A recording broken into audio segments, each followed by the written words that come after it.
In the Dark Ages, the world cried out for a hero, but what it truly needed wasn't a hero at all. It was a Dark Mage. The goddess of this world summoned a man from Earth with a natural talent for magic. His name was Kim Minjun. Her mission was to save this kingdom, and she would do whatever it took. Minjun was dragged into this world by force and had no choice but to comply. But the girl offered him any reward in exchange for the Demon King's head. The goddess promised him wealth, power, and even her own body if Minjun succeeded. Driven by the one thing that moves men in every world, Minjun fought, nearly died in battle, but after years, he finally made it. The people worshipped the hero, but it was the Shadow Mage who truly saved the world. The goddess had promised everything, but the truth was, this world didn't have what Minjun really wanted, and that's why he longed to return to Earth. The goddess didn't like the idea, and threatened to strip him of his powers if he went back. Minjun said he was willing to lose his powers to return to his world, but when the restriction was lifted from his body, he revealed his true intention. The woman might be a goddess, but she was a fool to think he'd ever hand them over. He made it clear that his powers had been earned through blood and sweat, and if she really wanted to steal them, she could try to chase him down in the other world. Minjun stepped toward the portal and warned her, if he ever meets her in his world, she won't make it out alive. Just like that, he vanished, leaving the furious blonde fuming in silence. Minjun then reappears in his bedroom and immediately grabs his phone. After escaping what he considered a dungeon hellhole, the feeling of holding it again brings him joy, but something's off. There's no signal, no internet connection. Meanwhile, a military unit is preparing for a raid. The squad questions Corporal Choi In-ho about why regular soldiers are being deployed for a mission like this. In-ho, just as clueless as them, tells them to ask the higher-ups, reminding them that a corporal doesn't get access to classified information. Then he gives the signal, and the troops move out in perfect formation. It's been 2 years since Minjun was summoned, and that memory still irritates him. Thanks to autosync, his phone still functions, but there's no one left to reach out to. As he steps outside, the empty streets, lack of Wi-Fi, and closed shops strike him as strange. The army unit spots a man strolling casually, completely catching them off guard, while Minjun is too busy ranting about how much Isgard sucked. The soldiers, convinced this area is off limits, start wondering why the security detail isn't doing its job. They call out to Minjun, who's caught off guard at first, but then assumes they're just a bunch of recruits. He calmly tells them he's simply passing by, but then the soldiers start yelling as a terrifying beast lunges at him. Minjun casually turns his head and spots a grotesque wolf charging straight at him. Even as the soldiers shout for him to move, he doesn't flinch. That savage creature is heading straight for the kill. He's visibly annoyed, wondering why this dumb mutt, one that wouldn't survive a single punch, is showing up now of all times. But the second he tries to summon his powers, that cocky vibe disappears quick. He's unable to access even a spark of his demonic energy. Left with no other choice, he handles the beast head-on, grabbing it bare-handed and smashing it into the ground like it's nothing. The soldiers are stunned silent, watching the ground crack under the impact of Minjun's strike. The sheer force of it leaves them pale with disbelief. Locking eyes with the wolf, Minjun declares that even without his dark magic, he's no pushover. Sure, he might be weaker now, but there's no way some bottom-tier beast is taking him down. That's when a memory pops up. That warrior who trained him like a madman, making him lift boulders as if his life depended on it. The flashback sparks a weird sense of nostalgia for Isgard's brutal training days. Still, he can't understand what a monster like that is doing here in the first place. When he looks back at the soldiers, they're already frozen in fear. Later, inside the jeep, the soldiers can't figure out why that lunatic went so hard on the wolf, smashing it like it owed him rent. One of them mutters that something like that could land him in jail, but their superior had told them to just let it go. That's when one of the guys looks over at Minjun and asks if he's seriously clueless about everything that's been happening. The so-called world traveler plays dumb, pretending he doesn't know a thing, and keeps the whole otherworlder story to himself. Deep down, though, he's not even sure this is still the Korea he remembers. He has no idea what went down during those 2 missing years. He recalls that dungeons first appeared when he was around 7, along with waves of terrifying monsters. He remembers how soldiers fought with everything they had, but alongside that chaos, something new emerged. Superhumans, known as the Awakened. These powers weren't just superhuman, they were beyond comprehension. The Awakened teamed up with a new military branch called the Hunter Corps, and together they wiped out the monster hordes with ease. So, before Minjun got dragged away by that manipulative goddess, there hadn't been any major threat that could endanger civilian zones. Suddenly, he gets a strange feeling about Dungeon Power Fighter, so he checks his phone signal again. That's when it hits him. The game server isn't completely offline yet, and that realization infuriates him. After going through hell, this is the nonsense he comes back to? To make matters worse, Sparky is itching to play again, or at least confirm if the game's still active, but all he can do is rage at the network in frustration. Meanwhile, one soldier isn't buying the act. He doubts Minjun is really that clueless, especially with the world clearly falling apart. Still, after witnessing the kind of power this guy has, he starts to think maybe there's way more to him than meets the eye. Just then, Sparky speaks up, asking the soldier if game developers are still around these days. Out of nowhere, he follows up with another bizarre question, whether people are still evacuating safely and landing jobs in game studios or something. He even demands to know if all the buildings were wrecked, including the servers storing the game data. He's trying to get some answers, wondering why everything's turned into such chaos. The soldier says he'll explain and proudly mentions he got an A+ in monster theory and dungeonology back in college. Minjun is baffled that universities even offer courses like that now, but the soldier confirms it's hard to find decent instructors in that field. He goes on to explain that the real crisis began about 2 years ago, with a bizarre dungeon outbreak. Out of nowhere, dungeons started appearing more often and expanding rapidly. Worst part? Massive monsters began pouring into the human world non-stop. Eventually, the military couldn't hold things together anymore, and they had to shut down some civilian areas. Since then, the army's been throwing everything they've got at the issue using every method possible, but they're seriously understaffed. Throughout the explanation, Minjun couldn't care less. The only thing on his mind? Whether or not game companies are still running. All this guy wants is to play Dungeon Power Fighter again. When someone asks his age, Minjun casually says 21. That instantly reminds the soldier that he's right on time for conscription, warning him that half his 20s are about to vanish just like that. Sparky is floored, blurting out that Hunter Corps serve 5 years, while regular troops only do 3. But the soldier quickly shuts that down. Under current conditions, every soldier serves for 5 years, no exceptions. If Minjun really is 21, he should have already received his draft notice. The manaless loser feels like the universe just kicked him in the gut. He was hoping for a little peace and some game time. But nope, life throws him straight into the blender. He's still trying to process all of this, and now the thought of losing 5 entire years without even logging into the server once is making his head spin. Suddenly, he gets a ping from military manpower, officially assigning Kim Minjun to report to the recruit training center. Sparky is completely dumbfounded, especially since the enlistment date is literally tomorrow. He starts wondering if the military just sends these things out like spam now. The timing is way too perfect. That gets the soldier laughing. He says Gang 1 is infamous for doing that kind of crap. At this point, Minjun is losing it, yelling how this could even happen without a medical check. The soldier explains they're so low on personnel that physical exams are now done directly at the training site. As for the notice, he probably just saw it late. Still, the guy suggests checking out the PC room near the evac center, just in case. Then, something clicks. Back when Minjun's parents disappeared, games were the only thing that filled the void. And it was during his final year of high school that he got summoned to Isgard, that forgotten paradise of mankind. Now, sitting in a PC room, Minjun sheds tears of joy as he plays Dungeon Power Fighter again. He's completely immersed in the comfort of those little gaming booths. Everything still works just like he remembers. Sparky feels like bowing down to the shop owner for keeping it alive during the middle of an apocalypse. Out of nowhere, he orders a hot dog. The waitress just stares at him, wondering how much this dude can possibly eat. After fully enjoying his gaming session, Minjun slowly snaps back to reality, questioning whether any of this is even real. He pulls up a browser and starts digging through news articles, trying to wrap his head around the current situation. That's when he sees the report. Monster-related damage is up 48% compared to the previous year. Meanwhile, the Hunter Corps is doing its best to protect civilians as the attacks keep rising and the government scrambles for solutions. Minjun starts believing every word that the soldier guy said, including the part about being enlisted by the Military Manpower Administration. Now, the message had clearly mentioned that his enlistment was set for tomorrow. Minjun can't help but think that if he still had his powers from Isgard, he could have cleared all the dungeons by himself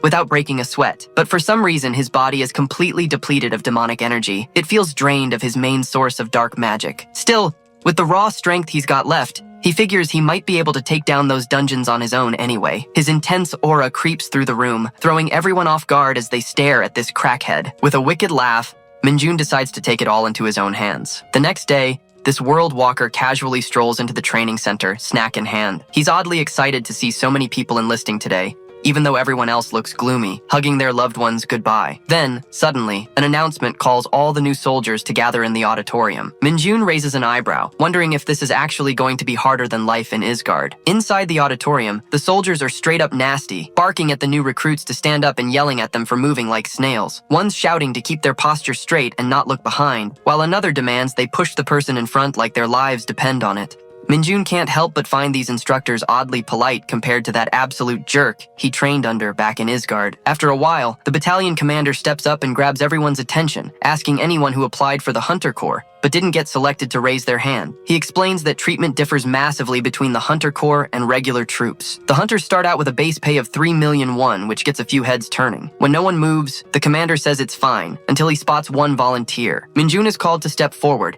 and he decides this is his moment to shine. Without hesitation, he leaps into the air, punching a dent into the ground from the sheer force of his takeoff. He lands right next to the commander, smooth as ever, leaving everyone stunned with their jaws practically on the floor. That's when he introduces himself with confidence, saying, Kim Minjun, applying for the Hunter Corps. Back in Isgard, deep within the Forgotten Canyon of the northern region, the mountains are littered with caves, each darker and more twisted than the last. It's there that Minjun fully accepts the brutal reality that being a Dark Mage is a job with no end to its torment. There's no character worse off than this. Sure, Dark Mages come packed with insane skills, but once they run out of their fuel, they're done for. All that's left is a body barely holding it together, stuck in a role that grinds you down until there's nothing left. It's not like mana just naturally restores over time like it does for regular mages. For Dark Mages, the only way to recover it is by taking down monsters using demonic energy. But even then, replenishing dark energy while actively using it is a total grind is super inefficient and barely worth it. On top of that, Minjun could never find reliable party members, since the Dark Mage image had such a terrible reputation. So if Minjun ever runs out of dark energy, he's basically as good as dead down there. Now he asks what the best method is for a Dark Mage to recover demonic energy. But sadly, this guy's so damn lonely, there's no one around to answer his pop quiz or listen to his tragic monologue except a bunch of monster corpses. He starts wondering if it's because everyone else is already dead. Suddenly he hears something creeping up behind him. Turns out, it's the Forgotten Canyon's hidden dungeon boss, Arachnest. This creepy, oversized spider beast crawls into view while Minjun casually thinks maybe the dungeon boss could have answered his question. He even says the beast should have shown up sooner, because he was dying of boredom waiting. As Arachnest notices her crushed babies scattered all over the ground, she lets out a bone-chilling screech. Minjun just shrugs it off, cracking a joke about her breath reeking, so there's no need for a reply. Then, without a shred of hesitation, he slams a punch right into her face and says the answer's wrong. With his demonic energy pouring out of him, Minjun says the answer's real simple. That is just to beat the monster with a maxed-out strength. That day, Meanold, who's actually Kim Minjun, stood at the peak of dark magic in Isgard, and that was 645 days before he returned to Earth. Back in the present, the commander confirms his name, Kim Minjun, and tells him to wait there until the Hunter Corps unit arrives. Minjun's just vibing, low-key thrilled to see a whole commander casually making him coffee. Then the commander asks if there's any special reason he wants to join the Hunter Corps. He's clearly weirded out by this kid, especially since so many Hunter Corps members are bailing and returning to the regular army, even with their powers, now that things are getting worse out there. With a hint of a smirk, Minjun simply says he's got some business in the dungeons, leaving the commander completely speechless. A second later, the commander bursts out laughing, thinking Minjun's dungeon comment was just a joke. He even reassures him that he won't be charged for smashing the auditorium floor. Little did he know, this World Walker wasn't joking at all. In Korea, all dungeons are managed by the military, and the Hunter Corps, a highly skilled elite unit, is given top priority to investigate those dungeons and handle monster subjugation. Members of this unit can rank up based on ability, meaning there's no limit to how fast someone can climb the ladder if they've got the power. By enlisting in the Hunter Corps, Minjun gets his license to enter dungeons and wipe out the trash lurking inside, using his demonic energy. From there, he starts daydreaming about racing through the ranks, recovering his lost powers along the way. The thought alone makes this scheming maniac chuckle, imagining himself hitting 10 stars within 5 years, clearing out every dungeon in sight. That'd buy just enough time for Dungeon Power Fighter to finally roll out its fourth awakening, while he soaks up the glory and the big paycheck of a public hero. Just then, Sergeant Lee Sung-ho of the Hunter Corps reports to the commander. The commander greets him warmly and introduces Minjun as the new recruit. Minjun's straight up stunned to see a battalion commander speaking so formally to a sergeant. Sung-ho turns to Minjun and bluntly asks if he really has special powers. If he's a born hunter, he should have access to a status window, so the sergeant insists that Sparky read out all his stats. Minjun can't help but wonder if all the Hunter Corps members are this pushy, but whatever, he gives in and does what they ask. Come to think of it, he remembers having a status window back in Isgard too, but he barely used the thing that only showed number values and stats. Now the lad's actually curious to see how the status window works in this world, but the second it appears, he's completely thrown off. Sung-ho immediately presses him,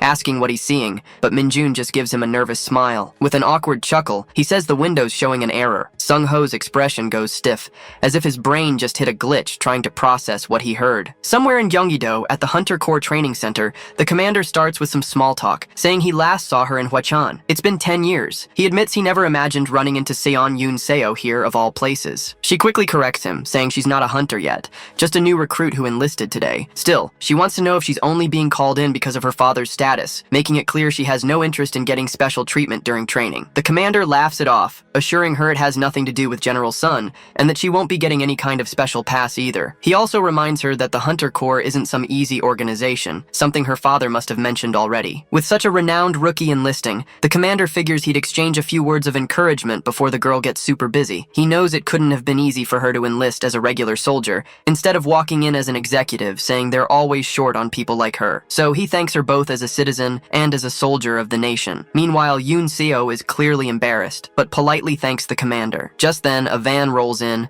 and the commander lets her know she might be meeting an interesting comrade on board. He asks if she'd like to go greet him together, which catches her completely off guard. Meanwhile, Minjun is hyped to finally step into the Hunter Corps training center. The building's massive, and he's not even sure how much taxpayer money went into it, so the first thing he asks is whether there's a PC room. Sung-ho throws shade at this weirdo, telling him not to get too excited since he's not officially in the Hunter Corps yet. Just because he's a special case, Seo Eung-ho's been given the job of testing him out. That arrogant tone ticks Sparky off, and he's ready to curse this jerk out. According to Sung-ho, he would have already dumped Minjun back in the Yongchang if the head office hadn't specifically requested to test him. Moreover, Sung-ho adds that once he proves Minjun's nothing but a fraud, he'll be handed over to the military police without wasting a second. Minjun's not loving this guy's attitude. He's way too stingy and full of himself, but the dude keeps it together and demands to know the details of the test. That's when Sung-ho shows a giant red crystal and tells him that if he can move it even an inch within 10 minutes, he'll pass. The soldier guy says he's ready to see if this so-called talent is worth the hype for signing up with the Hunter Corps. The redstone is no ordinary rock. It's a byproduct formed inside dungeons,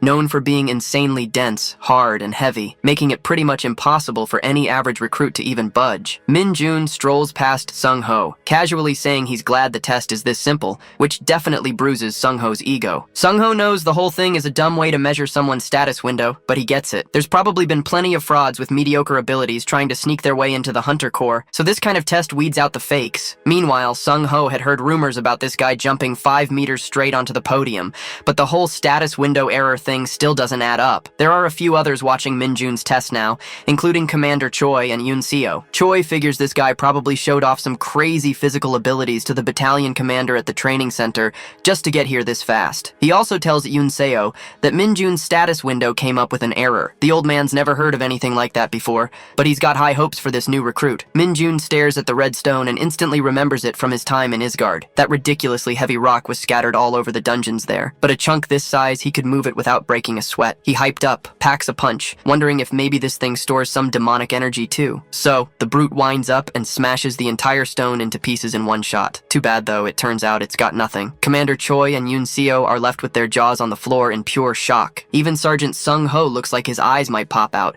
calling Minjun a straight-up crazy monster. Later, Nam In-hyuk is completely out of breath, drenched in sweat, as he drags himself up the stairs with the other recruits. Even before joining the Hunter Corps, he knew the training wasn't going to be normal, but now he's really feeling something's off. Once the training period ends, they'll be heading into real combat, but before that, they're stuck with 4 weeks of absolute hell. That means strapping on sandbags from the very first session and climbing the infamous 6,000 steps. As if things weren't already brutal, there's this devil of an instructor, Sergeant Lee Sung-ho, constantly breathing down their necks. He checks their finishing times. That much was expected. But this kind of crude physical training only boosts their stats a little, and it's pushing most of the recruits to the edge of collapse. Nam In-hyuk always figures Hunter Corps recruits had to endure a lot and just suck it up, but now he's not so sure about this lunatic running the show. Meanwhile, Minjun's having the time of his life, running like he's some kind of free elf. In-hyuk's starting to question whether the problem is them, not him. Minjun feels like his body is floating on air, and if he still had his demonic energy, he swears he'd be flying. Sparky actually finds this so-called hellish Hunter Corps training kind of sweet. The military uniforms look stylish compared to the rags he wore in his guard, and the food is way better than expected. Even the schedule's a win. Once the evening roll call is done, they get actual free time and can crash for the night. Also, he heard there's a PC room right inside the facility, and it's apparently just as good as anything out in the city. As long as he follows the rules, no one's going to bother him during his free time. Though Minjun had every intention of ditching the place if it turned out to be a drag, it turns out the Hunter Corps has everything he could ask for, including grueling drills, delicious meals, solid pay,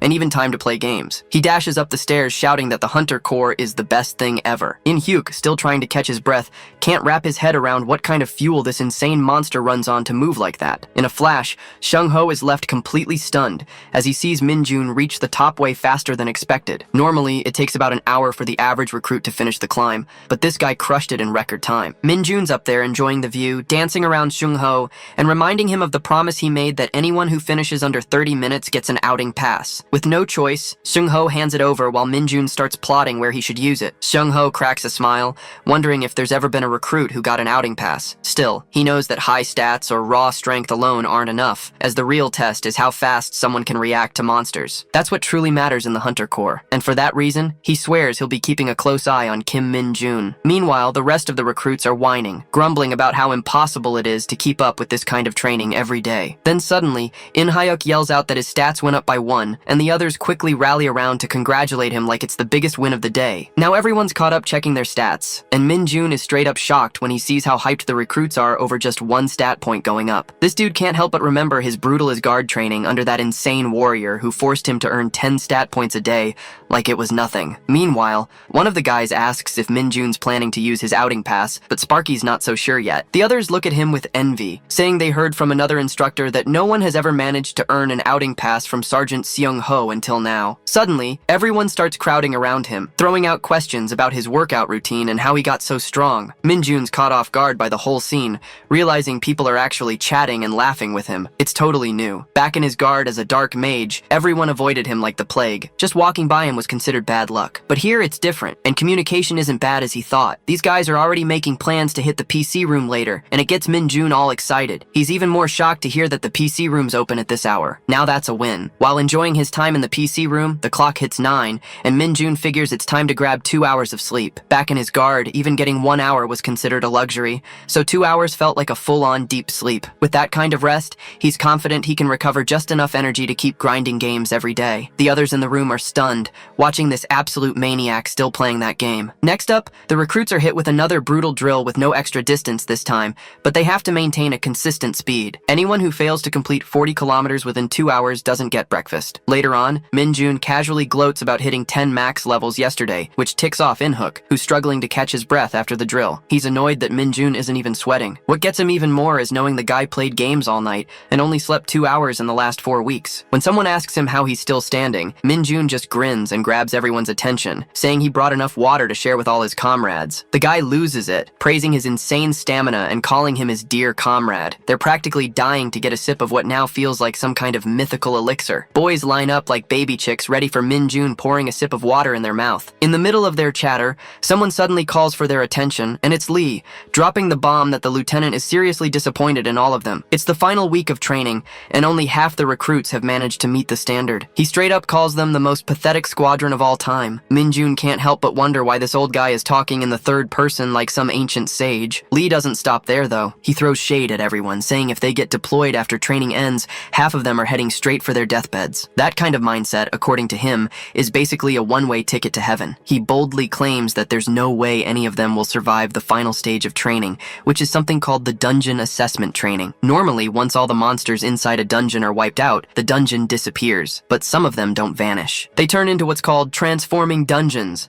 These dungeons constantly shift their internal structure, changing layouts and environments on a regular basis. That makes them the perfect spot for trainees to get real-life dungeon experience. And that hardcore simulation is what they call the dungeon assessment training. Just hearing the name sends shivers down the recruits' spines, so they already know they're in for something brutal. With Lee cranking up the tension, he seems to enjoy it, saying recruits need to be handled like racehorses. For real discipline, you need a heavy whip to keep them in line and then toss them a carrot later. He assures them they'll make it through if they just use their brains. To sweeten the deal, he announces that the recruit with the highest score will earn a 2-night, 3-day vacation pass. The old man believes this little reward will light a fire under them and push them to work harder, asking if that news doesn't make their blood boil, but the recruits just stare at him blankly, watching him tap the stage like he's lost it, but no one responds. He's trying so hard to hype them up, but it feels like he's talking to a wall. That is until he spots one guy who actually looks thrilled by the news, and that just makes the rest of them more nervous. The next day, the whole squad shows up with their jaws on the floor, stunned by how massive the dungeon really is. Min-jun, on the other hand, couldn't care less. On the day of the dungeon assessment training, the recruits are full of nerves, wondering what kind of nightmare awaits them inside. Suddenly, Suddenly, a jeep rolls onto the scene, scaring the crap out of everyone. They're all thinking, why would a military truck be out here of all places? Their panic spikes when they realize the jeep is loaded with cages, and inside those cages are real monsters. With terrifying noises echoing from the cages, the recruits quickly realize they're filled with hounds that send a chill down their spines. One of them even collapses from the shock, while another is already looking for an escape route. Meanwhile, Min-jun just sees them as oversized puppies, comparing them to Chihuahuas or Maltese in his head. Lee is fuming as he watches the recruits tremble at the sight of monsters they're supposed to be trained to face. He orders them to form teams of 4 and head into the transforming dungeon, where they must defeat a hound within 1 hour and return. He lays down the instructions. If they get hurt, they better work on their core strength. If they're scared, they should use their brains and fight with their spirit. Shung-ho steps up to announce that they'll be going in one by one, so it's time to gear up and get moving. Next up is the Hunter Corps' exclusive safety suit, the Mid-2, designed to protect the physical body during battle. Once everyone slips into the gear, they start trembling like scared chickens, wondering if anything in the world could be tougher than this armor. Meanwhile, Min-jun is silently judging the suit, thinking it's insanely uncomfortable and clearly built for defense only. He can't believe something this stiff and clunky costs around 50 million. From the smell alone, he figures these suits have been used to hell and back, soaked in everyone's passion and sweat. That's when Sparky throws out a bold question, asking if they managed to take down the hounds, which means they can ditch these suits. At first, Lieutenant Lee looks thrown off by the idea, but when he sees it's Min-jun, the #1 ranking recruit, he gives in and grants permission. Still, Lee doesn't let him off that easily. He reminds Min-jun that he's not allowed to steal the spotlight. He's expected to show real teamwork, and now everyone's going to be watching how the top-ranked recruit handles things when it comes to taking care of others. When it comes to defeating a hound, Sparky acts like the whole thing's a walk in the park, claiming all he needs to do is tell his teammates what to do. Out of nowhere, Min-jun yells that he's got the perfect plan. 2 guys actually lean in, curious to hear him out. But then this weirdo casually drops the most brutal advice ever. Just grab the hound by the legs and snap its back in half. That should do the trick if it jumps at them. And if the beast somehow survives that, he says they should fold its back and rip it apart. After delivering that horrifying strategy, Sparky demands to know if they got it. The recruits just stand there, staring at him in stunned silence, completely speechless. Right then, Lee shouts at the sergeants to release the hounds, and Shung-ho pulls open the cage gates, letting the beasts loose. But instead of attacking the recruits, the menacing creatures bolt straight back into the dungeon. Min-jun casually points out that the wolves probably saw the door to their home and headed for it. Surprisingly, his logic clicks with everyone, and the recruits start praising his sharp mind for understanding the hound's psychology so fast. Out of nowhere, Lee storms over and demands to know if they really have the guts to just stand around and laugh on these holy training grounds. That roar knocks the wind out of everyone. Lee then drops the bomb that they've been selected as the first team to enter. It doesn't matter to Min-jun,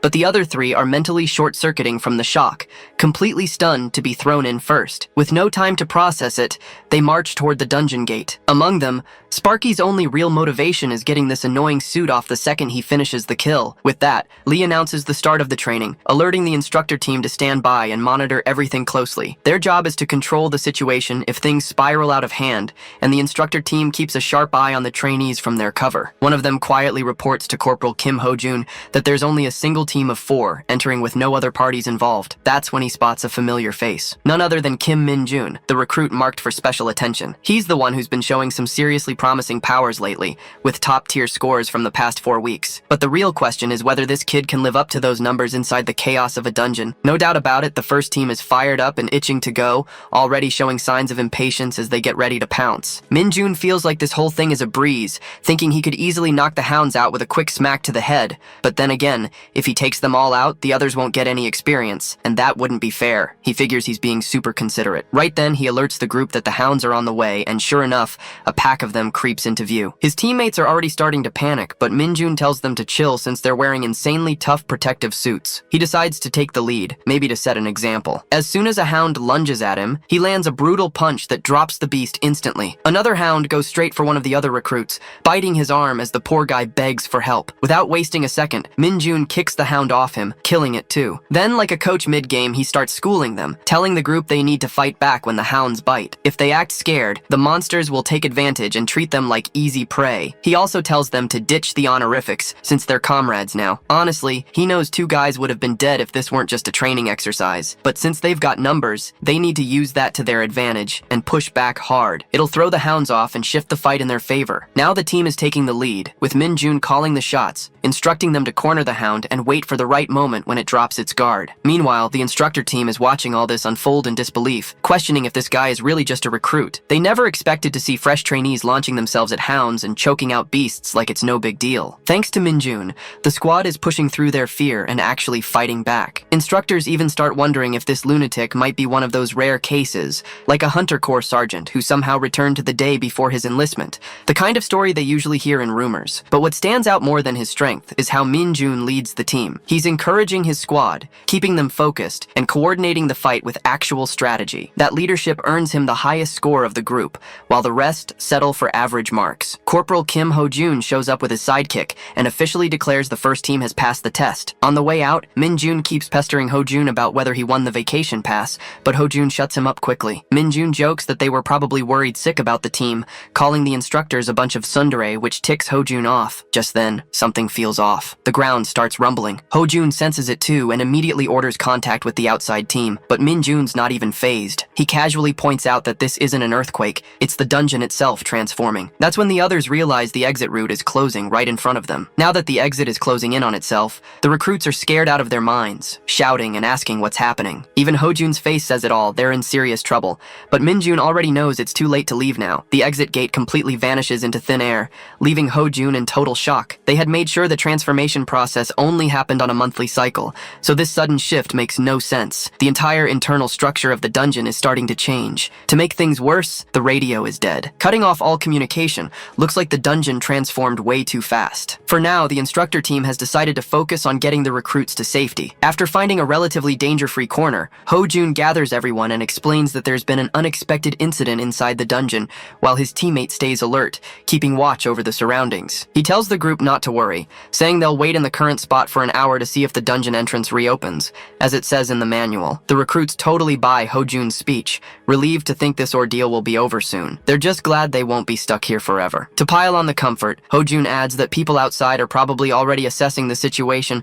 and preparing to send help. He also reassures them that the lieutenant will take the proper steps, so all they need to do is stay calm and wait instead of panicking. But Minjun quietly judges the corporal, not buying a word of it. He's sure they picked this place for training after thoroughly confirming there wouldn't be any unexpected surprises like this. What's even more suspicious is how the dungeon entrance that's always open just randomly closed up out of nowhere. Suddenly, Corporal Kim Ho-jun gestures to him for a private word, and Minjun calmly realizes that these guys know full well the situation's looking bad. There's no manual for stuff like this, and if the dungeon has really turned into an enclosed dungeon, then it's going to be way tougher to clear. This manaless guy still remembers seeing something like this back in Isgard, but it's not that bad, especially with him being here now. Meanwhile, Ho-jun admits this is the worst case scenario. They're definitely in an enclosed dungeon. His buddy has no clue and is freaking out, clearly not trained for this kind of mess. Then Ho-jun breaks down the two special cases when a dungeon entrance disappears. The first is when the dungeon dissipates naturally after being cleared, and the second is when it turns into an enclosed dungeon, where the gate vanishes the moment someone enters from the outside. Just like that, this one's sealed shut, which also means more than one monster will appear. The only way to escape now is by defeating every single monster trapped inside. Plus, Ho-jun makes it clear to his teammate that no outside help is coming. They're on their own and need to break through this mess together. With 4 recruits who have 0 real battle experience and just 2 instructors, they'll have to clear the dungeon by themselves. After Ho-jun fills everyone in on their current situation, the recruits are visibly shaken, as expected. On top of that, Ho-jun has no idea what kind of monsters are crawling through this place, so things might take a deadly turn fast. Still, they can't afford to stay put. They need to keep moving while they have the strength. He regrets that the instructors weren't geared up before diving in. They just jumped in wearing tracksuits to monitor the kids. At this rate, even a few goblins could wipe them out, considering it takes Ho-jun around 10 minutes just to kill one. Then he glances at the back and remembers the recruits are still wearing the Hunter Corps safety suits. He figures they can use those suits' defensive capabilities as part of the most realistic strategy right now. Place the recruits up front to absorb the hits while the instructors strike from behind. It's a sound plan, but the thought of using these kids as meat shields makes Ho-jun sick to his stomach. They've endured so much brutal training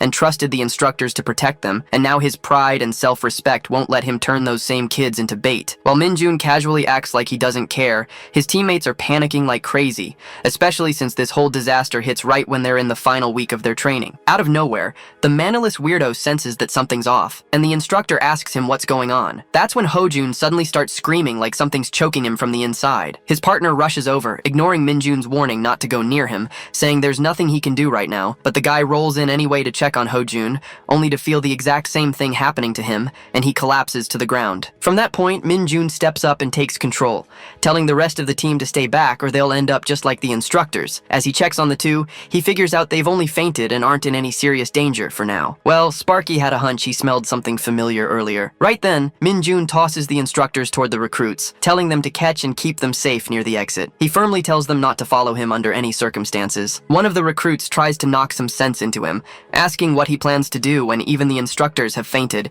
clearly shaken and begging him not to go alone. But Min-jun charges deeper into the dungeon without hesitation, fully aware that the risk of death excites him, especially because this time, it's real, on Earth. Still, he's confident the real reason behind the instructors collapsing is the presence of demonic energy. It doesn't even surprise him knowing that even awakened instructors could pass out from exposure to something like that. Even in Isgard, people are always shielded with special protection before facing monsters laced with demonic energy. That's because this stuff is way more fatal to regular humans. But for dark mages, dark energy is like plugging in a dead phone. It's their life source. After sprinting through the dungeon for a while, Min-jun finally reaches the spot where this overwhelming demonic energy is radiating from. The place is dead silent and no monsters are in sight, but that only makes him grin. He looks up at the ceiling, knowing full well that something this nasty and soaked in darkness could never hide from a dark mage's senses. And there it is. He can feel it. He never thought he'd run into a beast like the Dark Hound here of all places. But make no mistake, this isn't just another version of the regular hounds. Despite the similar names, the Dark Hound is a completely different breed and leagues more dangerous. The first time Min-jun came across one in Isgard was about a year after he got summoned. Back then, he barely made it out alive. Even the monster guides on Earth wouldn't dare go near this thing. It's that brutal. The Dark Hound lunges straight from the ceiling, but Min-jun doesn't even flinch. He just stands there,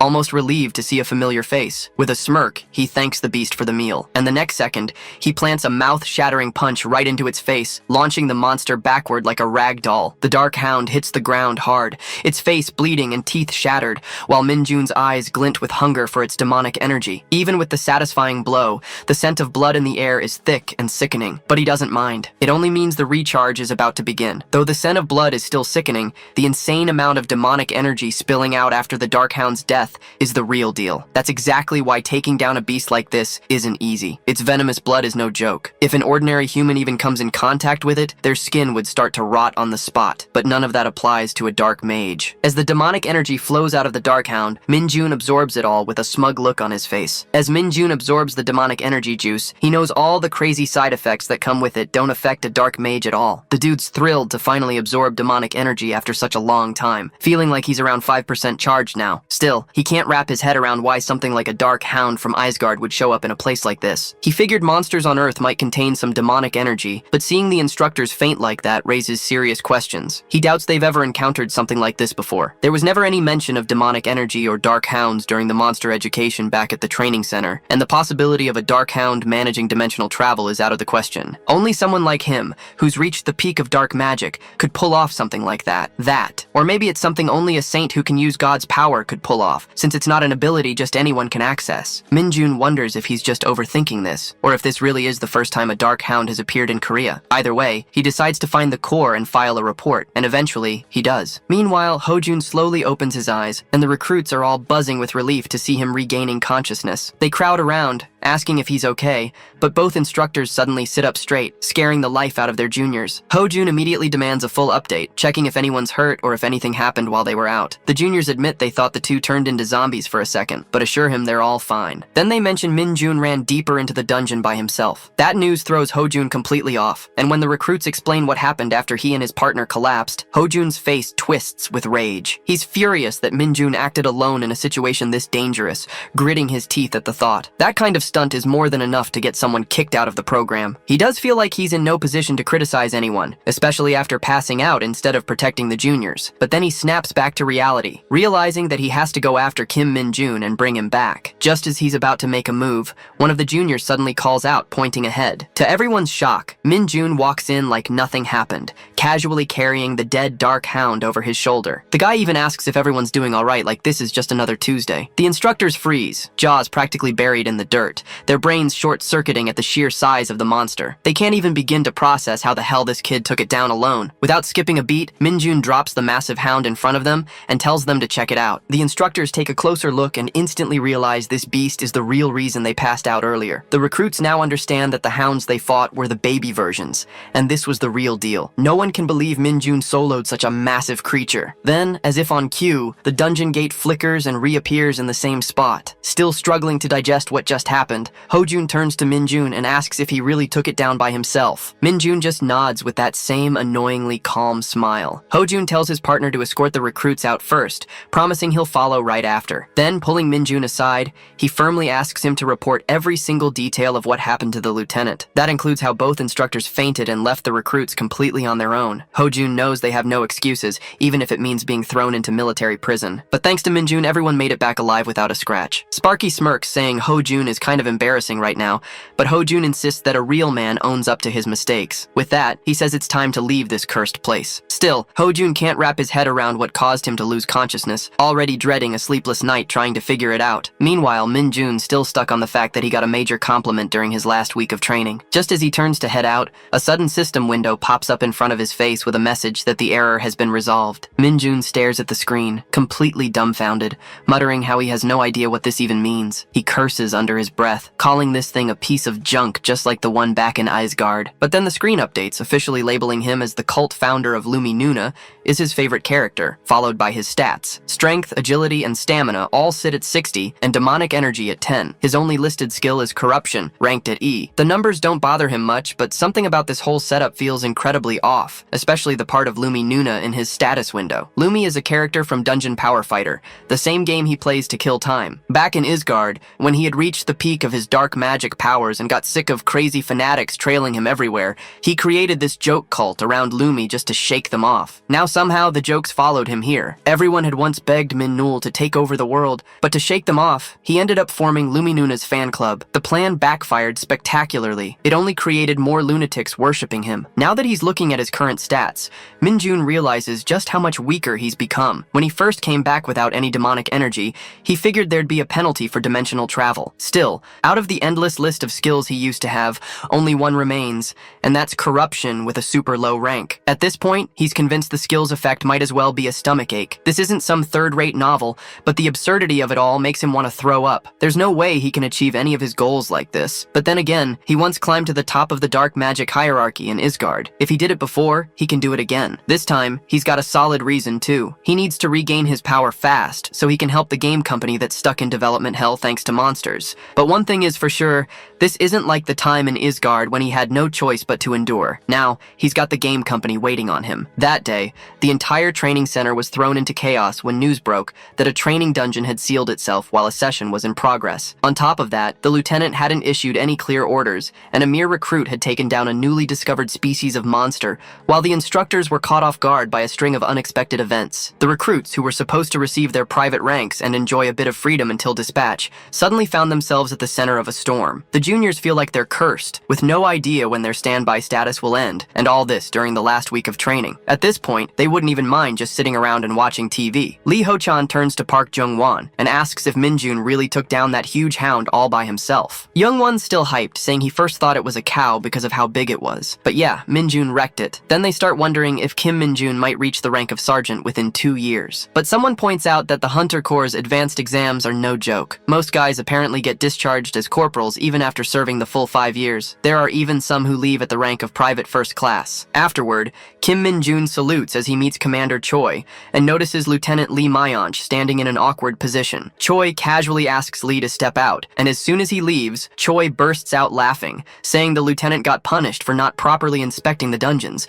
But cutting to the chase, Choi says there's something important they need to talk about. Since Min-jun received the highest score, he's got a special proposal lined up and asks if he's interested in hearing it. A crane in the flock of chickens is an idiom used to describe someone who stands out above the rest. Commander Choi firmly believes that Kim Min-jun is anything but ordinary, and he's honestly grateful to have witnessed someone like him in his lifetime. He never imagined he'd come across a crane so exceptional that it makes even the above average look like chickens in comparison. Choi says it would be a national loss to assign this kind of talent to the regular ranks when they're in desperate need of skilled personnel. He also mentions hearing that Min-jun wants to advance quickly. Normally, there's a rule that prevents privates from taking the promotional exam for at least a year. But when it comes to exceptions, that's a whole different story, and that part leaves Min-jun a little stunned. That's when Commander Choi drops the bomb. He's got the authority, as the training commander, to grant Min-jun that exception on one condition. He wants him to volunteer for the Hunter Corps stationed in Cheorwan Gangwon-do. The old man even slams the table, shouting that Min-jun wouldn't need to wait a whole year for a promotion if he heads there. An awkward silence settles between them. Choi starts wondering if Cheorwan might be pushing it, even for someone desperate to advance. Maybe this exception isn't enough of a carrot. Meanwhile, Min-jun doesn't show a flicker of concern or interest. He's deep in thought. He recalls that Cheorwan is home to the 104th Division vision of the invincible hunter squad,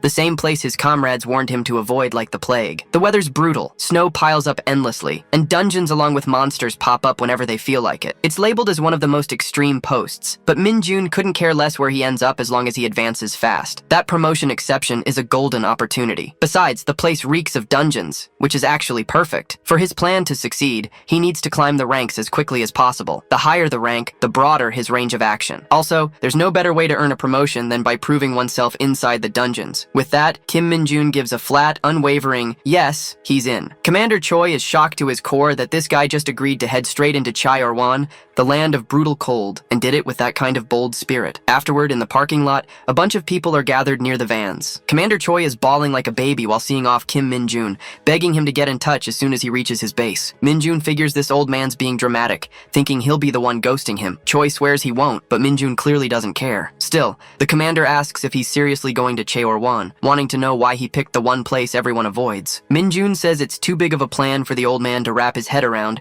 adding that he's got an insane goal to reach. Choi jokes if it's hitting max level 100 times, but Min-jun casually tells him he just hit his 13th max level yesterday, so 100 isn't even a challenge. Choi and Min-jun's ride pulls away. On the road, Min-jun watches the loudest guy head off to his own base and starts wondering why he's suddenly riding solo. Out of the blue, an army jeep rolls up, calling for Kim Min-jun, throwing him completely off guard. Behind the wheel is a guy in black shades, Kim Min-ju, casually asking if the kid's been waiting long, saying the snow slowed him down. Min-jun's stunned, not even realizing it had started snowing. Min-ju tells him to hop in the back so they can head to the squad. The reality hits that he's officially about to start his life as a soldier. But one thing nags at him, which is hazing. He remembers all those TV shows where the top dog forces the newcomer to do insane stuff like finding Dragon Balls or running pointless errands. Min-jun knows he doesn't have the patience to deal with that kind of crap, but figures he'll need to tough it out somehow. On the way there, Min-jun realizes just how dangerous things could get if he loses his cool and punches a superior. That would be the end of his goals,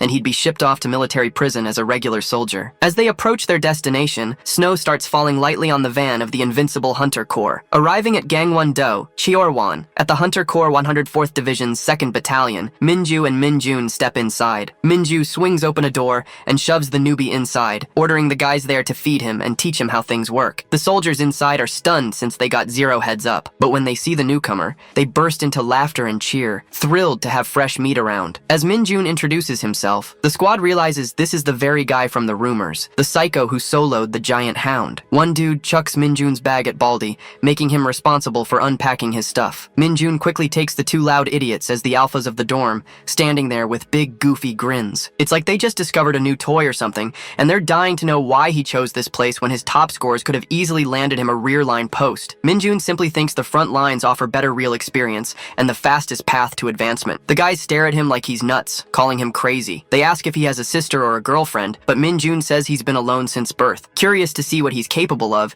they pester him to show his talent, and Min-jun figures if showing off shuts them up, it's worth it. He drops down to do 1-finger push-ups, but this annoys one of the alphas, who brags that they could do that all day. The other tells Sergeant Cho to relax and let the kids show off. Then Min-jun switches it up and starts doing vertical push-ups on his fingers, which leaves the room stunned. No one thought they'd ever see something that wild in real life, and they start wondering if anyone in their platoon can pull it off. That's when they remember there's a certain sergeant who can. Suddenly, a fierce-looking soldier walks in and tells Sparky to get the hell out of his way. The alphas go pale and point toward Min-jun, revealing he's the one doing the vertical push-ups. That voice hits Min-jun like a shockwave, and he instantly recognizes it. It's Lee Seung-ho. Sergeant Lee Seung-ho has his jaw practically hitting the floor when he spots Kim Min-jun standing there, of all places here. Min-jun's just as thrown off, never expecting to bump into this guy either. Right away, Sergeant Cho starts roasting Seung-ho out loud, asking why he's acting all worn out when he just got dispatched as an instructor. The other guy joins in, bringing up his so-called vacation for bullying rookies,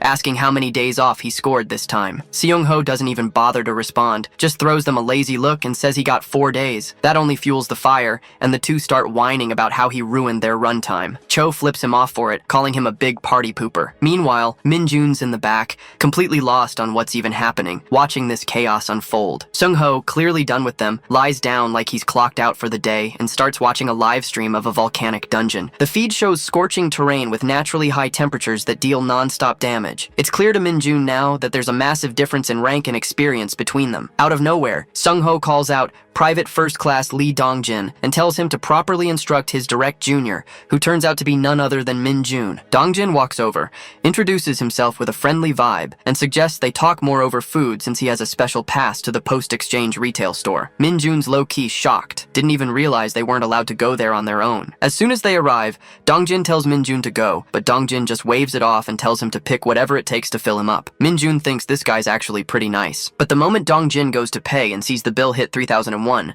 the man starts sweating bullets like he's just seen his bank account cry. Even the cashier jokes, asking if he's getting cold feet. While Min Jun digs into his feast, he brings up the whole retail store situation, asking why they need special passes in the first place. That's when Dongjin explains that privates and private first-class soldiers can only use the store on weekends. He also needs to be at private first class to hit the gym, and a corporal to use the PC rooms. Min Jun nearly choked on his Doritos when he found out they've got PC rooms here. Still, Dongjin adds that it's just how it is, and he can't expect them to let a low-ranking private chill in a PC room, so better get used to it. Min Jun gets all fired up about changing that system, but Dongjin tells him flat out that to even think about that, he needs to reach corporal. Then he adds his own take, saying in his opinion, a guy should be at least a sergeant before even trying for corporal. And honestly, that path's no joke. Min Jun figures out real quick that he can't just bend the rules here to suit himself. He's pretty bummed about the whole PC room restriction, and it gets him wondering if there's any shortcut to ranking up. Dongjin, speaking from his own rough experience, admits he's failed the advancement exam so many times that he's been stuck as a private first class for the last 3 years. He calls himself pathetic, but Min Jun tells him he'll make it next time. Truth is, Min Jun actually likes Dongjin's vibe,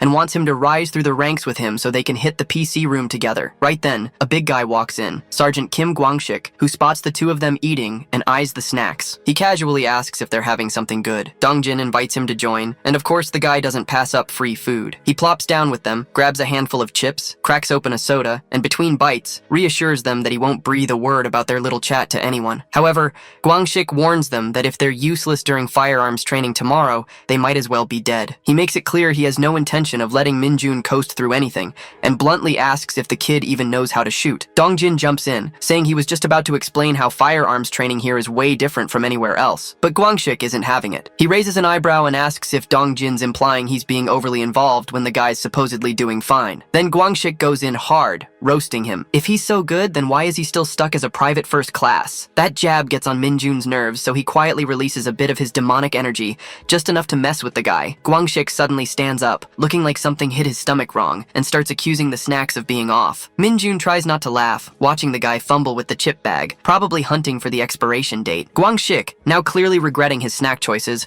waves them off and tells the two to get moving. At that moment, sparkly Min Jun realizes that hey, maybe the corruption skill has more day-to-day use than he thought. Meanwhile, Gwangshik's still clueless, thinking his stomach just gave up on him out of nowhere. Next, Min Jun pulls Dongjin's attention and asks him to break down the details of firearms training. Nice guy, always ready to help, asks if Min Jun has ever used the KX-2 with ICM bullets before. He explains that here, they use bullets even more powerful than ICMs. Those are just like ponies in comparison. The ones the Hunter Corps uses are on a whole different level, more like wild stallions, with a recoil and sound that hit like a cannon. Because of how often monsters show up, firepower is everything in this unit. Dongjin warns that at first it might feel strange and even painful, and yeah, he's going to get yelled at during training, but he assures Min Jun that he'll get used to it in no time. The lad nods, kind of liking the whole pony to stallion metaphor. It fits perfectly. Though he remembers seeing long-range weapons in Isgard that were on the level of an elephant, the thought of a wild stallion still gets him hyped. That elephant weapon couldn't even be called a firearm, it was practically a siege weapon. So now, with the stallion comparison in mind,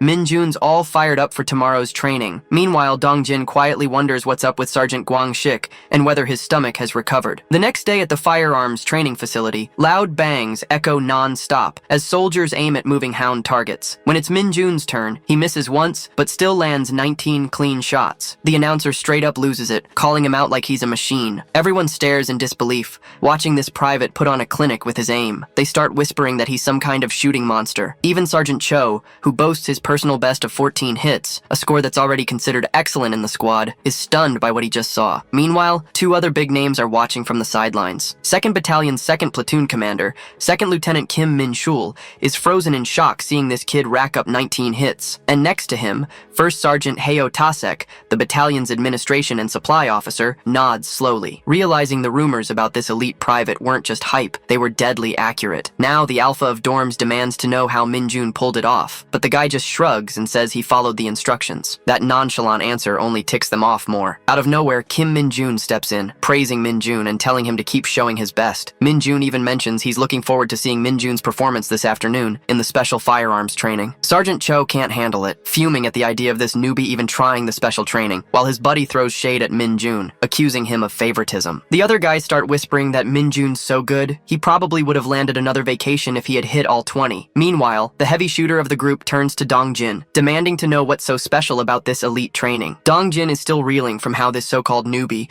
turned out to be a straight-up first-class marksman. He explains that rookies usually aren't allowed in that training since it uses improved conventional munitions bullets, basically the big guns. Nice Guy assures them he'll explain it more later and that Min-jun will get a proper briefing anyway. The program runs with two-person teams entering a facility filled with monsters they have to eliminate on the way to the endpoint. While the monsters aren't high-level threats, the catch is that they're fast-moving targets, and they'll fight back. On top of that, civilian plates pop up unexpectedly, and hitting even one of those counts as a massive failure. Dong-jin adds that the whole thing is monitored and controlled by the executives, so there's no real danger, but it does simulate an actual combat scenario. The mention of real monster targets makes Min-jun's heart race. This is exactly the kind of action he signed up for. At the mess hall, the feast kicks off, and all the soldiers dive in like they haven't eaten in days. While digging into his plate, Min-jun compliments Dong-jin for landing 13 shots in a row, but Dong-jin's still in disbelief over the newbie nailing 19. Nice Guy turns a bit red, brushing it off by saying he's not that great, just had some experience. He then points out that Sergeant Lee Seung-ho is the real monster around here,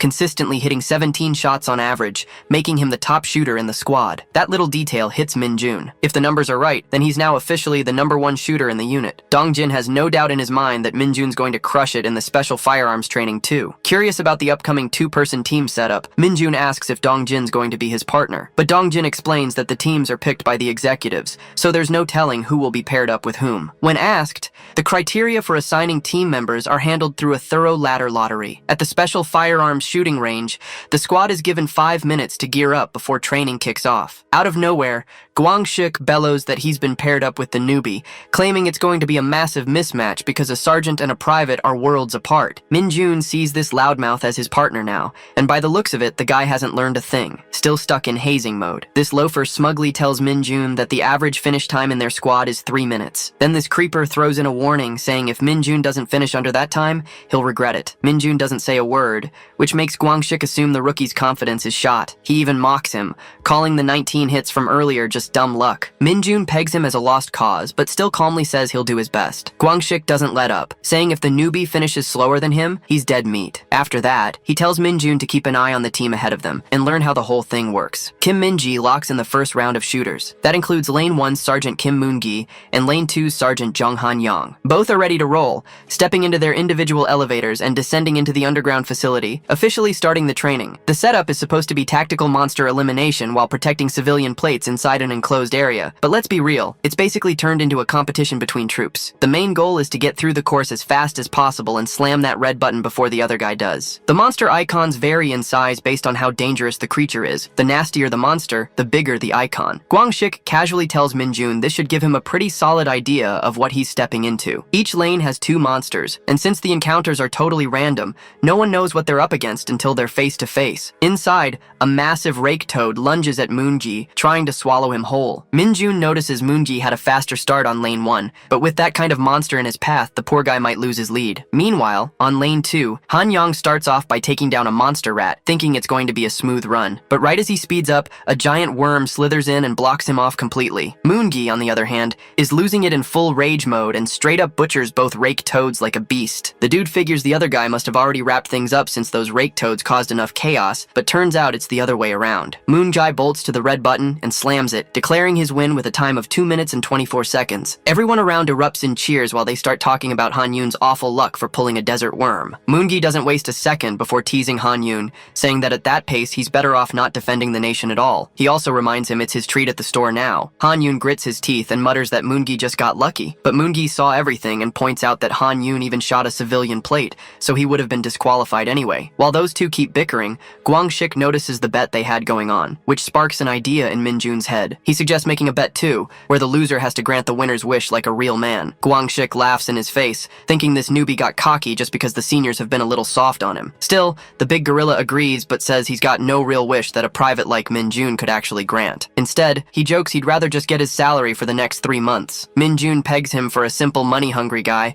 but locks in the bet anyway. Dong-jin on the side is getting more nervous by the second. Kim Min-ji calls the next group in, and Min-jun steps up to face off against Guangxik as they descend into the facility. Min-jun's already kicking himself for falling for that cheap provocation, knowing it's usually best not to draw attention. Still, he just can't sit still when someone pokes at him. Outside, the crowd is buzzing, hyped to see a sergeant actually make a bet with a private during training. Some even joke about whether Guangxik will have to jump in and save the newbie from a monster. Then out of nowhere, a sudden tremor hits, rattling everyone to their core. Heads whip around, but nobody has a clue what's going on. Back underground, Min-jun freezes for a second, confused by the shaking. His eyes widen when he catches sight of a monstrous one-eyed freak chomping down on a cat like it's popcorn, and the sight instantly gives him the ick. The Cyclops casually tosses the half-eaten rat aside like trash and turns its hungry gaze toward its next meal, Min-jun. The guy lets out an internal sigh, thinking this is such a drag. He remembers his dinner plans were fried chicken tonight, which means he better wrap this mess up fast. Still, he hesitates for a second, thinking it would suck to accidentally shoot the wrong target and hit a civilian plate if he got careless. Just as the monster charges in to start something, Min-jun wonders why this cranky monster is going berserk like that. The fight kicks off for real, and Min-jun shifts into serious mode, pouring his demonic energy into every attack. One solid punch to the gut stuns the monster enough to calm it for a moment, and Min-jun figures all that's left is to finish the job with a shot. But then right before his eyes, he sees something wild. The monster's torn-up hand regenerates in seconds. Meanwhile, the others nearby are losing it, asking if the newbie's actually out there fighting something. They're trying to figure out if there was an accident. Kim Min-jun's brain is on the verge of meltdown as he realizes exactly what's going on. The newbie is battling a Cyclops that managed to break free from the second lane. Not just any Cyclops either. That thing is the devouring demon. After absorbing energy, the Cyclops' regeneration and attack power ramp up insanely fast until the digestion phase ends. But something feels totally off. This kind of monster usually won't lash out unless it's backed into a corner. What's weirder is how it went berserk after eating another monster. The whole thing makes zero sense. This meathead shouldn't be losing it like this. Meanwhile, Min-jun is deep in the brawl, trading blows with the beast like it's just another Tuesday. The dude knows full well this should have just been standard firearms training, not a live boss battle. Still, he doesn't hold back. He unloads a barrage of bullets right into the monster's skull, relentless with his aim. A few well-placed shots tear through its eye, and Min-jun notices something. The eye regenerates way slower than the rest. That's his opening. He keeps moving like a ghost, dodging every swing with sharp reflexes. But even blind, the Cyclops' attack speed doesn't drop. That's the real freaky part. Min-jun's dodging like a pro, but the monster still tracks him, not by sight. He starts thinking maybe it's picking up on sound or scent, or worse, maybe it's reacting to his demonic energy. That could be the trigger. Back on the sidelines, Kim Min-ji, fully loaded and suited up, watches the chaos unfold with a growing sense of guilt. He can't figure out how things escalated like this, but he blames himself for the screw-up. No regular private should be facing off against an energy-fueled Cyclops. Even armed, that's a suicide mission. Deep down, all Min-ji can do is hope Min-jun survives long enough. Praying that the rookie can just hang in there, Min-ji takes off, rushing in with everything he's got to back him up. Meanwhile, Corporal Kim Guangxik is sprinting toward the button, confident he'd clock in at 2 minutes and 30 seconds. He is full of himself, thinking Min-jun could never keep up with his speed and had probably already failed, just like he expected. He even joked to himself about spending the brat's salary during vacation. This prick is having a laugh here. But when Corporal Kim Guangxik arrives at the destination, his face goes really pale to see the brat casually standing beside the button. Min-jun gives a look to Sergeant Guangxik and laughs at his face with a mug, calmly pressing the red button. That stunt took the light out of Guangxik's face, who is sweating like crazy to lose a bet from a brat. Minji has no words when he finally arrives at the scene. The Cyclops is dead, and he can't figure out how Min-jun possibly managed to shoot to make it end like this. Back there, everyone's going bonkers to hear that the so-called newbie finished in less than 2 minutes. They can't believe Min-jun just took down a fully fed Cyclops all by himself, especially since everyone thought it had to be some kind of fluke. Dong-jun eyes him with concern, asking if he's hurt or feeling off in any way, but Min-jun answers calmly, saying he's totally fine. With that, Dong-jun's tension eases a bit, and he asks Min-jun how he managed to take down the Cyclops. Min-jun flashes a grin and says it's all thanks to his training. Meanwhile, Corporal Kim Guangxik watches the whole scene unfold with burning frustration. One of the guys suddenly brings up the bet they had made, pointing out that the newbie actually won. Guangxik smacks the guy from behind and snaps, asking if he's got a death wish. He yells that the situation wasn't fair, so the bet doesn't count. There's no way the rookie could have finished faster than him. Guangxik insists that during special firearms training,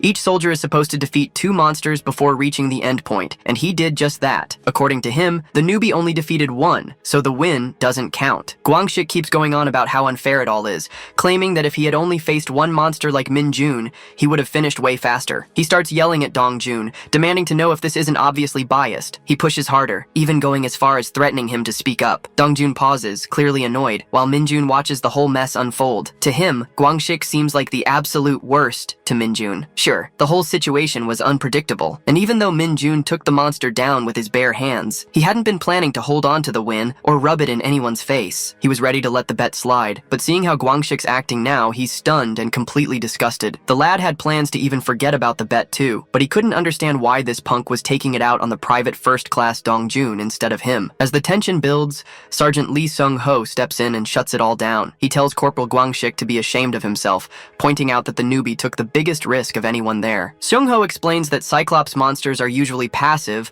but once they go berserk, they're on a whole different level of danger. He makes it clear that everyone saw Minjun deal with something way more intense than what Guangxik faced. Then, he calls him out for rubbing it in when everyone knows the truth. That catches the whole crowd off guard. No one expected Seung-ho to step into this mess. Guangxik fires back, asking if Seung-ho's just trying to show off in front of his juniors, but Seung-ho shuts him down again, saying Guangxik's the one looking desperate right now. Guangxik tries to brush it off, telling Seung-ho to stop embarrassing him in front of the juniors and saying he was only joking. But Sergeant Seung-ho shoots back, asking if everything that doesn't go Guangxik's way is always just a joke. He adds with a smug look that it's funny how getting a higher rank suddenly makes all the stubborn mules who used to boss you around start acting really obedient. That line hits hard. Guangxik looks visibly ashamed, unable to come up with a comeback, which satisfies Minjun for sure. While Corporal Kim Guangxik stands there in shame, Sergeant Seung-ho asks if he's got anything else to say. Like a nervous wreck, Guangxik mumbles that it's nothing. Seung-ho just nods, saying it's better that way. Later, during their evening stroll, Kim Minjun and Dongjin talk about how Sergeant Lee Seung-ho had once received a rare 2-rank promotion, a special case awarded to someone who scored the highest in the advancement exams. It used to be a legitimate path, but the system was scrapped after a staff sergeant who'd received the same kind of fast-track promotion caused a major accident in a dungeon. Sergeant Seung-ho ended up being one of the last people ever granted that kind of jump. Minjun asks if there's really no way to get a special advancement anymore, and Dongjin replies that while there are still exceptions, like rescuing a civilian during an emergency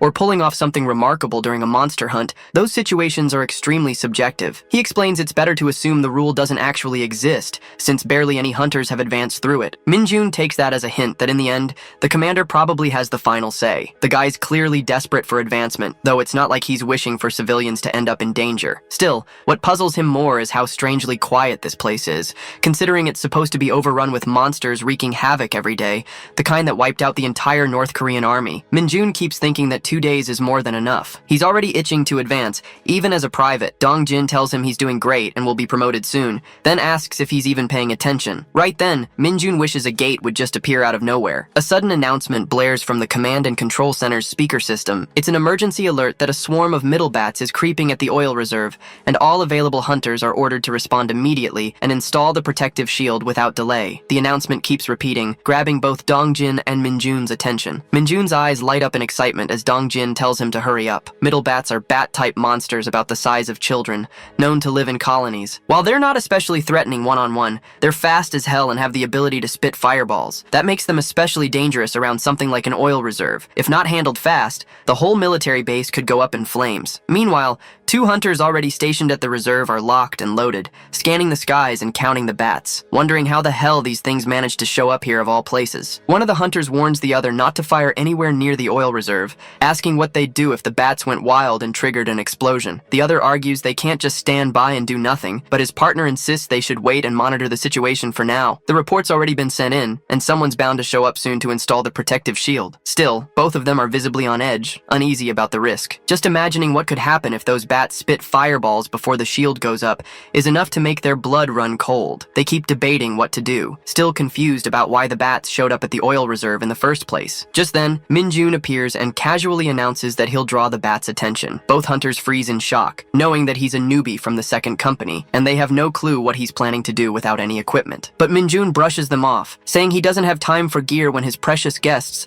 the monsters that are going to help him advance, are already here. He's fully ready to earn the title of the private who single-handedly stops an emergency that could have taken out the entire military camp. And best of all, he gets to hog every last bit of experience for himself. As expected, this cocky brat realizes the bats are reacting to his demonic energy, and now they're all his. On the other hand, the hunters nearby are scrambling to set up the equipment and make sure nothing gets damaged. But as soon as they catch sight of Minjun out in the open, they stop in shock. Sergeant Sung-ho sees them spacing out and yells at them to get moving and finish installing the shield. The hunters stammer, pointing at Minjun, who's already out there fighting. That only makes Seung-ho angrier. He snaps that Minjun is doing all the heavy lifting while they're just standing there gawking. The hunters quickly apologize and jump back into action. Minjun thinks it's taking way too long since he has to rip the bats apart one by one. Sergeant Seung-ho comes running over, shouting at him to lower his stance and fall back, demanding to know what he's doing out there without even a bulletproof vest. But Minjun isn't backing down. He's convinced this fight is all his, and he's not about to hand it over. Then his eyes land on the electric fly swatter in Seung-ho's hand, and he lights up with excitement. Right then, Seung-ho suddenly drops to his knees, clutching his stomach as it acts up. Minjun asks if he's okay, and the sergeant barely manages a reply that he is. Minjun takes that moment to ask for the electric fly swatter, but Seung-ho refuses, telling him again to fall back. Minjun just grins and tells him not to worry, promising he'll be back in a jiffy after taking care of the bats. The moment he grabs the swatter, his face lights up like a kid on Christmas morning, and he dives straight back into the fight. Seung-ho watches in disbelief as Minjun begins overpowering the middle bats with ease, swinging the swatter like it's a legendary weapon. Suddenly, one of the bats spits out a fireball, and everyone nearby freezes in fear. Without hesitation, Sergeant Seung-ho commands everyone to open fire, saying he'll take full responsibility for whatever happens. But Minjun stares the bat down and roasts it, saying, if the bat has no idea what happens when it plays with fire, then it's about to get burned. Everyone is stunned by how high Minjun just jumped, wondering how on earth he managed something like that. A few hunters announce that the protective shield has been activated and remind everyone to secure all the cables. They're still asking how much longer it'll take to gather all the middle bat corpses. Sergeant Seung-ho salutes his superior, who responds with a nod saying they've done a good job. He then asks if they figured out where the bats came from, especially since none of them showed up on the radar. The commander looks around and asks who managed to roast the bats so thoroughly and how many there were. Seung-ho answers that there were 30 in total, and admits he is also wondering where the commander had been during the chaos. The operations officer on duty, Captain Song Jun-shik, explains that the battalion commander is supposed to be arriving shortly. Even though the guy doesn't specialize in combat, it's still not okay for an awakened executive to be completely absent during a full-blown emergency and only appear once everything is wrapped up. Seung-ho figures he was probably just lounging in the control center, watching the monster radar the entire time. Jun-shik asks Sergeant Seung-ho if he's the one who roasted all the bats, and says he'll report it to the battalion commander. Seung-ho quickly replies that it wasn't him. When Jun-shik follows up, asking if there's anyone else in the battalion skilled enough to pull that off with an electric baton, Seung-ho explains that it wasn't just about the ones taken down with the baton. Every single one of the 30 bats was defeated by the same person. He tells Jun-shik to make sure that's what gets reported. Jun-shik is stunned, asking again for clarification, since all the other executives were off duty. If it wasn't Seung-ho, then who could it possibly be? Just then, Minjun strolls over, salutes Seung-ho, and casually hands back the electric baton he had borrowed. He then asks with a grin if that thing happens to be expensive. The next day in the battalion commander's office, Sergeant Seung-ho is questioning Minjun, asking if he's someone who has re-enlisted. Minjun shakes his head and says no. Then Seung-ho asks if he's a regressor or something, and again, Minjun denies it. Seung-ho sighs and tells him not to pull any reckless stunts like he did yesterday ever again. He warns that while he might have gotten lucky this time, a hunter can never predict what might happen next. Minjun, thinking to himself that it wasn't luck at all, decides it's best to keep his mouth shut. Seung-ho explains that, as he probably knows, the Hunter Corps is a special unit, and everything about it is different, starting with the size of the divisions, which only consist of 4 battalions. Even those battalions have way fewer troops than regular military units. Minjun thinks to himself that obviously that's the case, since not all awakened keep re-enlisting, but he still doesn't understand why Seung-ho is bringing it up. That's when Seung-ho asks if he knows how all of this is possible. Minjun stares back, completely clueless. Sergeant Seung-ho says that every single person in the Hunter Corps is awakened. While not everyone is out there fighting, quite a few officers specialize in areas like administration, monster theory, tactics, and weapons research. But they're all awakened too. The dude explains that in the Hunter Corps, advancement is based purely on accomplishments and talent. Meanwhile, Minjun is thinking that they called him into the battalion commander's office first thing in the morning, so he figured there'd be some good news. But now he just feels annoyed. It's more like an info session, and he should have known better than to get his hopes up. Seung-ho looks at him and asks if he was expecting something just because he got called in. Then he tells the lad to stay focused, adding that today, the hunter who has defeated the most monsters in the 104th Division will be visiting their battalion. A car full of tough-looking men pulls up at the Hunter Corps base, and Colonel Lee Junbyam, the 2nd Battalion commander, steps forward to salute the arriving guests. Standing beside him are Captain Seo Jong-woon, the 2nd Battalion's 2nd commander, Captain Song Jun-chik, the operations officer, 2nd Lieutenant Kim Chulman, the 2nd platoon commander, and Sergeant Lee Seung-ho, the 2nd squad leader. All of them stand tall, sharp, and fully focused. Seung-woo walks up and shakes hands with Sergeant Seung-ho, saying he's heard about how calmly he handled yesterday's incident. He praises Seung-ho's work, and Seung-ho respectfully thanks him for the acknowledgement. Meanwhile, Kim Min-jun is sizing up Seung-woo, thinking he definitely gives off a commanding presence. And now he's really curious just how strong a 2-star officer from the Hunter Corps must be. Sir-do then turns his attention to Min-jun and asks if he's the one. Min-jun confirms, and as Sir-do shakes his hand, Min-jun instantly feels the insane strength in his grip, leaving him stunned. Then the big guy casually starts patting Min-jun's back like he's his favorite puppy, telling everyone to relax and ease up. Sir-do tells everyone to stand at ease and asks if they've pinpointed the location of the gate the middle bats came from. Sergeant Sung-ho reports that it's on a hill about 1.2 kilometers north of the battalion. The dude explains that the area is currently off limits and they're working on identifying the gate's rank. Sir-do instructs him to report directly to the division commander's office once they have confirmation. Next, this guy asks if there was an issue with the radar. Captain Jun-shik responds that the alarm didn't trigger until the bats were practically on top of the battalion. He adds that it doesn't look like a mechanical failure, but they're checking for possible blind spots. Sir-do says that if it isn't a malfunction, then the problem might have been the sheer number of monsters slipping through,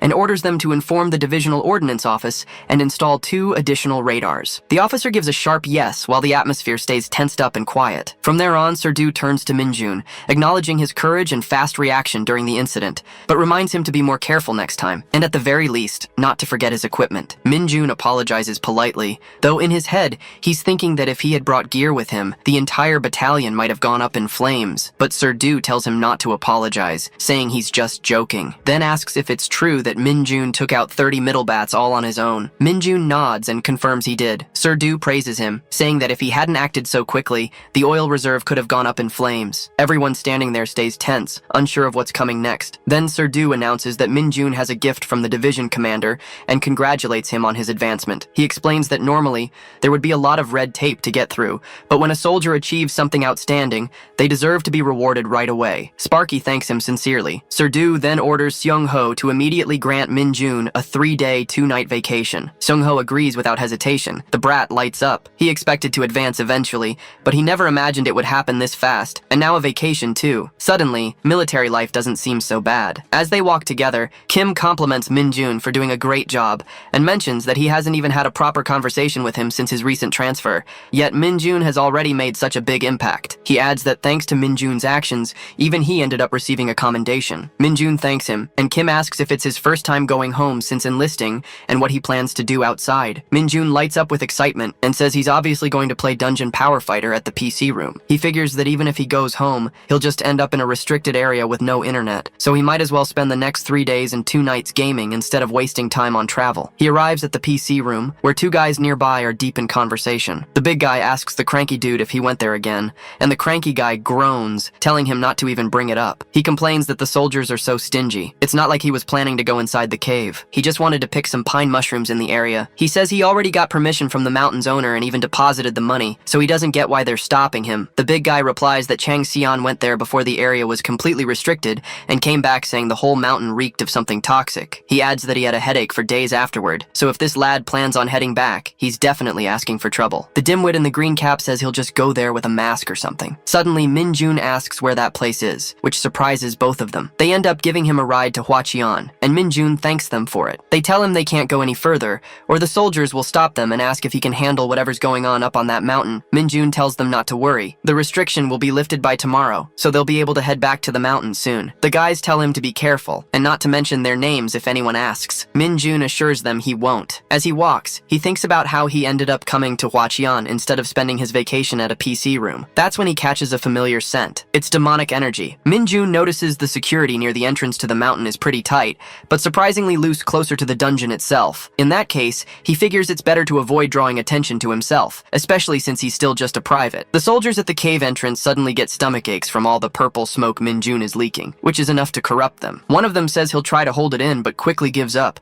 apologizing and admitting he just can't control it. He tells the other soldier that no one's going to show up here anyway, so they can take care of their business and be back in a few minutes. It'll be fine. The other guy agrees. Kim Min-jun sees the perfect opportunity and slips into the cave. The lad doesn't sense any monsters inside, but the demonic energy feels unusually dense. Still, he doesn't really care, so he rushes inside. His demonic energy stat begins to rise by 1 point, and he's shocked at how steadily it increases. The dude keeps crawling into this toxic place. Once it hits the threshold, his corruption skill automatically enhances, and he even unlocks a new skill called Nightwalker. Min-jun feels lucky, finally starting to resemble Lumi Nuna, his favorite character and the cult founder he once modeled himself after. With 60 strength, 60 agility, 60 stamina, and 15 demonic energy, things are looking up. Now equipped with 2 skills, Corruption and Nightwalker, the lad's genuinely thrilled to gain free demonic energy and a practical ability. Nightwalker summons a familiar formed from Shadow, something he relied on often back in Isgard. That sneaky little bastard is a specialist in assassinations, thriving in the dark and staying hidden. Sure, it constantly drains his demonic energy,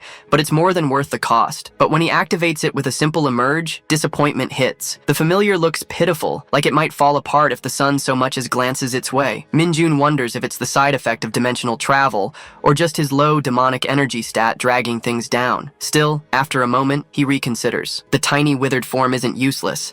In fact, its small size makes it perfect for slipping into shadows and staying unnoticed. It may not be flashy, but in stealth, it's already earning its keep. Kim Min-jun salutes and says he's back from vacation. Everyone around stares in surprise, asking if he's really the hunter who advanced faster than anyone in history. Someone else chimes in, asking if it's true that the division commander personally gave him a vacation and handed him his badge. Min-jun nods, confirming it all. Then this bunch starts praising him, clearly impressed. The kid just shrugs it off, then spots Dong-jin and casually hands him a bottle of moisturizer, saying he brought it. Dong-jin smiles and replies that he didn't need to go through the trouble, but thanks him. That's when Kim Gwangshik strolls over, grinning, and cracks a joke about their touchy friendship, saying it's not like Min-jun got deployed overseas or something. He asks if Min-jun brought the Maxim he asked for, and Sparky tosses it to him without missing a beat. Min-jun and Dong-jin keep chatting, and Dong-jin teases that he'll have to start using honorifics if Min-jun makes it to corporal. Sparky shoots back with a confident grin, saying there's no if about it. Then Sergeant Cho, the red-haired loudmouth, says he happened to see the list of candidates for the advancement exam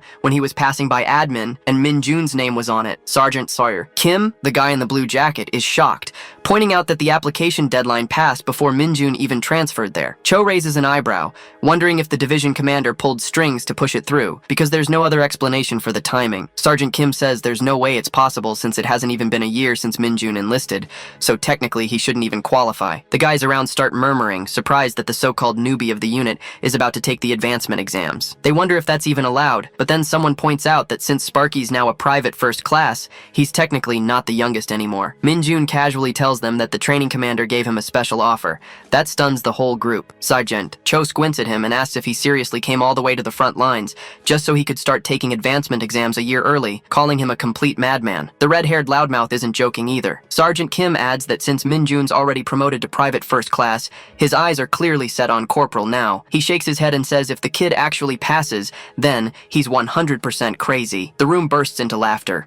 Kim goes on to mention that the candidates taking the advancement exams this Saturday have orientation and specialty weapons training starting tomorrow, so Sparky better be ready to suffer a bit. Sergeant Cho chuckles on his way out, telling kids to have fun. He and Sergeant Kim leave together, still chatting and laughing as they go. Sergeant Cho asks Sergeant Kim if he's not taking the advancement exam himself, and Kim just shrugs, saying there's no reason for him to stay in the army any longer. Meanwhile, Sparky is deep in thought, wondering about the specialty weapons training. He's curious if it involves anything beyond the standard firearms. At the Hunter Advancement Examination orientation, the officer at the front tells everyone to quiet down and pay attention. He says they're going to run through a quick orientation for the exam scheduled tomorrow. For those who've taken it before, he warns them not to tune out just because they know the drill. He wants everyone focused for the sake of the first-timers. The officer then explains that the Hunter Corps Advancement exam is made up of 2 main parts, a written test and a practical test. He reassures them that the written portion is basic, even easier than a driving test. Min-jun tunes out that part immediately. His eyes are set on the practical section, which includes a stat test, specialty weapons proficiency, and monster handling ability. In his head, he already considers passing a done deal, but now he's thinking, if he gets perfect scores, there will be any perks or something. That thought alone gets him to straighten up. Maybe it's time to stop cruising and start taking this a bit more seriously. Coach announces that they're starting specialty weapons training. Everyone gathers and stands at attention on the field as he instructs the privates and private first classes to pick only swords. Then, he turns to the corporal corporals and tells them to grab their personal weapons and head farther down the field for separate training, warning them that if he catches anyone slacking off, they're as good as dead. Furthermore, he explains that he'll be teaching the basics of swordsmanship according to the Hunter Corps combat manual, but he also makes it clear that just blindly following the manual won't do them much good. Instead, he encourages them to use the Corps' techniques as a foundation and build their own unique fighting style from there. Everyone shouts back, claiming they are on board. He stresses that the basics matter more than anything else, so they better keep their eyes on him and focus. Minjun immediately sees why this is called specialty weapons training, because going into battle with only rifles would be straight up dumb. As everyone starts swinging their swords, he quietly compares their moves with what he learned back in Isgard. Honestly, the swordsmanship there might be better, depending on how it's applied. Minjun starts practicing, and just like that, jaws start dropping. His movements are sharp, clean, and precise, so much so that the others can't believe their eyes. Coach tells everyone to stop and calls Kim Minjun up to the podium. Facing the group, he points out that most of their sword movements still look stiff and disconnected. He tells them to take notes from Private First Class Kim Minjun. The whole squad tightens up, eyes locked on him as Minjun steps forward and runs through the sword forms again, each swing cleaner and more precise than the last. Eventually, Minjun gets tired and drops into a seat, wondering why he's the one putting on a performance when he's not even the training officer. He wipes the sweat from his forehead, grumbling to himself about how hot it is, and questioning whether it's actually going to snow like the forecast promised. Serha walks over, praises him for nailing the routine, and casually hands him a sealed packet, telling him to eat it when he's alone. Minjun stares at it, confused, wondering what kind of guy just walks around with random stuff like that in his pocket. Right then, Dongjin approaches, complimenting Minjun's form and asking if he can take a closer look at it during the break. Minjun's caught a little off guard. He didn't expect that kind of request. Dongjin adds that he knows it's Minjun's first time officially training with them, and it's obvious the sword is his specialty weapon, but for him, fighting monsters with it has never felt natural. He politely asks again if he can study Minjun's movements for a while. Minjun replies that if Dongjin needs his help, he can take as many looks as he wants. As he watches Dongjin move through the sword forms, Minjun notices right away, this guy's been training seriously. His technique is solid, following the standard form of Hunter Corps swordsmanship to the letter. The issue isn't his movements, it's his confidence. And that, well, happens to be Minjun's specialty. He thinks to himself that it's not time yet, but when the moment comes, he's going to turn Dongjin into a top-tier hunter. It's Saturday, the day of the advancement examination. Around the area, things are still pretty chill. Two weirdos are busy watching some girl group's music video like it's the highlight of their week. A group of guys are into a heated basketball match, and off to the side, one guy's locked in, laser-focused on a game of Go. Then suddenly, the school speakers crackle to life with an announcement from the administration office. It calls for all hunters scheduled for the advancement exams to head straight to the military training ground. The message keeps looping, growing more urgent, and as it echoes through the area, everyone freezes. Eyes widen and hearts pick up pace. It's finally happening. They all know what this means. It's time to try and level up. It's time to become a corporal. And Minjun gives a smile that the time has come. On a bright sunny day, the hunters gathered at the training grounds, and soon after, 2nd Lieutenant Kim Chae-ulman of the 2nd Battalion stepped forward. He introduced himself as their guide for the day, and added with a dry smile that he hoped they'd actually bother to listen to him. He, wasting no time, calls for a head count and told each company to report their numbers. Just then, a bus rolled up, and Kim Chae-ulman instructed everyone to board in an orderly manner. Once they were all on board, he reminded them of what they already knew. The advancement exams would be held at the 105th Division, which meant they'd be heading to Gapyeong, where the division was stationed. Before taking his seat, he added one last piece of advice. Review the practice questions while on the road. On the bus, it's pure chaos, packed wall to wall with confused weirdos and jittery hunters.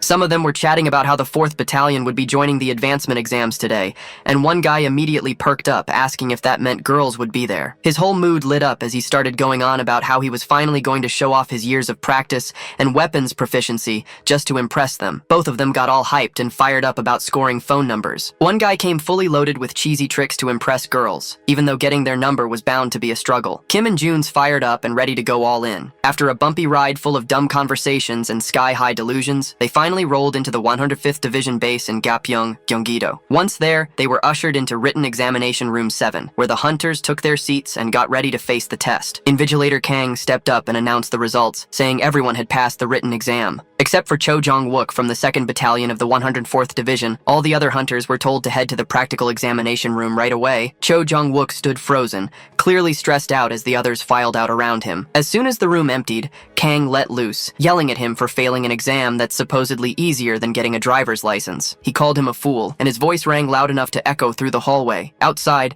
the hunters burst into laughter at the brutal scolding. Min-jun stood there with a satisfied grin, while the rest cracked up, and among them, the woman named Sun-Yoon-seo quietly watched the group go. Over in the practical exam room, Lieutenant Colonel Lee Cheolju, the official in charge of the entire advancement process, addressed the gathered hunters. He welcomed both the examinees and the examiners on behalf of the 105th Division, and acknowledged the hard work it took for everyone to make it this far, setting a serious tone for what lay ahead. Lieutenant Colonel Lee Cheolju went on to explain that the purpose of the exam wasn't just to determine who deserved a promotion, it was also about fostering a spirit of friendly and fair competition between the three divisions. While he spoke, the hunters began shifting in place, some already spacing out or fighting off yawns. But the moment he mentioned that this year's advancement exams included participants under a special exception, the room perked up. He named them Private First Class Kim Min-jun and Private Sun-Yoon-seo from the 104th Division, both hunters who had enlisted less than a year ago. Kim Min-jun blinked, wondering if there was someone else beside him, just to be sure. The colonel then asked if everyone was familiar with the 104th Division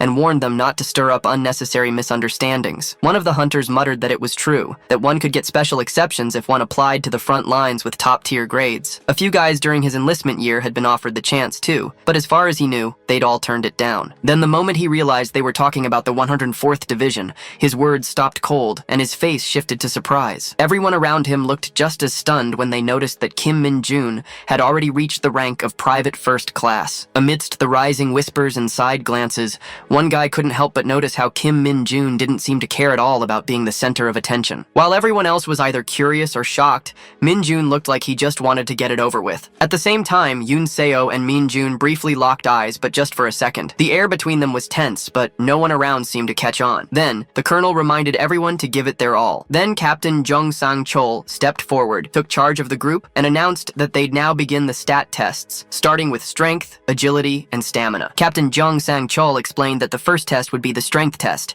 and it was pretty straightforward. All they had to do was push back the examiner standing in front of them. Lee continued, saying they had 1 minute to complete the task and would be graded on a scale of 100, with full marks going to anyone who could move the stone 10 meters. The stress in the room started rising as he called for the first participant, Private Kim Jin-hyuk of the 103rd Division. Jin-hyuk stepped forward and gave it his all, but the examiner didn't budge an inch. He couldn't even twitch the stone, and just like that, he was slapped with a score of 0 and instantly disqualified. Lee reminded everyone firmly that anyone who scored under 40 would be out of the advancement exam entirely. That sent a wave of panic through the rest of the group, and suddenly everyone started realizing just how tough this test was going to be. Then, Jang Won-ho was called. He gave it a shot, but only managed 10 points, getting disqualified. Lee Mi-ju went next and scored 20, also out. Jong Yuna followed with 0, and Jong Do-wan wasn't far off, ending up with 15, both disqualified. Then came Sun Yoon-seo from the 104th Division. She stepped up calmly and pushed with steady force, scoring 50 and passing the test. Everyone around her was taken aback,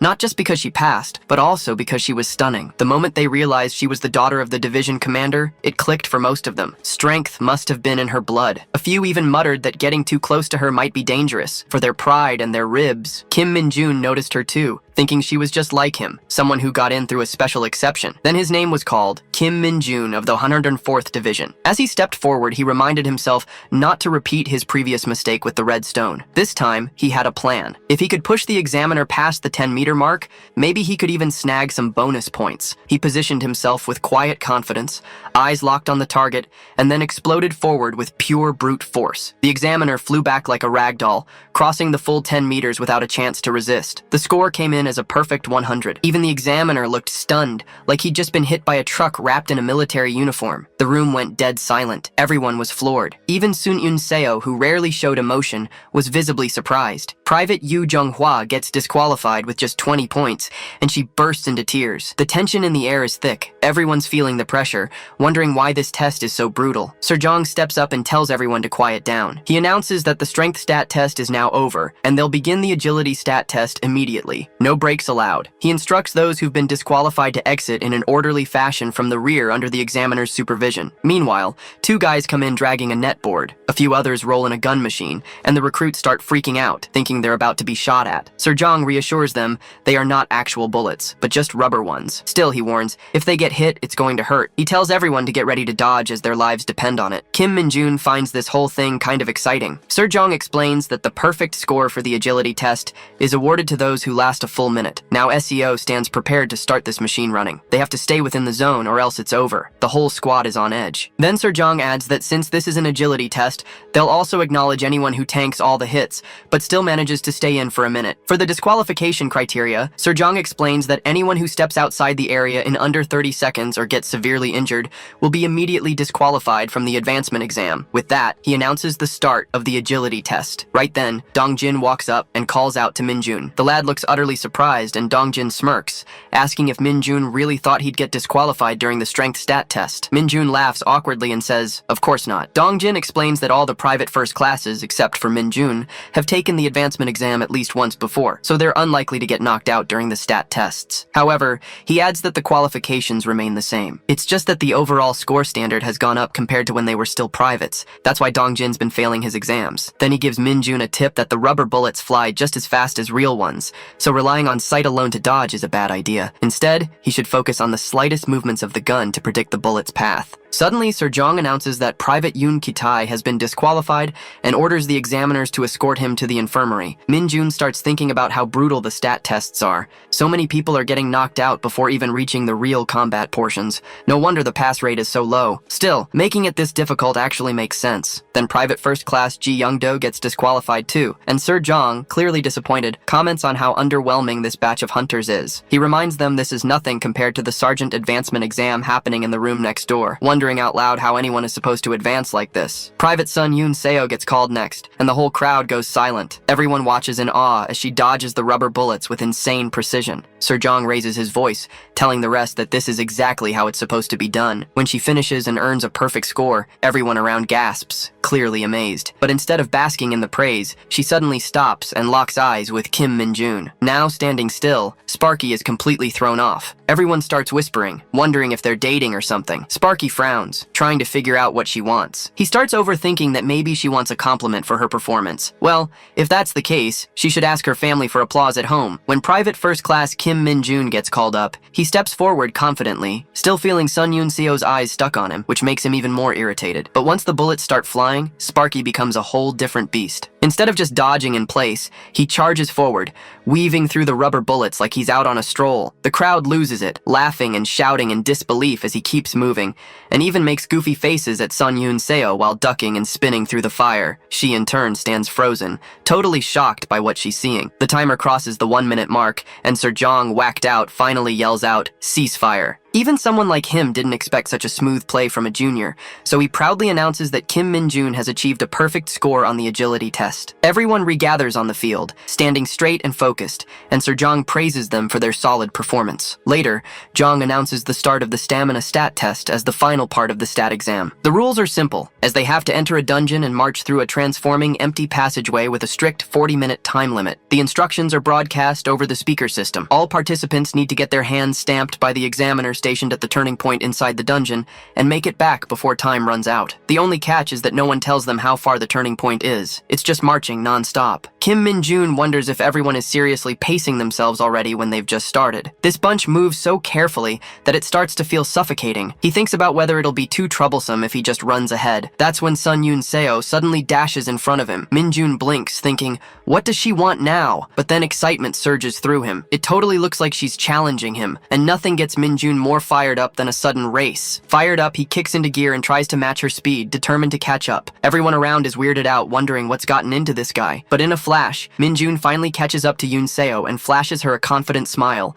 leaving her completely taken aback. Min-jun casually says there isn't much to it as he keeps pace with her, but Yoon Seo doesn't get what he means. He quickly brushes it off, saying he's just talking to himself. Then, without warning, the guy speeds up and dashes ahead, leaving her behind. Yoon Seo slows down and comes to a stop, catching her breath. That's when a memory flashes through her mind. She recalls the moment her girlfriends got all excited after finding out she had a meeting with the battalion commander right after arriving at the training center. Blondie had confirmed the rumors were true. Yoon Seo really was the daughter of a general and the rookie with sky-high stats. It was all anyone could talk about. Yoon Seo had blushed back then, and the girls had been surprised to see that behind her tough shell was someone actually shy. They'd assumed she'd act like a snob being a two-star's daughter, but turns out she wasn't like that at all. Even then, all the girls can't help but feel a little jealous of Yoon Seo. Her military life seems to be running smoothly as silk, and it's obvious she's going to be the top recruit of their enlistment year. Off in a corner, Yoon Seo quietly takes off her jacket, her mind drifting back to when Min-jun shattered the entire redstone. That moment just refuses to fade from her memory. Later on, the white team comes out on top, with Yoon Seo raising the blue flag in victory. The announcer proudly announces that the white team wins by capturing the flag in a record time of 3 minutes and 34 seconds. As a reward,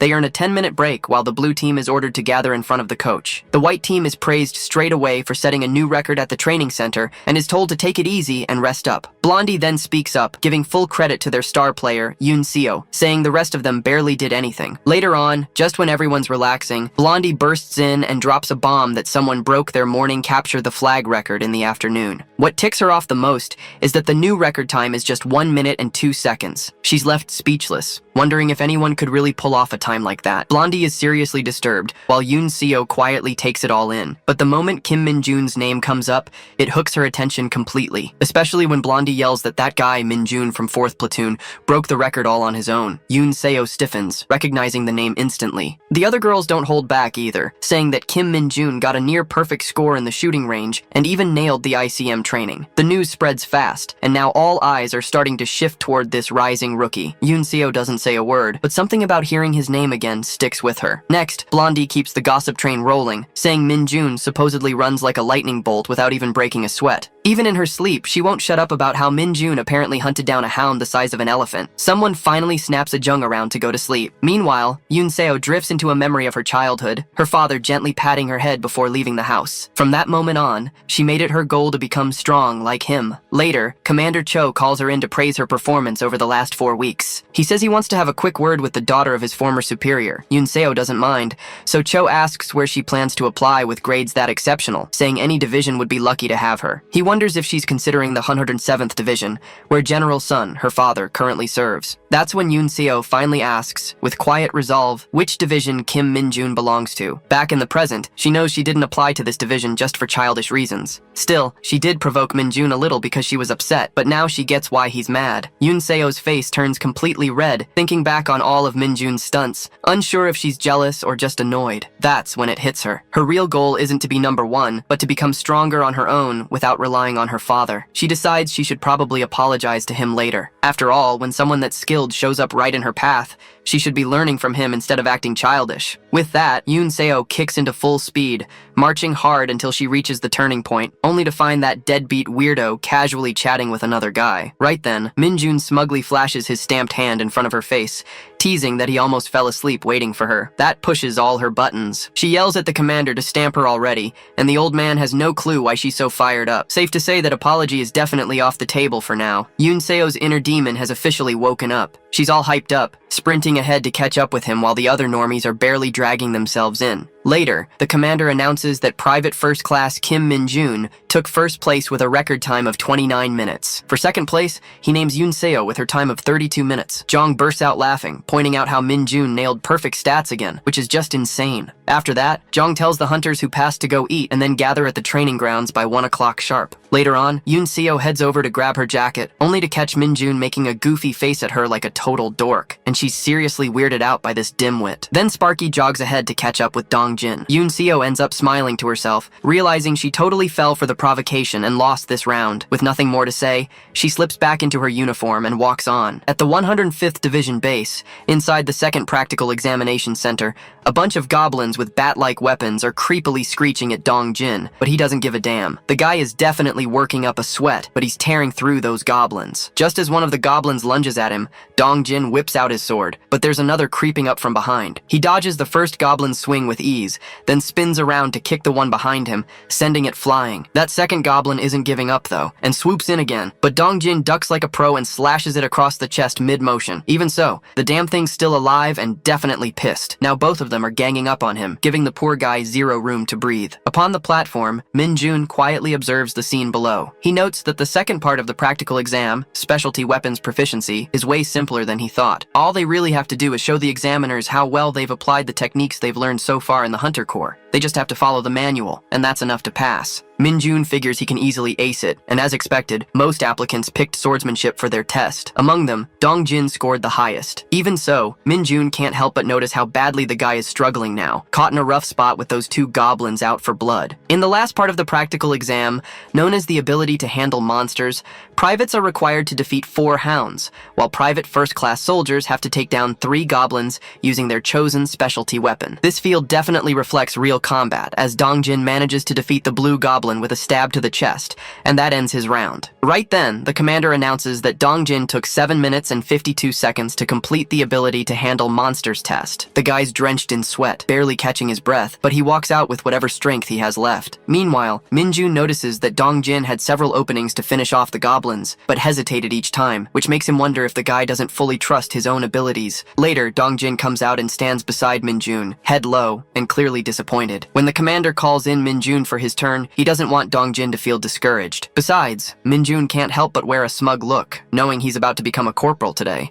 From here on, he plans to tear Dongjin's bad habits to shreds and rebuild him from scratch. Everyone's jaws hit the floor when Min-jun walks in wielding a bat. The commander doesn't understand why the guy who's been acing everything chose such a dull weapon, and he knows this one won't be easy. Min-jun figures the only real requirement for this test is landing some solid impact, nothing too complicated. Right then, 3 goblins storm into the field, snarling and ready to tear him apart. Just as the goblins rush in, Min-jun grips his bat tight, and in a flash, smacks all 3 of them at once. The blow is so clean and brutal, they drop to the ground in pieces, taken out in barely 4 seconds. Everyone watching is frozen with their jaws on the floor, brains short-circuiting at the sheer absurdity of what just happened. No one can believe that a mere private first class just pulled this off, especially one who already got a perfect score in the practical exam. Min-jun casually turns to look at Yoon Seo, locking eyes with her before flashing that smug look of his, just to mess with her. Yoon Seo glares back, thinking this guy's an absolute lunatic. Afterward, the commander praises everyone for their hard work on the exam, especially Kim Min-jun, now officially Corporal Kim Min-jun. Commander Jong laughs, admitting this guy's moving up the ranks so fast they keep forgetting what to call him. Jong does mention he was a bit worried since Min-jun was the only one from their battalion who advanced this time, but their battalion commander is absolutely thrilled with the report. With that, he gives Min-jun a proud thumbs up,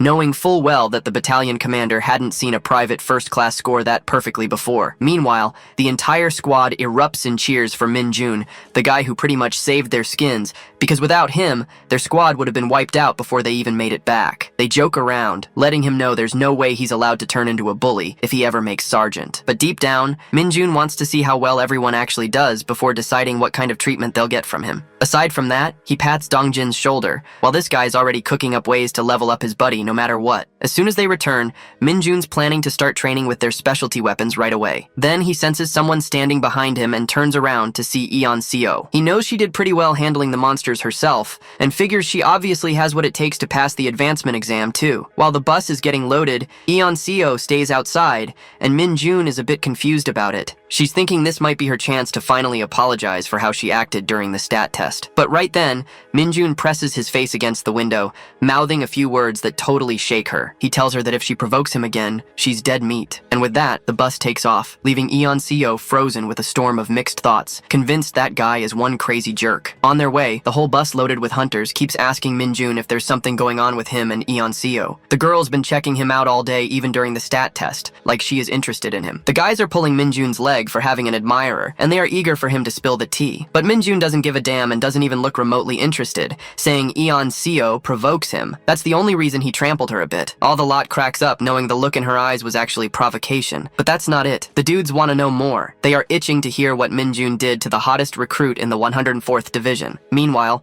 Han Yoon demands to know if he just trampled the girl of his dreams. Min-jun finds this bunch super annoying, confessing that Eon Seo isn't his dream girl. Han Yoon, who is totally pissed, demands to know Minjun's dream girl, and Minjun spills that it's Lumi. Everyone's thinking that name even clicks in their memory, but they haven't seen her anywhere. One asks if she is an idol. Minjun calls Lumi to be the dungeon power fighter's greatest beauty. When asked if anyone knows her, the whole hunter squad is eyeing Minjun with disgust. Later that night, the squad digs into fried chicken like there's no tomorrow, and more boxes keep rolling in from the lieutenant. Sergeant Cho is convinced this is the first time Kim Minjun's ever looked this happy, and Minjun doesn't deny it. Cho thanks him out loud, saying it's all pretty much because of him. He's especially hyped that the guy's got 3 stripes already, which means he's only a step away from becoming a sergeant. Minjun agrees with a mouthful of chicken, washing it down with Pepsi like a champ. Right then, Sergeant Sung-ho rolls in with the bottle cart, calling all second squad members to gather in the lounge right away. Everyone knows something's up, and Sung-ho confirms it's about the report he just submitted to the admin office regarding their squad's second sinner. But what really matters is that thanks to a perfect score in the advancement exam,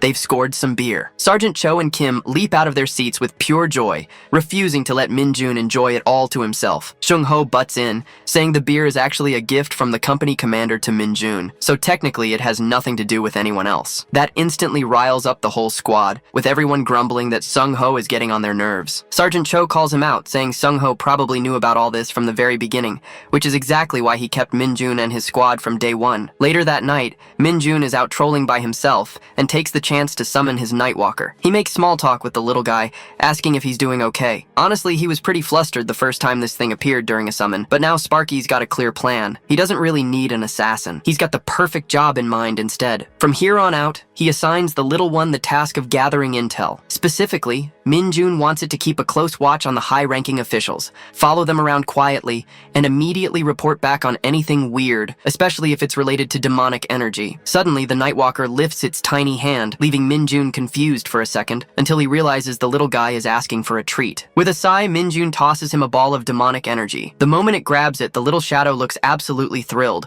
walking away like it's got a mission from heaven. Minjun warns it not to get caught, though deep down he's a little anxious seeing how excited the Nightwalker is. He knows if anyone from the squad spotted it right now, they'd probably trigger a full-blown emergency. Out of nowhere, Sergeant Kim appears and asks what Minjun's doing out here. The dude nearly loses his soul from shock, but he recovers quickly, laughing it off and saying he just needed some fresh air. Plus, it's been ages since he had a drink. When Kim asks if his tolerance is low, Minjun casually explains it's not like that. Apparently, dark mages don't get drunk the normal way. Whether it's poison or alcohol, their bodies naturally detox it all the moment it enters. Besides, the guy congratulates Minjun for advancing ahead, but warns him not to get too comfortable. He also tells Minjun not to come in late again, even if his tolerance is fine, because the rest of the squad will empty all the bottles by then. After that, Minjun finally catches his breath, feeling relieved that Sung-ho didn't see anything. He knows he's got to be more careful around here. Still, the more Minjun gets to know Sung-ho, the more he feels like this guy is a total by-the-book soldier, not that he minds that kind of personality. The next day, the commander is talking about how Kim Minjun was practically born ready. He jokes that he was ready to wipe out the whole squad if nobody passed, but one guy made it through and did it with a perfect score. Another officer adds that Corporal Kim Minjun just set a new record of 4 seconds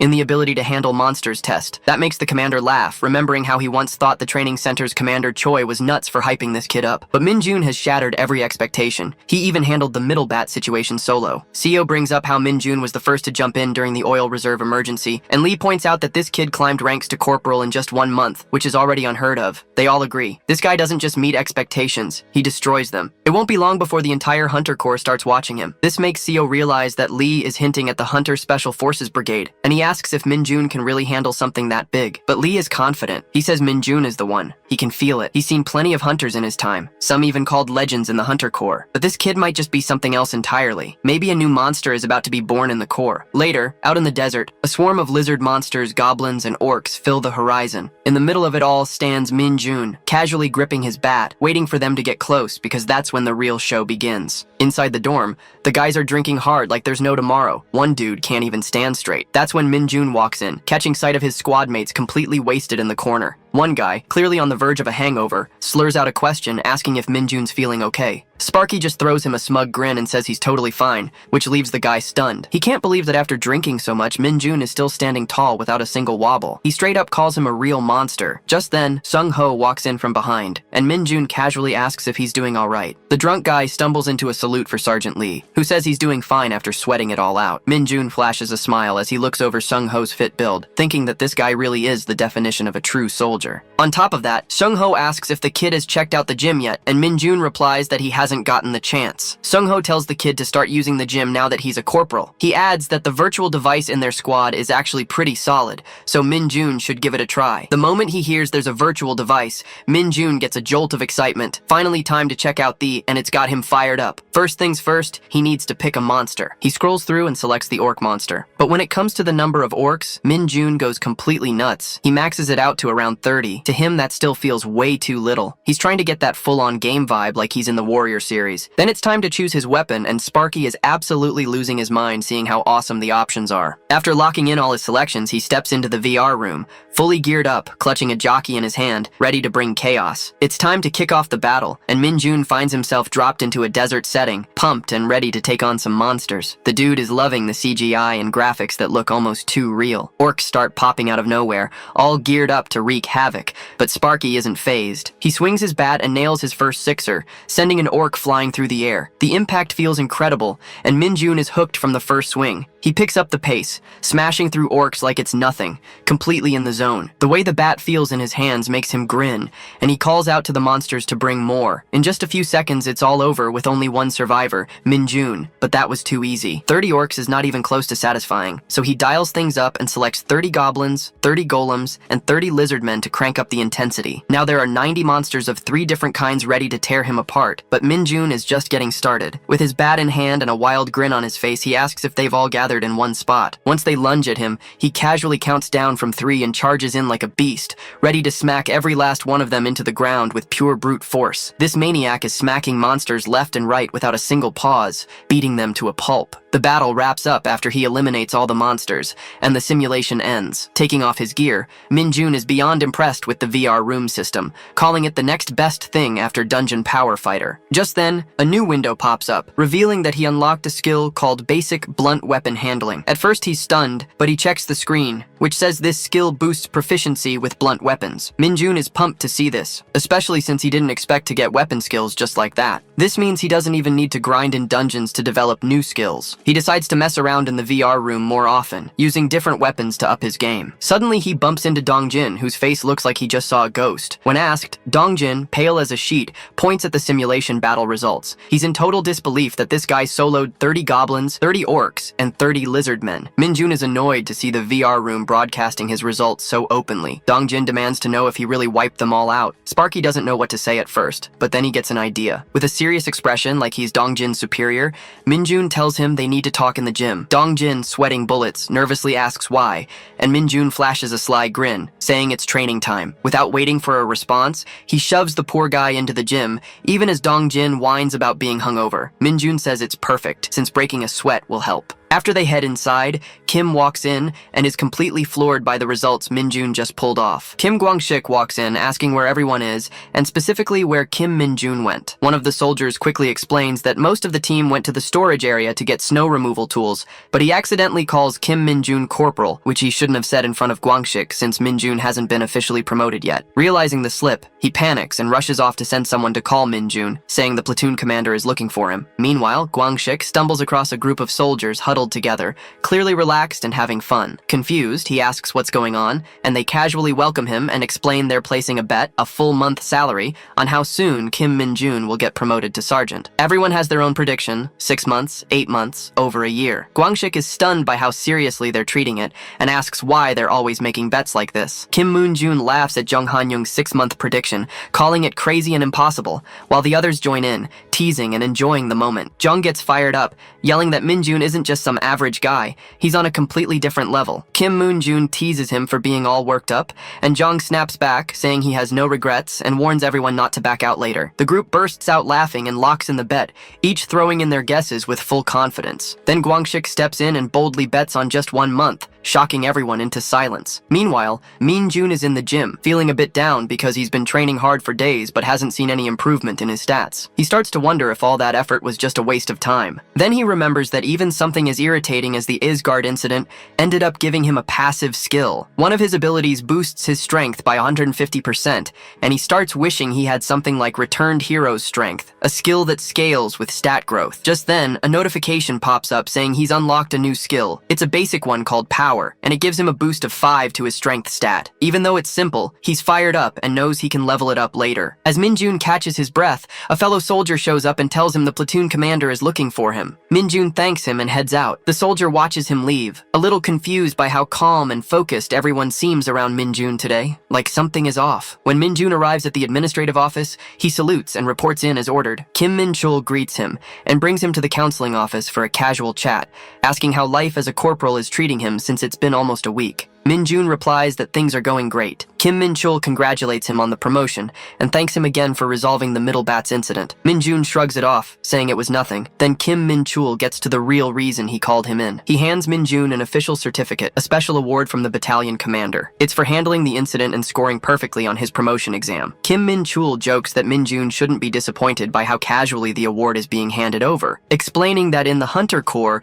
they prefer to avoid too many formal events. The certificate is an award of excellence, signed by Colonel Lee Junbyum, officially recognizing Minjun's outstanding service. On top of that, Kim Min-chul mentions that the award will count toward his experience. Minjun glances to the side, wondering if that means he might get another exception later. Kim Min-chul hesitantly agrees, maybe, but also points out that this award is rare and not many hunters receive it this early, let alone more than once. Minjun lights up with excitement, tossing out the idea that if he earned 10 awards, maybe he could land another promotion. He blurts it out like it's a stamp card deal, joking about whether awards are like fried chicken coupons or if there's a buy one, get one free event. Kim Min-chul gives him a blank stare and questions whether Minjun was even listening. A few days later, the soldiers are lined up, standing at attention with weapons ready. They've been assigned to clear a dungeon, and it's their next real mission. The platoon commander, Kim Min-chul, reminds them that if they stick to their training, they'll get through it safely without injuries. Today's dungeon is known as the Monster Rat Nest, or more commonly, the sewers. Minjun stands with his squad, Jong Hyun and Lee Jung Jin, along with other squad members like Jin Chol Ho. Their commanding officers are also present, including First Lieutenant Kim Cheolman, Sergeant Lee Sung Ho, and Sergeant First Class Kim Min-ji. The Monster Rat Dungeon isn't considered extremely dangerous, but it's still serious because more than 200 monster rats usually spawn inside. On top of that, the narrow tunnels make it tough to use guns effectively. So even though it's not a high-ranking dungeon,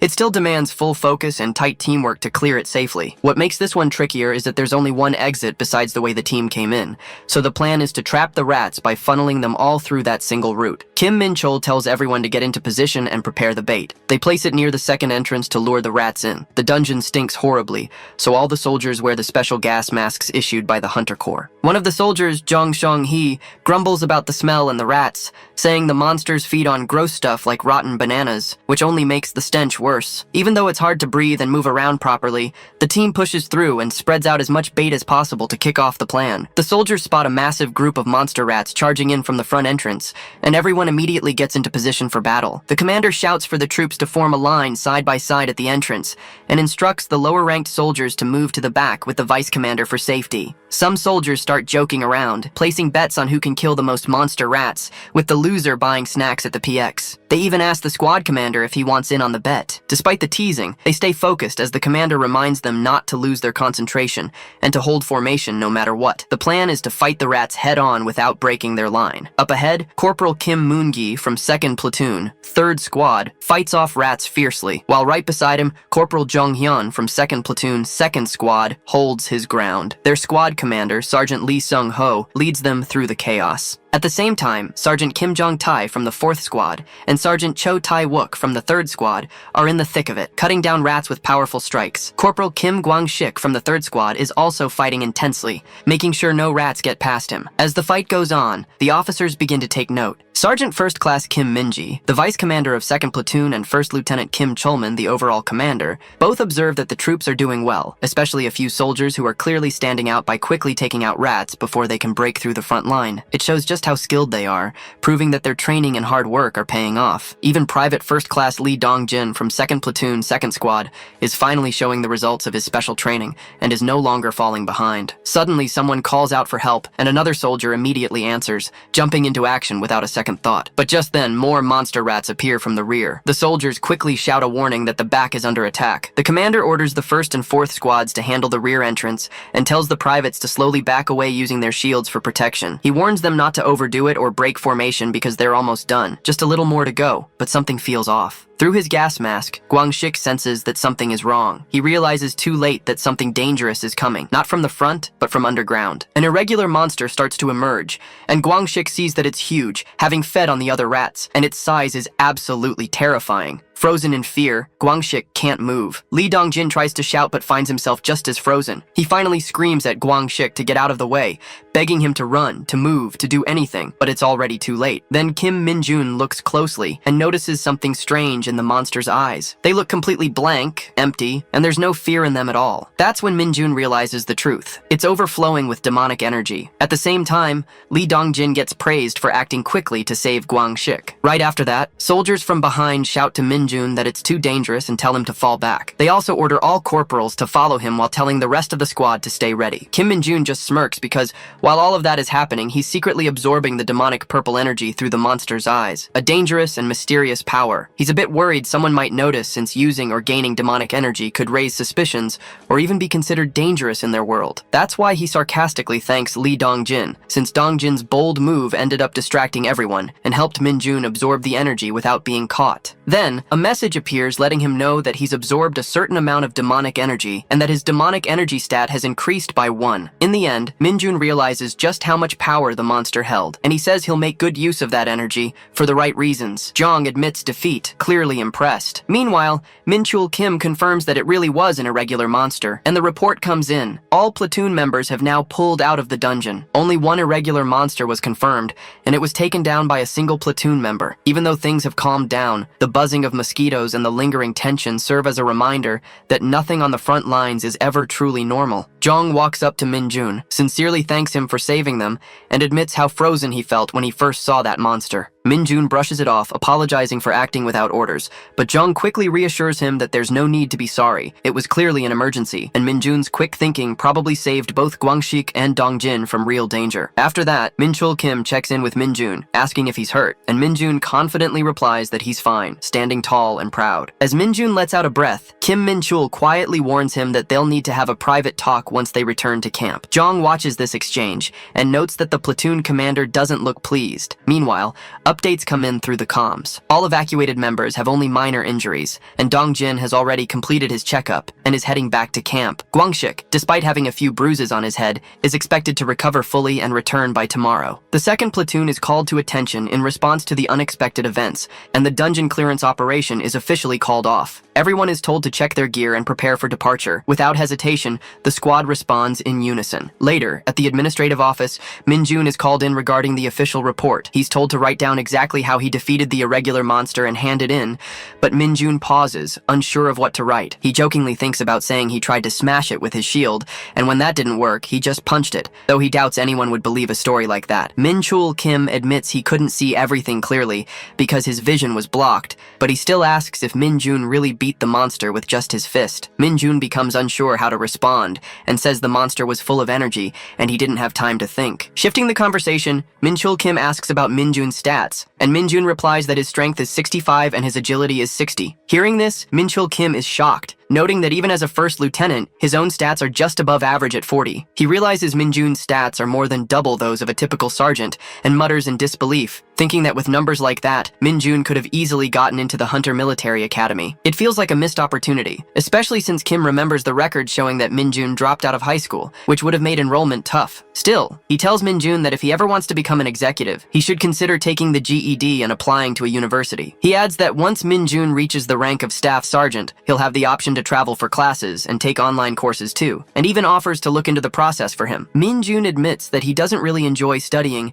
and feels it's enough to keep advancing through his accomplishments alone. After hearing that, Minchul Kim respects his decision and says he won't push him, but just asks Minjun to let him know if he ever changes his mind. Thereafter, Minjun thanks Minchul Kim, who tells him he'll finish the report and suggests he get some rest, promising he won't forget what Minjun did today. Minjun salutes and gets ready to leave, but before he walks out, Minchul Kim calls his name again and tells him that by saving the platoon, he prevented what could have been a much worse outcome. He even admits that he himself couldn't move during the crisis and sincerely thanks Minjun. Minjun responds firmly, saying he only did what he had to, though deep down, he reminds himself that all of this was necessary to gain more demonic energy and prove his worth. Outside, Guangxik stands nervously in front of Minjun and asks if he can join the special training sessions Minjun has been doing with Dongjin. Minjun looks at him in surprise, wondering how Guangxik even found out about their secret training spot, and more importantly, why someone who hasn't fully recovered yet would want to push himself like that. Guangxik struggles to explain, then suddenly points to Dongjin and says that he's come a long way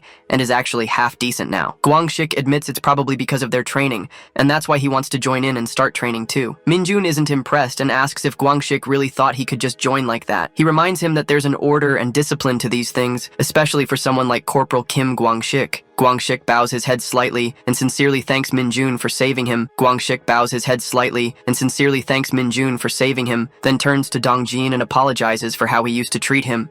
Dongjin is caught off guard and nervously tells him not to worry about it, but Guangxik continues in a serious tone, saying he's truly sorry for all the hazing and doesn't know if they'll forgive him, but he's being sincere. He explains that due to some personal reasons, he wants to become a non-commissioned officer, and that's why he's determined to train properly with them. Dongjin nervously asks if it would really be so bad to let Guangxik train with them. He turns to Minjun, hoping he'll agree, but Minjun calmly replies that no, it's definitely not all right. Guangxik quietly accepts the answer, saying he understands if they feel uncomfortable because of the way he treated them before. He sincerely thanks both Minjun and Dongjin, admitting that he's alive today because of them. Just as the air grows still, Minjun suddenly turns to Guangxik and says he'll reconsider letting him join if he acts like a pigeon for the next 24 hours. Guangxik is completely thrown off, shouting in disbelief, while Minjun shrugs as if to say, well, if he doesn't want to do it, that's fine too. Feeling the pressure, Guangxik hesitantly starts cooing like a pigeon. Dongjin watches, stunned into silence, while Minjun chuckles to himself as Guangxik continues awkwardly, pretending to be a bird. Saint praises the giant for his hard work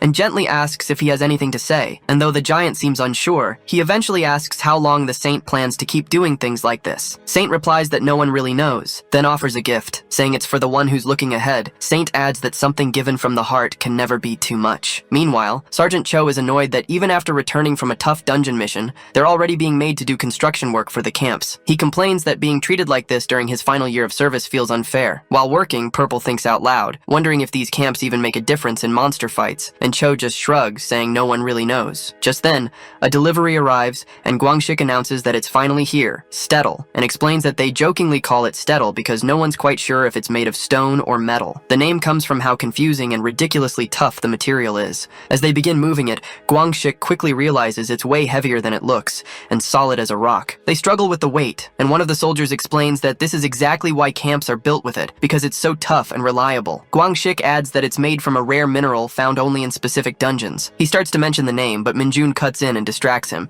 asking if he said something. Guangxik quickly plays it off, saying it was nothing, and just figured someone might be curious. Suddenly, Vice Commander Minji announces a 10-minute break for everyone. Then, with a serious tone, Minji approaches the platoon commander and shares something he overheard while picking up materials from headquarters. There's a rumor that a dungeon known as the Tin Can Dungeon might have appeared in the area controlled by the 104th Division. This immediately grabs everyone's attention. Sergeant Cho reacts in shock, asking if it's true, and Dongjin starts to panic, yelling that if they get sent there again, it'll be his and Cho's third time entering that awful dungeon. Cho complains loudly, saying the situation is getting ridiculous, but Minji tries to calm everyone down and reminds them that an investigation is still ongoing, and nothing has been confirmed yet. Meanwhile, Guangxik quietly mutters about Tin Can dungeons, explaining that hunters use that nickname for certain types of dungeons that follow a specific pattern. First, these dungeons are much larger than normal. Second, they're packed with more monsters and a wider variety of them. Third, they don't include boss monsters or extremely high-risk enemies. Because of all that, they're considered ideal for gaining real battle experience, which is why divisions often use them for large-scale training known as hunter field maneuvers. Minjun, overhearing Guangxik mumbling again, asks who he's even talking to, and Guangxik just shrugs it off, saying he thought someone might be curious. Minjun repeats the name hunter field maneuvers, confused and clearly not thrilled, thinking this doesn't sound like the kind of training he wants right now. He's not interested in long, boring drills, he just wants real fights. But Minchil Kim reminds them all that this is divisional training, it's mandatory, and it's actually a great opportunity to build up accomplishments. As soon as Minjun hears the word accomplishments, his eyes light up, suddenly reminded of his goal to gain recognition and grow stronger. Minjun gets excited, thinking how being stationed at the front lines gives him so many chances to prove himself. He feels proud of his decision to come here because it was the right choice, and everything's working out even better than he imagined. As the excitement about gaining accomplishments builds, Minjun suddenly notices a faint purple glow at his foot. But without drawing attention, he quickly slides his shoe over it and hides it before anyone notices. Dongjin and Cho, clearly exhausted, yell out in frustration and say they don't need any more accomplishments because they're already being worked to the bone in their final year. Meanwhile, Minjun quietly lets out a breath of relief, thinking how lucky he is that nobody saw the glow. He brushes it off and casually shifts focus, thinking the current issue is something about reinforcement requests. Meanwhile, Enseo Sun, the female officer, explains that reinforcements were requested due to an irregular monster, and the request came from the investigative team inside a dungeon that recently appeared in Yanggu. The commanding officer recalls that the dungeon appeared inside a military zone, not near civilians, to which Enseo confirms and adds that 2 members of the investigation team suddenly passed out with no warning or signs. She mentions that this strange occurrence has been happening more frequently, and warns that it might be a sign the dungeon needs to be cleared immediately. The officer suggests handing over area control to regular soldiers and pulling back all hunters stationed in Yanggu, redirecting all forces toward a new priority, the dungeon that has opened in the civilian area of Hongcheon. Enseo accepts the order without hesitation. Meanwhile, Minjun watches this unfold and smirks to himself, thinking it looks like the perfect opportunity has just landed in his lap. Feeling like everything is aligning in his favor, Minjun decides that he's going to request a day off. Minjun double-checks his bag,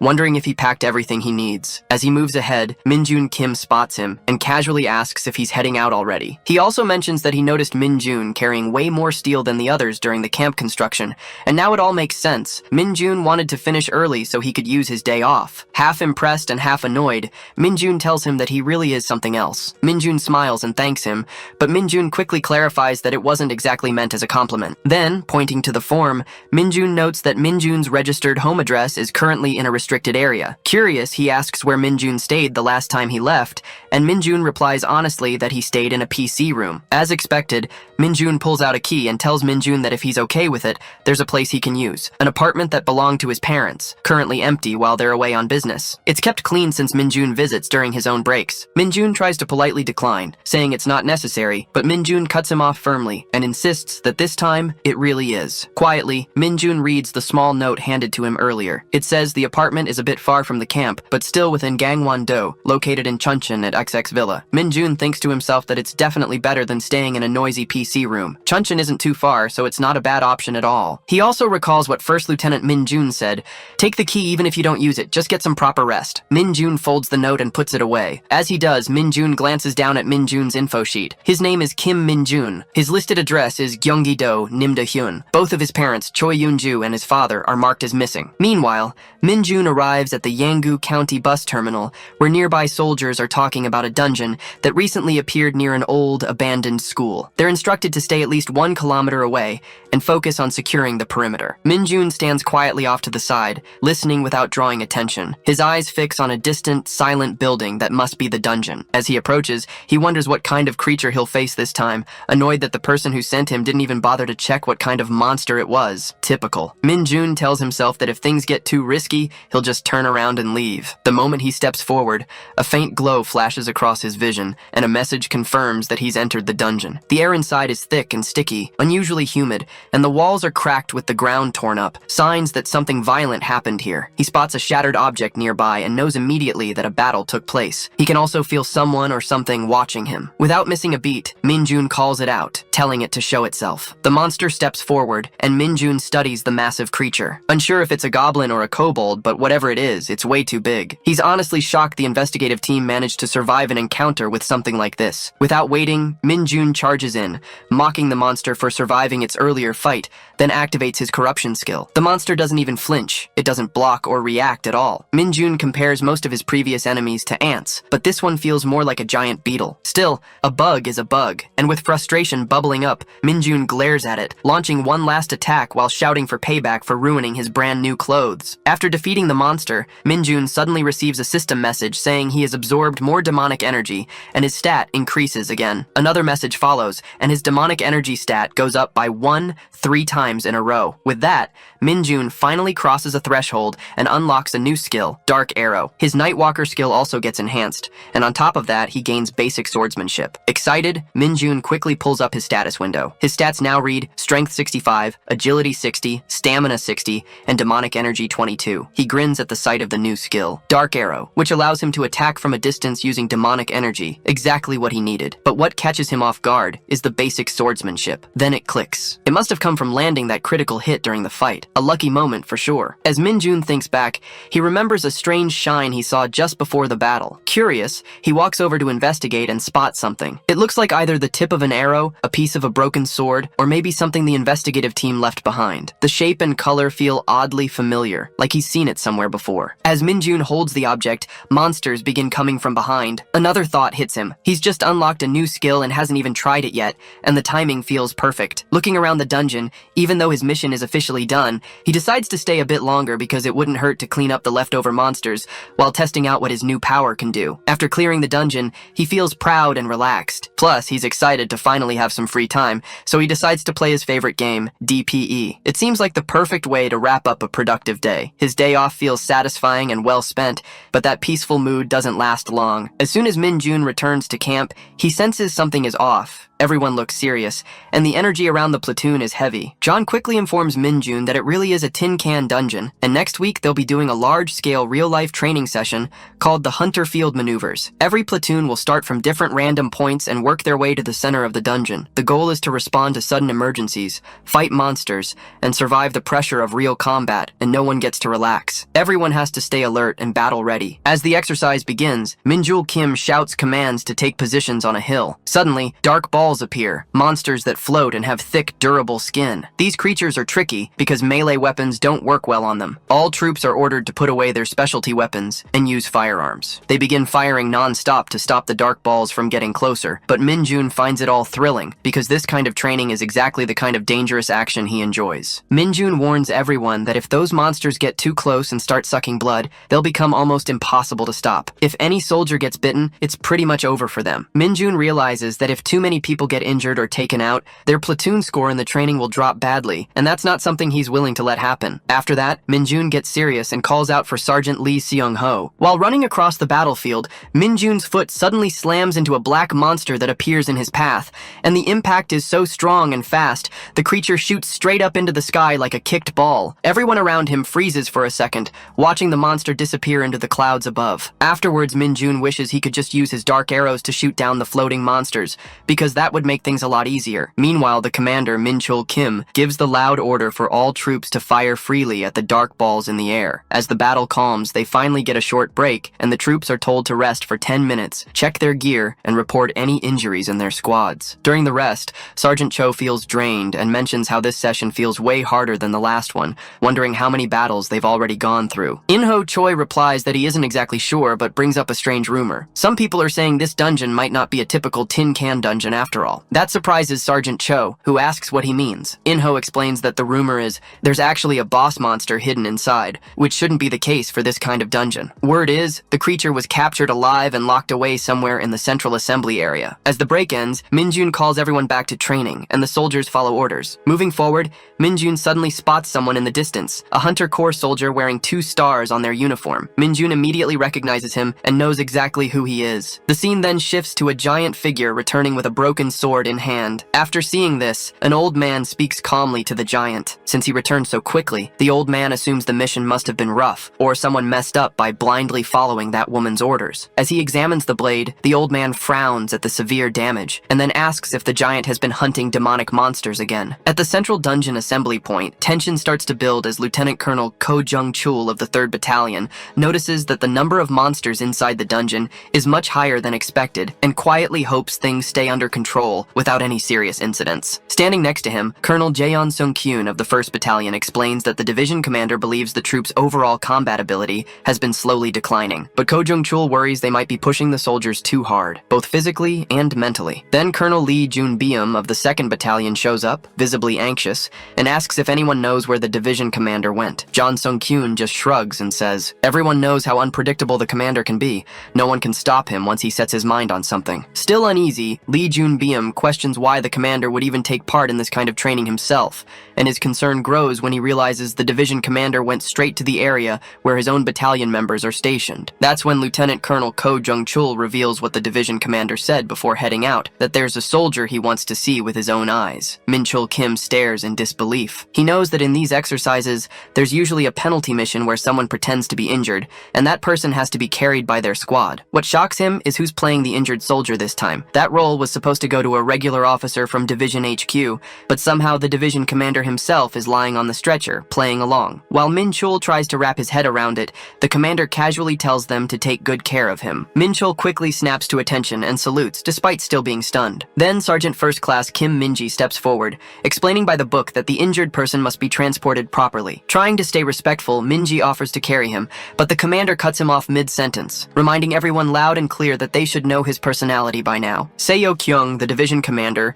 firmly refuses to be carried, and says he won't participate in that part of the drill, insisting they keep going with the training as planned. Everyone watches in stunned silence. Meanwhile, Min-jun can't help but think to himself that this training is absolutely insane, but also incredibly fun. The excitement and surprises don't stop there. The field is packed with all kinds of monsters, each bringing its own danger, and on top of that, the division has set up special traps and challenges, making the entire session feel like a real dungeon expedition, with something new waiting around every corner. Private Jin Chioho from 2nd Platoon, 2nd Squad, struggles to keep up. Breathing heavily and clearly anxious, he fails to take down a frog-like monster. Just as the creature lunges at him, Min-jun steps in and takes it down in a single blow, saving Chioho from serious harm. As Min-jun reflects on the battle, he realizes that even his basic swordsmanship skill, though simple, is helping him hit harder and stay sharper in combat. He starts to think this intense training might be just what he needs to level up even more. Chioho, still catching his breath, quickly thanks Min-jun. From a distance,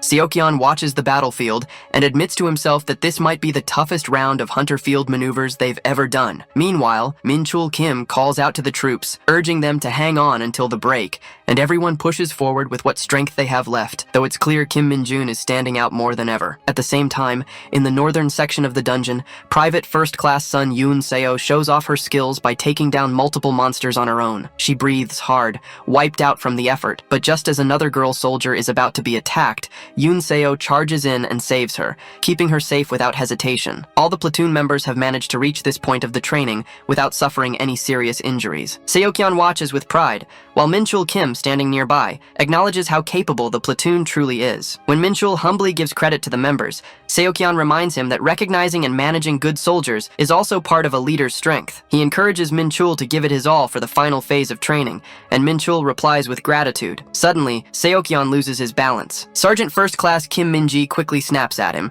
scolding him for relying only on his left hand and not supporting himself properly. Seokyeon apologizes right away. Nearby, Corporal Lee Sung-woo is approached by a younger soldier who's curious. It's his second time participating in hunter field maneuvers, so naturally someone tries to ask him a question, but Lee bluntly tells them not to ask. As the group gets ready to move out and form up again, the younger soldier repeats, confused, something about the hole, to which Lee confirms it, calling it the dungeon hole. The younger one stares at the large pit ahead, recognizing it as a hole but clearly not understanding its significance. Lee just shrugs and says it's obvious he must have been sleeping during the dungeon information session, though there isn't much known about how dungeons work. Lee explains that the common idea is this. A dungeon is like a space linked to another dimension through some kind of gate. Even though it's connected, it's not a perfect or endless space because dungeons have borders, and inside them, there are areas where the connection becomes unstable or breaks completely. Those strange and random spots are what people call dungeon holes. Another soldier, slightly nervous, asks what happens if someone accidentally enters one of those dungeon holes or crosses the dungeon's edge,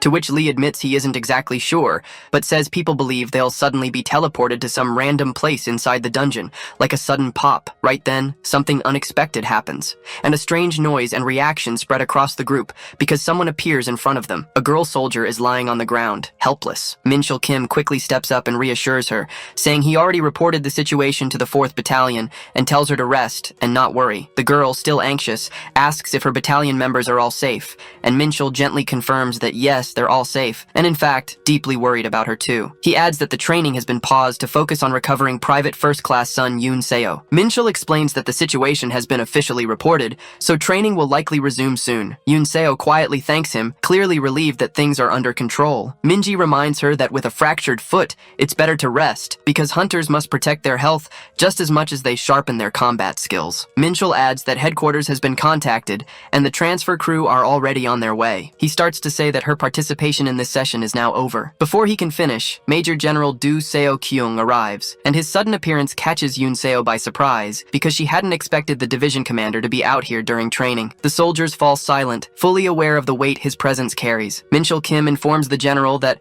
although Yoon Seo has no serious external injuries, her left ankle is fractured, and she won't be able to continue. Do Seo Kyung expresses disappointment that there was only a little training left. He turns his attention to Yoon Seo, waiting for her report, and she explains that during a monster fight, she slipped off a cliff and lost consciousness. When she woke up, she had already been moved, and her words make it clear that she must have fallen beyond the dungeon's inner boundary, likely into a place the team wasn't monitoring. Whether it was a dungeon hole or not doesn't really matter anymore, because what truly matters is that Sun Yoon Seo was found in time. Seo Kyung feels a wave of relief and calmly acknowledges how lucky she was to be discovered so quickly. Then something clicks in his mind, and he asks for her name again. Upon hearing it, his expression shifts immediately as he recognizes her background. Yoon Seo is from the 4th Company of the 4th Battalion, and, more importantly, the daughter of Sun Tai-ho. With that revelation, Do Seo Kyung calls out to Corporal Kim Min-jun. Min-jun responds quickly, confused about why he's being singled out, but before he can process anything further, the order is given. He must carry the injured Yoon Seo. Min-jun is caught off guard and hesitates for a second, questioning it internally, but Seo Kyung's sharp voice cuts through any doubt and leaves no room for debate. Despite Yoon Seo's protests and confusion, the decision is already made. To the commander,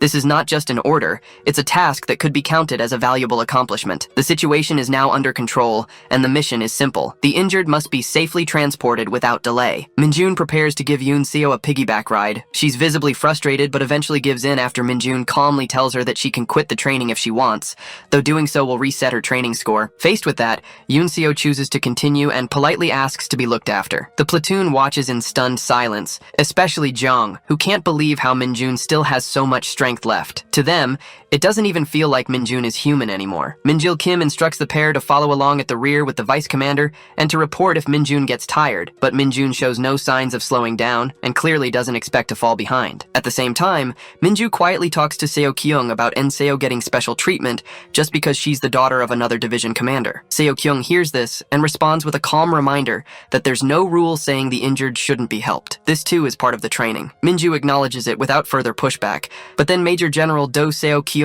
mutters something under his breath, something harsh, personal, and clearly directed at Sun Tai-ho. There's no doubt now that a deeper story lies beneath the surface. Min-jun keeps walking with Seo on his back, each step steady despite the awkward wait. The position isn't comfortable, but he doesn't complain. After a while, Seo offers to give up the training, telling him he can put her down if he's tired. Without hesitation, Min-jun says it's fine, and casually adds that she's lighter than Stettel, the heavy material they use during camp construction. Hearing that, Seo repeats the word with confusion, so Min-jun explains it like it's nothing, comparing her to the 50 kilos. But before he can finish, Seo cuts him off, clearly embarrassed, and tells him to stop talking. There's a brief silence before she speaks again, calmer this time, saying she'll repay him for helping her. Min-jun smiles at that, but in his mind, he thinks a reward from her father would be even better. Trying to lighten the mood, he brings up the weight comparison again, repeating that she's lighter than Stettel, and Seo immediately shouts at him to shut up, her voice echoing down the path. Meanwhile, Sergeant Cho groans to himself, complaining that this training feels like it was switched from normal mode to hell mode, and wonders who made it so hard. Minchul Kim checks the distance and sees that only 2 kilometers are left. He reminds everyone to stay focused and not let their guard down. The message spreads through the squads and gives them a bit of energy. Suddenly, Corporal Lee Ik-jun and Sergeant Lee Gi-tai from the 2nd Platoon, 1st Squad, report seeing flying monsters up ahead. Minchul hears the call and immediately orders everyone to prepare, warning them that these airborne monsters won't be easy to deal with. The worst part is that they're facing black rakes, nasty creatures about the size of sparrows, but aggressive enough to tear through skin with their sharp claws and teeth. Hunters might not die from the wounds, but the pain is brutal, and right Right now, everyone's already exhausted from training. To make things worse, they're still carrying someone injured, and fighting like this is going to be incredibly risky. The Black Rakes are known for being relentless. Once they attack, they don't stop. Far off, Du Seo-kyung, the high-ranking officer pretending to be the injured person, watches quietly. His eyes aren't as sharp as they used to be, so he can't even see the monsters clearly anymore. But he understands how hard this moment is for the troops. He's not just observing the fight, he's watching how they react. If they panic or mess up, their training score could take a hit. Visibility is low, everyone's worn out, but none of that can be used as an excuse. They're hunters. Leaving formation to help might feel like the right thing, but doing so could throw the entire squad into chaos. It's better to stay in line and trust the platoon commander's judgment, no matter how hard it gets. Just then, Kim Min-jun notices something and suddenly moves forward, catching everyone off guard. The others try to stop him, confused about why he's stepping up while still carrying an injured soldier, but Min-jun speaks up and asks for a chance. He knows things can't go on like this. Everyone is reaching their breaking point. Min-jul Kim, the platoon commander, is stunned, but listens and questions how Min-jun expects to pull anything off with someone still on his back. Even so, Min-jun insists. Min-jul reminds him that if the plan fails, they'll retreat immediately, and Min-jun is only getting one shot at this. Min-jun refuses to hand off the injured soldier and decides to go through with the plan himself. The order is given. Everyone is to fall back and provide cover behind Kim Min-jun. Additionally, Min-jul gives the order to prepare for open fire, making everyone tense up, and Seo-kyung reacts with disbelief, questioning if they really plan to take down airborne monsters with rifles. Min-jun quietly tells Enseo to hold on because he has no intention of losing anyone. Hearing that, Enseo is in shock, muttering about how insane everything feels. But Min-jun stays calm. As a Dark Mage, he's gotten used to moving in shadows, and this moment feels just like the early levels of a game he knows by heart. He remembers his Dark Arrow skill. It's low rank, but when used right, it hits hard, and he blends it with his long-range weapon. Without warning, Min-jun launches it, and the demonic energy wraps around the arrow like a cannonball, massive and fast. It's way too big to dodge, especially in the middle of a pitch-black night. The monster drops instantly, and Enseo can't believe her eyes. In no time, Min-jun brings down the rest, and the battlefield clears. Even now, it feels unreal to everyone watching. Min-jun's not just skilled, he's overwhelming, and a quiet understanding spreads through the squad that Kim Min-jun isn't someone you can easily compare to. All the soldiers take a deep breath as the fight finally ends, and the monsters are gone, and the area settles into calm again. Then someone announces that all members of the 2nd Battalion, 2nd Company, 2nd Platoon have officially passed the training, and the entire group hears it. The medical team quickly arrives and begins checking the injured,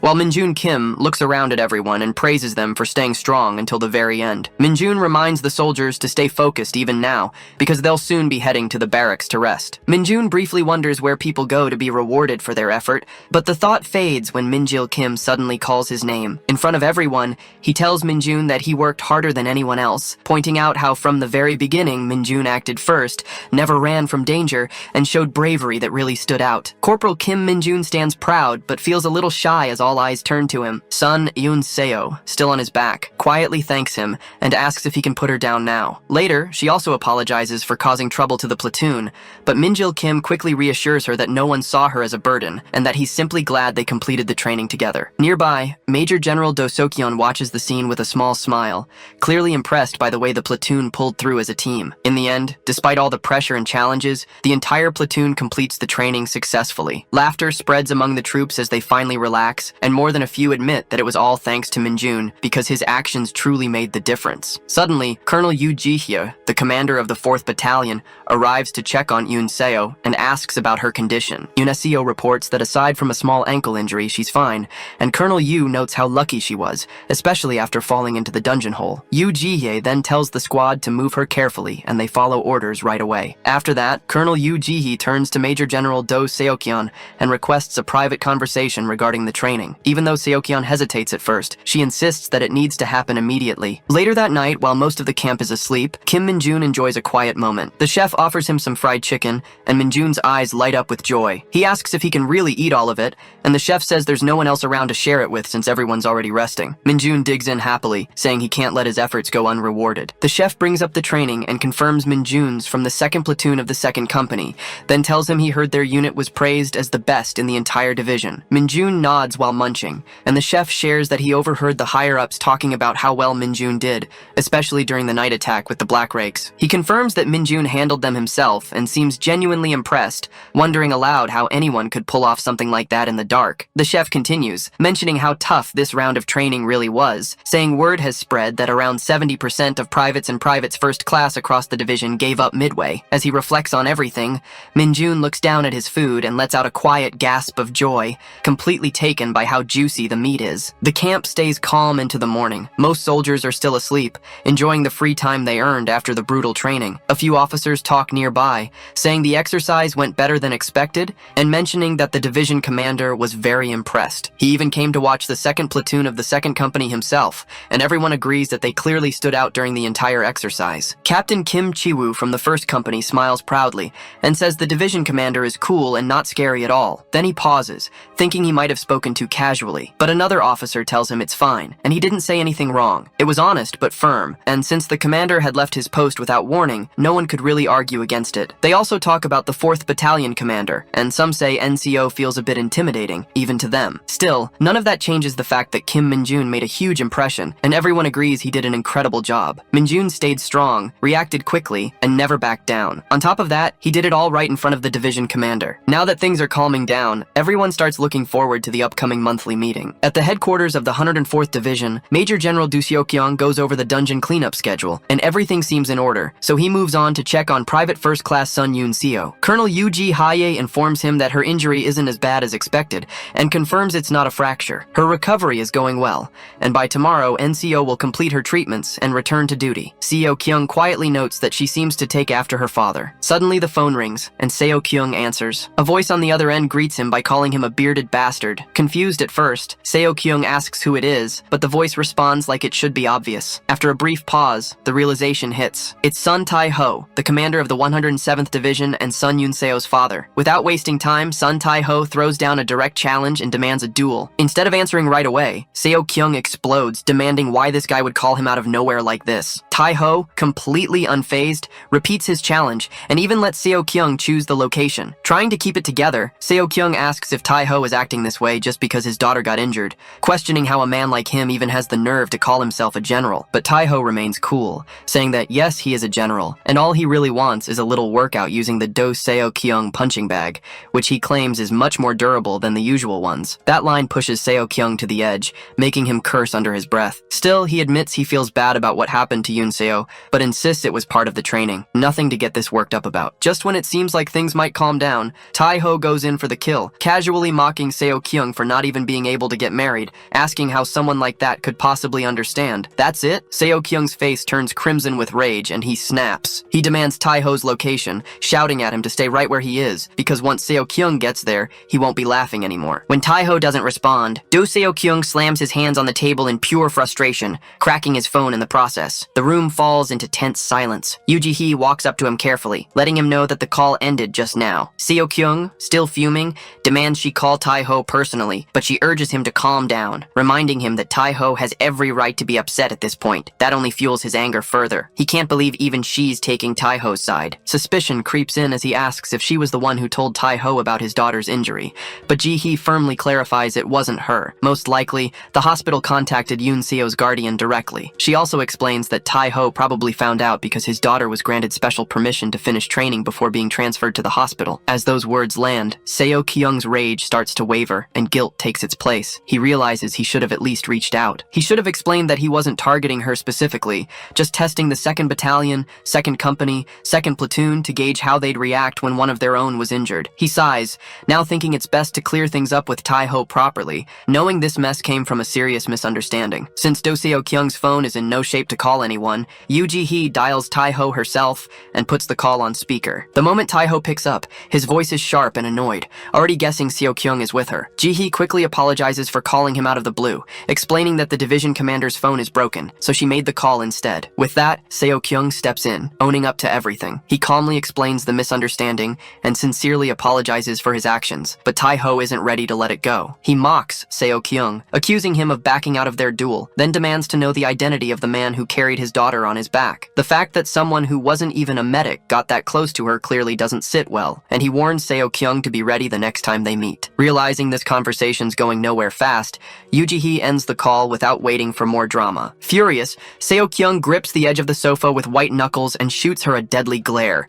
clearly blaming her for pushing him to make the call. Without another word, he demands she prepare a vehicle immediately. They're going to Daejeon to meet Taeho face to face. Ji-hee, knowing there's no winning here, stays silent, thinking to herself how ridiculous both these hot-headed men are acting. In another corner of the base, Minjun Kim strolls down the hallway, completely focused on one thing, his free chicken from the cafeteria. But just as he's lost in that thought, he senses something. Turning around, he catches his Nightwalker bouncing around in pure joy at seeing him. As cute as the little guy is, Minjun's had enough of him popping up in public without warning. Without wasting time, he grabs the tiny creature and shoves him into his pocket, heading straight out of the building for a private talk. Out behind the building, Minjun double-checks to make sure no one's around before letting the Nightwalker out. The moment the little guy's free, Minjun gives him a firm scolding, warning him not to show up unless it's absolutely safe. The Nightwalker, hurt but trying to explain himself, says he made sure no one was around and only came because he missed his master. Minjun, realizing he might have been a bit too harsh, softens and summons some demonic energy to feed him. After getting his fill, the tiny creature suddenly points at Minjun. Curious, Minjun touches the little finger,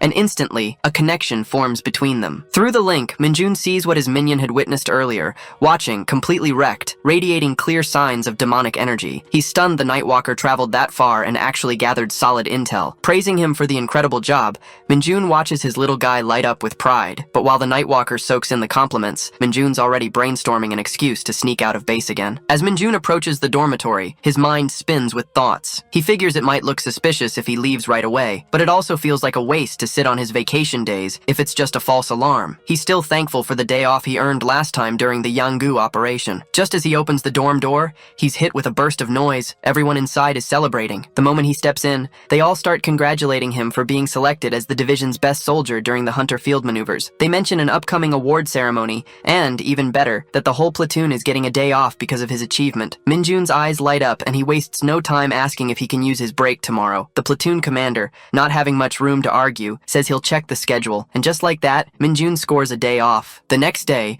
Minjun heads to Hwacheon, but everything feels off. The chaos seems to be over, with some hunters cleaning up, but he can't figure out why so many of them are still around. He's especially annoyed that he fed his minion a boost of demonic energy earlier as a reward, only to arrive after the action ended. Suddenly, a voice calls his name. He turns to see a girl pulling down her mask, and it's none other than Son Yunseo. A few minutes earlier, out on the outskirts of Hwacheon's civilian zone, before Minjun even arrived, the girls were already hard at work sanitizing the entire area. Corporal Chamari was getting tired and irritated, still not able to wrap her head around why they had to clean up after their Hunter Field maneuvers. Corporal Yoon Hyeju, more level-headed, figured it was a punishment from the battalion commander since their training results were pretty bad, and judging from the company commander's expression, it wasn't something to take lightly. She told the others to quit grumbling and just get the job done, but Mari was absolutely exhausted, complaining that a monster had to pop out of a gate the moment they wrapped up their training. Still, she admitted they were lucky not to be assigned to the attack team, especially since some people had even lost their homes in the mess. Their attention soon shifted to Yunseo,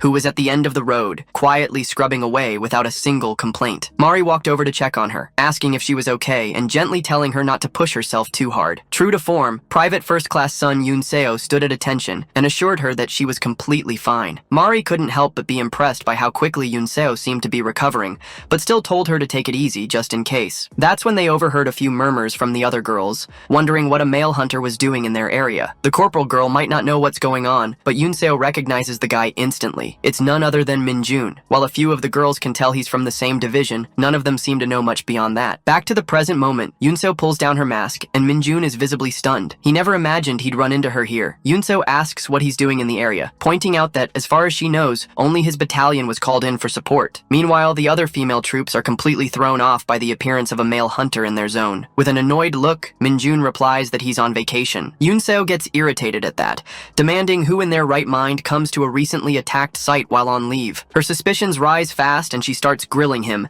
asking if he just made that up. She presses harder, questioning why someone on vacation would show up in military uniform. Without answering, Minjun casually hands over a leave form signed by his platoon commander. Yunseo reads it, and though her suspicion fades a little, she still isn't fully convinced. She hands it back and asks why he would choose to come to a restricted zone like Hwachun. That question catches Minjun off guard. Knowing full well he can't spill the real reason, he brushes it off with an excuse, saying he had business in Hwachun, and when he heard there was an emergency, he decided to check it out. Suddenly, everyone's attention snaps to an unexpected gate that appears behind the troops. It stretches wide in all directions, instantly raising anxiety across the field. They had just finished clearing the area, and now it looks like they're in for another round. One of the corporals quickly orders everyone to retreat to the platoon commander's position. Chaos breaks out as the troops begin falling back, but in the middle of the mess, Minjun does the opposite. He walks straight toward the gate. Yunseo spots him and immediately urges him to evacuate, but he clearly has other plans. Calmly, he gives her an excuse, saying he'll buy them some time while the others escape. Yunseo is frustrated and thinks he's being reckless, especially since they have no clue what might come out of that thing. But Minjun points out that the attack team has already pulled out, and if a monster shows up now, everyone could be in serious danger. In that case, he'll do what he can to stall it, and if things get bad, he'll run. Then he asks if she has any spare gear, and tells her to lend it to him. Still clearly worried, Yunseo hesitates, but when he brings up her injured foot, she clenches her jaw and reluctantly hands him her weapon. Before turning to leave, she tells him again, if things go south, he better run. Now that everyone is gone, Minjun finally has the gate to himself and gets ready for some real action. As he walks closer, he reminds himself that some monsters are the type to stay behind in dungeons rather than leaving. Drawing his weapon from its sheath, he hopes this isn't one of those gates that leads to monsters like that. Otherwise, all his excitement would be for nothing. Still, he knows it's rare for such monsters to show up since most tend to move in groups. Then, just as expected, a slight grin creeps onto Minjun's face when he spots a red boar stepping out of the gate, wrapped in a thick layer of purple demonic energy. One by one, more red boars begin crawling out behind it, forming a pack. While Minjun waves away the awful stench coming off these beasts, they don't hesitate. They all charge at him at once. Without flinching, Minjun braces himself, gets into an attacking stance, and rushes forward. He opens with a series of dark arrows launched from his palm, but to his surprise, they bounce right off the boar's thick skin. Realizing they've got nothing but high defense, he leaps high into the air and comes crashing down with a barrage of sharp, calculated slashes. His blade cuts into their hides, but none of them fall. Minjun narrows his eyes, fully aware that while their outer layer is tough, that doesn't mean their insides are built the same. Because of that, Minjun unleashes a D-rank skill called Corruption, sending waves of demonic energy pulsing out of his body and into the monsters through the cuts on their thick skin. The red boars begin bleeding from within, but still try to charge forward one last time, only to collapse miserably. Without missing a beat, Minjun absorbs the demonic energy from their broken bodies. Just to make sure they're down for good, he slashes across their bodies one final time. As a result, he gains a boost in demonic energy, and sees noticeable growth in both his Nightwalker and basic swordsmanship skills. Now that the red boars are done, he waits to see if any more monsters come out. But just then, his face drops as a familiar voice calls out from behind. It's none other than the platoon commander, Ji-yoon, arriving with the other corporals. She grabs Minjun to check if he's okay, while the rest of the female troops can't help but blush after witnessing him take down those monsters on his own. Ji-yoon immediately starts scolding him for acting reckless and fighting instead of reporting the gate's appearance. She demands to know which unit he belongs to and why he's even here. Without going into detail, Minjun hands over his signed leave application and explains that he had some business in the area, but rushed to help when he heard about the emergency. Her doubts cleared. Ji-yoon instructs everyone to move out since the monsters have been taken care of, and the investigation team will arrive soon. As she walks off, the rest of the girls swarm Minjun like bees, bombarding him with questions about how he managed to fight alone. Ji-yoon lets out a tired sigh seeing them all act like fangirls, while Yunseo stands at a distance, quietly observing the chaos. Meanwhile, Minjun's patience is wearing thin, and deep down, he's just wishing they'd all go to hell already. During the nighttime, a loud shout of confusion echoes from the administrative office as the platoon commander gets a call updating him about the recent incident in Huachin involving Minjun during his so-called vacation. The commander double-checks if they're really talking about Corporal Kim Minjun from the 2nd Battalion of the 2nd Company, and the person confirms it. The commander immediately shoots up from his chair in shock after hearing that Minjun handled the monsters all by himself and even volunteered for public welfare work. On the other end, Yoon-seo's platoon commander, Ji-yoon, explains that while all the gates have been sealed off for now, they're currently disinfecting private homes that were affected, and surprisingly, Minjun is still there helping them. She admits it's the first time she's seen someone act like this. Meanwhile, Corporal Yoon Hyeju and Corporal Chamari are busy watching Minjun from a distance. Hyeju is still struggling to believe he defeated the red boars so effortlessly, considering she heard getting hit by one is like being rammed by a truck. On the flip side, Chamari is totally simping over Minjun and his brutal monster-slaying skills. At the same time, Minjun himself is annoyed that he didn't get the full benefit from killing those monsters. Determined to salvage something out of this mess, he decides to help with cleanup duties to boost his image before heading out. That's when Yoon Seo quietly walks up behind him, catching him off guard since his head is already spinning with thoughts. Instead of greeting her properly, he immediately says something ridiculous about almost hitting her in the face and tells her to move out of the way, brushing off the fact that she clearly wants to talk. Still, Yoon Seo stays firm and gets straight to the point, saying there's something she really wants to talk about. After wrapping up the cleanup, Minjun and Yoon Seo stand face to face, the air between them tense but calm. Minjun asks her straight up why she came to talk to him. Yoon Seo doesn't beat around the bush. She brings up their first encounter and asks if he really cursed at her from the bus window. At first, Minjun looks confused, but then it clicks and he corrects her, saying he didn't curse. He just told her that if she messed with him again, she was dead. Yoon Seo lets out a deep sigh, clearly frustrated but trying to be the bigger person. She admits that she was the one who got pissed first that day, and with that, she apologizes. Surprisingly, Minjun waves it off, saying he's not holding any grudges, and tells her to let it go. As he turns to leave, she stops him again and brings up something more serious. She mentions that there was only one other person to ever get a perfect score on the promotion test. That catches Minjun's attention, and he naturally assumes she's talking about him. But he's caught off guard when she reveals that she's actually talking about someone else, her dad. With a mix of pride and admiration on her face,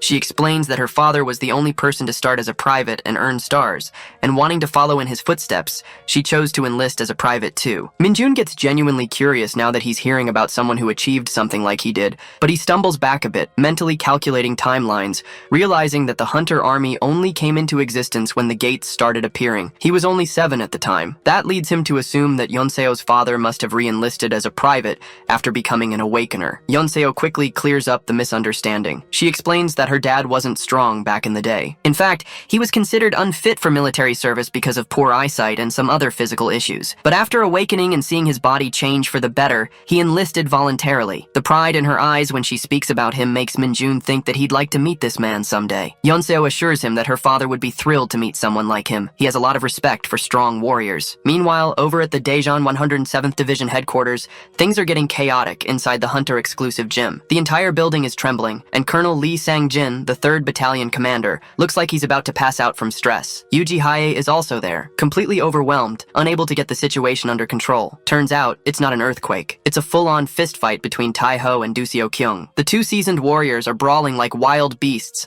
both of them bruised and scratched up from head to toe. Amid the clash, Tai-ho throws a mocking comment, asking if Seo Kyung really came all this way just to drop Kim Min-jun's name. That catches Seo Kyung completely off guard. He didn't expect Tai-ho to already know about him, but Tai-ho just chuckles, asking if Seo Kyung seriously thought he wouldn't find out just because he decided not to mention it. Without wasting another second, the 2 start throwing punches again like they forgot they weren't in their 20s anymore. Lee Sang-jin is losing his mind, convinced no one can stop them at this point. But right then, Yuji Hae jumps between them when she realizes things are getting way too intense. The punches stop, but the 2 men are still glaring each other down, throwing insults like kids in a schoolyard. Eventually, the madness cools off, and they find themselves outside the building sitting on a park bench. Yuji Hae walks over to Seo Kyung and delivers a report from the 3rd Battalion commander, saying the Red Boar's gate has been. Seo Kyung praises her and the commander before she heads off. Once she's gone, Tai-ho finally breaks the silence, asking straight up what Seo Kyung's real reason is for showing up. He's convinced there's something more. Seo Kyung doesn't hold back. He admits he came to promote Minjun to the rank of sergeant. Tai-ho's calm expression twists into pure rage, clearly furious that Seo Kyung wants to support the guy who dared to mess with his daughter, but Seo Kyung fires back, just as angry, making it clear that no one messed with Yoon Seo. He tells Tai-ho to stop acting like a raging bull and start being grateful that Minjun was the one who helped her out in the first place. Tai-ho reminds Seo Kyung that Minjun was only recently promoted to corporal, and before that, he got a special promotion to private first class. Seo Kyung nods and admits he already has plans to raise Minjun to a commissioned officer. Hearing that, Tai-ho lets out a deep sigh, saying that Gu Hak Chel won't sit quietly and will definitely take an interest in anyone's Seo Kyung values that much. But that's exactly why Seo Kyung spilled everything. He wants Tai-ho on his side. A small smirk creeps across Tai-ho's face, but he says he'll decide after meeting the guy himself. Meanwhile, over in Hwacheon County, a dark figure wrapped in demonic energy appears right in front of Minjun. Minjun is frozen, too stunned to react to what's happening. The man slowly rises to his feet, a twisted smile spreading across his face as he finally lays eyes on Minjun, clearly thrilled to have found him at last. Moments earlier, all the female corporals were seated inside the bus while Minjun stood outside seeing them off. The girls waved and shouted, hoping they'd meet him again someday. Corporal Chamari looked like she was just 1 second away from asking him out, or at least slipping him her number. But Corporal Yoon Hyeju quickly shut that down and politely thanked Minjun for helping them out. While Chamari kept bickering with her friend about ruining the perfect chance, Yoon Seo quietly exchanged a glance with Minjun. And just like that, the bus rolled off, leaving Minjun behind. Honestly, he felt a bit relieved that he could finally drop the act of playing the nice guy. But as soon as he turned around, the Nightwalker suddenly popped up out of nowhere. The little shadow creature coughed and shamelessly begged for more demonic energy to feed its huge belly. But what it didn't realize was that its massive master was still mad about the bad intel earlier, so there was no chance it was getting any rewards today. The little minion looked heartbroken after being denied his treat, but his expression changed the moment he sensed something strange. Suddenly, he started jumping and pulsing with sending urgent waves of thought directly to Minjun. Through the signals, Minjun learned that a foreign demonic energy was entering this dimension, not through a dungeon gate, but by breaking through the boundary on its own. Impressed that the Nightwalker could detect such faint traces, Minjun finally understood that maybe his minion wasn't suited for stealth, but had incredible potential as a danger radar. Without wasting a second, Minjun asked the little guy to lead the way. A few minutes later, the two of them reached deep into the forest. As a reward, Minjun summoned a small burst of demonic energy and offered it to the minion, but before he could relax, the air around them started to twist, and a demonic portal cracked open right in front of them. Slowly, a figure began to emerge. The moment the man stepped out and laid eyes on Minjun, his entire face lit up with joy, and he shouted Master Minhold with tears streaming down his face. Minjun, however, was not thrilled. He immediately backed away and told the man to keep his distance. But when the guy clumsily tripped over his own feet, Minjun instinctively rushed to check on him. Frustration flickered across his face as he knelt beside him, asking why on earth he followed him here when he was explicitly told not to. The man, still overwhelmed, could only sob with joy, overjoyed to see his master again. Minjun lets out a deep sigh as memories of their first meeting flood back. Back in the other world, this same guy had been on the brink of death, lying helpless in the middle of a deserted dungeon. A monster had appeared, ready to deliver the final blow to someone who had already given up hope. But something unexpected happened. Out of nowhere, a wave of demonic energy tore through the creature,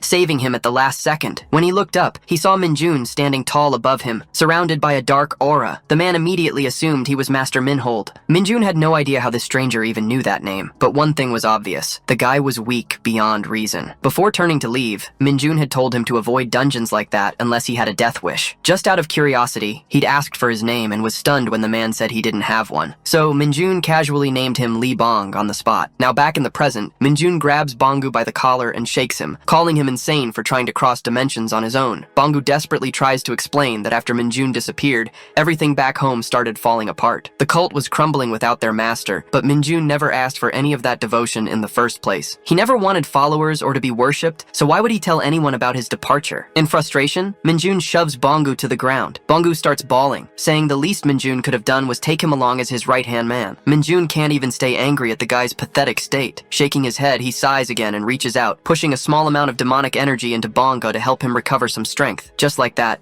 Bongu feels alive again and swears to repay his master's kindness with his life. But Minjun doesn't have time for dramatic vows and just wants to know how Bongu really got here. Dropping the formal act, Bongu admits that his arrival in this world was a miracle fueled by his faith in Minjun and his desperate desire to stay by his side. Minjun rolls his eyes, tired of the nonsense, and demands the real answer. None of it adds up. There's no way someone with Bong's skills could cross dimensions on his own unless someone powerful, like the Saintess, was involved. That's when Bong finally explains. After Minjun disappeared, he stayed behind to keep an eye on the giantess because of some strange rumors. Apparently, ever since that day, eerie noises had been coming from the temple every night. Word spread that large numbers of monsters were being caught, but when Bong checked for himself, there were no bones, no meat, nothing, just empty space. That's when it hit him. They weren't killing the monsters. They were sending them somewhere else, to Minjun. Hearing this, Minjun is stunned, realizing just how dirty the Saintess is willing to play. Now convinced that she's behind the recent demonic attacks, he wonders if Bongu knows anything about the strange item he found a few days ago. He pulls out a piece of steel he had retrieved from inside a troll monster. Bongu takes one look at the shape and confirms that it looks like a broken fragment of a temple guard's blade, most likely belonging to the guard captain himself. On the flip side, Minjun can't stop thinking about how reckless Bongu really is. What if that gate had dropped him into a completely different world? If he'd been even a second late, he could have ended up stuck in the dimensional gap, dead and gone without a trace. But clueless Bongu clearly had no idea how close he was to disaster. Shaking his head, Minjun eyes the blade fragment again, his thoughts spiraling. He still can't wrap his head around what the Saintess is really up to, and that unknown is starting to crawl under his skin like a splinter he can't dig out. 1,224 days before Minjun returned to Earth, during a beautiful sunset in Isgard, the Saintess stood quietly, staring at something in the distance. She was interrupted when she heard a familiar voice behind her, asking what was going on and why they'd been called there. As she turned around, she was greeted by none other than Minjun. The Saintess offered him a warm smile, commenting on how nice it was to be outside and feel the breeze. But Minjun was clearly irritated, pointing out that he'd been sleeping outdoors for days. So what exactly was so special about this moment? Realizing her words may have come off the wrong way, the Saintess apologized, though she reminded him that she couldn't leave the temple's territory. Then she mentioned hearing that several of Minjun's so-called colleagues colleagues were seriously injured at the Parkus dungeon. She was just about to mention their ridiculous cult name when Minjun cut her off, making it clear that none of those idiots were his colleagues and that there was no cult to begin with. He told her they just followed him on their own and got wrecked by some dark hounds, but they'd been treated and would survive. The Saintess smiled at the mention of dark hounds, amused at learning yet another term from him. As Minjun stepped a little closer, he explained that in his world, something like a cass is referred to as a hound, so he chose to call the Parkuses dark hounds. Although he kept dragging the topic, it was only because he genuinely wanted to know if there was really no connection between Isgard and the monsters that kept showing up on Earth. The Saintess assured him that there wasn't. She explained that gates and monsters had been appearing in Isgard for hundreds of years, and if there was any link to his homeworld, it was simply that both were suffering from the same phenomenon. She understood why he was suspicious, considering he'd seen the same monsters back home and even ended up in Isgard through a gate himself. Still, she reminded him that dimensional travel wasn't something easily done. Even summoning him had required an incredible amount of effort, so the idea of transporting entire dungeons and armies of monsters was ridiculous. After hearing all that, he didn't argue. He just turned and walked off, but before leaving, he told her not to back out when the time finally came for him to return home. Now back in the present, Minjun recalls how he never really trusted the Saintess to begin with. He'd done his own digging and confirmed that Isgard had been dealing with gate-related issues long before he ever arrived. He even learned that transporting something as large as a dungeon to another dimension wasn't impossible, but it definitely wasn't easy, not even for someone like the Saintess. What still bugged him was why she would waste so much holy power just to keep sending monsters. Was she trying to lure him back? Or was she burning through holy relics for some other twisted plan? It was all speculation because the only person who knew the truth was the Saintess herself. While his thoughts spiraled, his attention shifted to the idiot kneeling in front of him, still ready to die for his so-called master. Minjun was beyond done with this religious nutcase, but figured he couldn't send him back now, so just to shut him up, he told him to stop calling him Minold and start using his real name, Minjun. With a face full of excitement, the fanatic tries to call his master by his proper name, but completely butchers the pronunciation. Minjun tries correcting him a few times, but ends up giving up, realizing there's definitely something off in this guy's head. Pushing that aside, he asks Bong if he can use the imitation skill. The man eagerly confirms that he can, though Minjun's a little skeptical since he barely gave him any demonic energy. Still, the fanatic thanks him over and over again for the small amount, and assures him that he can still transform into a small animal. Hearing that, Minjun points at a nearby crow and tells him to mimic the bird. Without wasting a second, the Dark Mage wraps himself in demonic energy and transforms into a crow. Proud of his new form, Bongu flaps around excitedly, but Minjun tells him to calm down and move alongside the Nightwalker for now. The Nightwalker looks clearly annoyed by Bong's presence, and the two are just about ready to throw hands until Minjun steps in and tells them both to shut up and get along. Left with no choice, they quietly do as told. Minjun then tells Bong to get his instructions from the Nightwalker, while the Nightwalker keeps an eye on him and makes sure he doesn't try anything reckless. With that, both of them take off, and as Minjun watches them fly away, he lets out a sigh of relief, though his rumbling stomach quickly reminds him that he's way overdue for food. A few days later at the camp, Kim Guangshik bursts into the locker room, practically bouncing with excitement. The guys inside look at him like he's lost his mind, but he drops the big news that the platoon's quarterly performance chart has finally been posted in front of the administrative office. That gets everyone's attention real fast. While Sergeant Lee is buttoning up his uniform, someone jokes that he probably snagged first place again, but then Guangshik lowers his voice and reveals that Lee Sung-ho actually came in second this time. The room goes silent as jaws hit the floor, and curiosity takes over. Everyone's dying to know who managed to score over 75 points in their platoon. Before they can keep guessing, Minjun walks into the room, casually announcing that he's back from vacation. As he greets everyone, some of the corporals begin whispering about whether he could be the one who topped the list. Guangshik confirms it right away, and adds that Minjun's performance practically shook the entire division. Everyone is stunned, still trying to process the news when the platoon commander walks in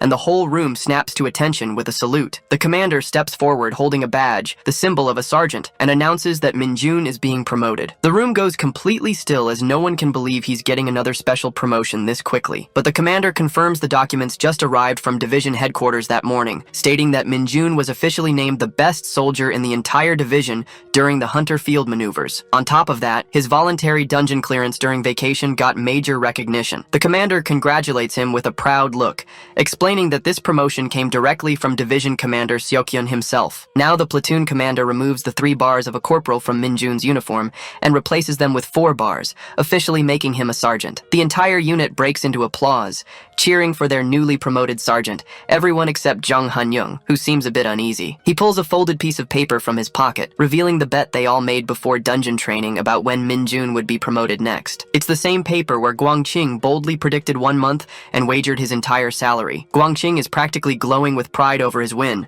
while Zhong Hanyung reluctantly accepts his loss. Suddenly, Minjun snatches the paper from their hands, making both guys freeze, unsure of what he's going to do. As Minjun reads through it, his expression slowly changes, and when he realizes Guangxing actually won the bet, his face stretches into a wicked grin, making the two even more nervous as they brace for whatever chaos the new sergeant might unleash. At this point, Minjun is smiling like an idiot who's clearly having the time of his life. The reason for his happiness might just be the misery of the guys who bet on him, as Kim Moongi and Zhong Hanyung are already standing at attention, sweating bullets. Meanwhile, Guangxing looks like his face is about to crack, nervously offering 30% of his winnings to Minjun. Minjun, fully enjoying himself, says people might think he's doing this for the money, but that's not it at all. He's doing it for their own good. Guangxing bumps his offer to 40%. Right now, Minjun is casually forcing Guangxing to do reps with some seriously heavy dumbbells. Once again, he insists he's not upset about the bet or in it for the money. Poor Guangxing is on the verge of crying, repeatedly apologizing, but Minjun decides to make things more interesting by adding even more weight, which sends Guangxing into a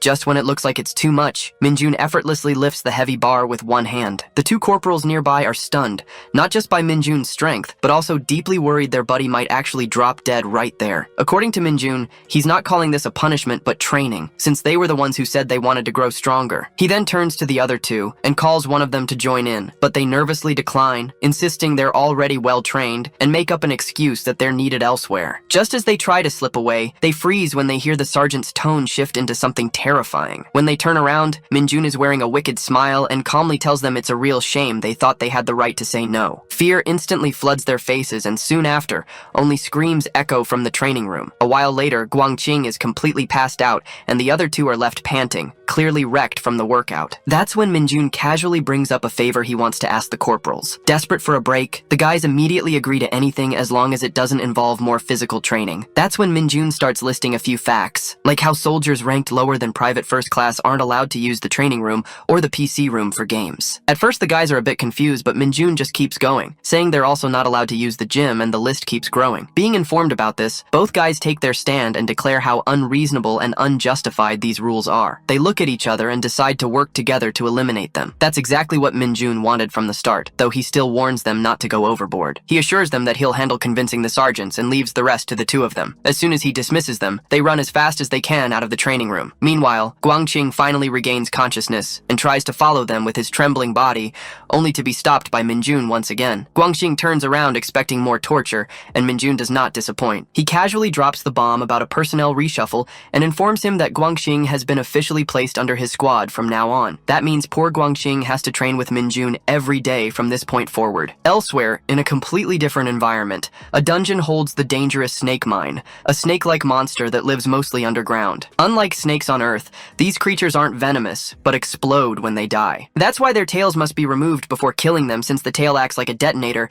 otherwise they'll blow up. It turns out Minjun's platoon is the one handling this mess. To prevent an explosion, the platoon commander and his squad are carefully cutting off tails so they can clear the dungeon safely. Normally, a small team of experienced hunters is assigned to creatures like these, but this time it's different. While Sergeant Lee is about to be attacked by one of these monsters, the tail is suddenly severed, and the creature taken out by none other than Minjun, who has already dealt with tons of these in Isgard all on his own. While Minjun is as refreshed as ever, the others are completely exhausted, so they decide to take a 10-minute break. The soldiers rest beneath the shade of trees. Sergeant Lee inspects his weapon, and Minjun is all smiles because he just unlocked a new skill called Agility Boost, which increases his agility stat by 5. He wishes a class-specific skill would pop up, but even this one feels pretty great. As he's checking out his stats, a familiar voice suddenly speaks to him through telepathy. It's obviously the clueless Bongo, letting Minjun know that he has detected a strong wave of demonic energy. That immediately puts Minjun on alert, and he's eager to know where this fool is, but he gets hit with a shock when Bongo says he's in Incheon right now. A few days later, on the weekend in Incheon Metropolitan City, Minjun finally arrives at the location. Bongo lands on his shoulder and explains that he didn't do anything reckless and only kept watch the entire time. Since there are no monsters around, he suspects this could be the byproduct of a dungeon. He also reveals that there was no human presence in the house until yesterday, but someone is definitely inside now, and the demonic energy is still coming from that place. Bongo wishes his master had arrived yesterday, but Minjun barely made it out for an overnight stay. Still, he puts on his mask, ready to move in. He knows this might technically look like trespassing, but in his eyes, they're just getting rid of something dangerous hidden inside that house. Upon entering the house through the window, Minjun scans the room and spots a purple crystal resting on top of the TV cabinet. As he carefully approaches, he senses the demonic energy energy radiating from it, though it doesn't feel harmful. Just as he reaches out to grab the crystal, he freezes when a voice warns him not to move. Minjun knows he's been caught red-handed, but doesn't dare turn around. To his surprise, the voice belongs to none other than Yunso. A little while ago, Yunso was in her bedroom, completely unaware that a familiar guy had just intruded into her house. She was casually chatting with her mom on the phone, who sounded pretty excited to tell her about going on a movie date with her dad. Yunso couldn't help but smile, thinking how her dad can be cute sometimes. While she was typing a message, a strange rattling sound echoed through the house, immediately putting her on alert. Wasting no time, she opened the door and peeked outside. When she realized the noise was coming from downstairs, she quietly snuck down to check it out, and that's when she spotted a hooded man approaching the crystal. Without hesitation, she told the intruder not to move. And, convinced that no one these days would be dumb enough to be a thief, she demanded he reveal his identity and what he was doing there. Minjun slowly turned around, eyes wide with shock. He never imagined he'd run into Yunso again, especially like this. The whole situation felt ridiculous. He had come looking for a dungeon byproduct giving off demonic energy, and the house just happened to be Yunso. To top it off, Bongu quickly pointed out that it was the dumb Nightwalker who detected it first, not him. Well, it's no surprise to find this item at the division commander's house considering his role in the Hunter Corps,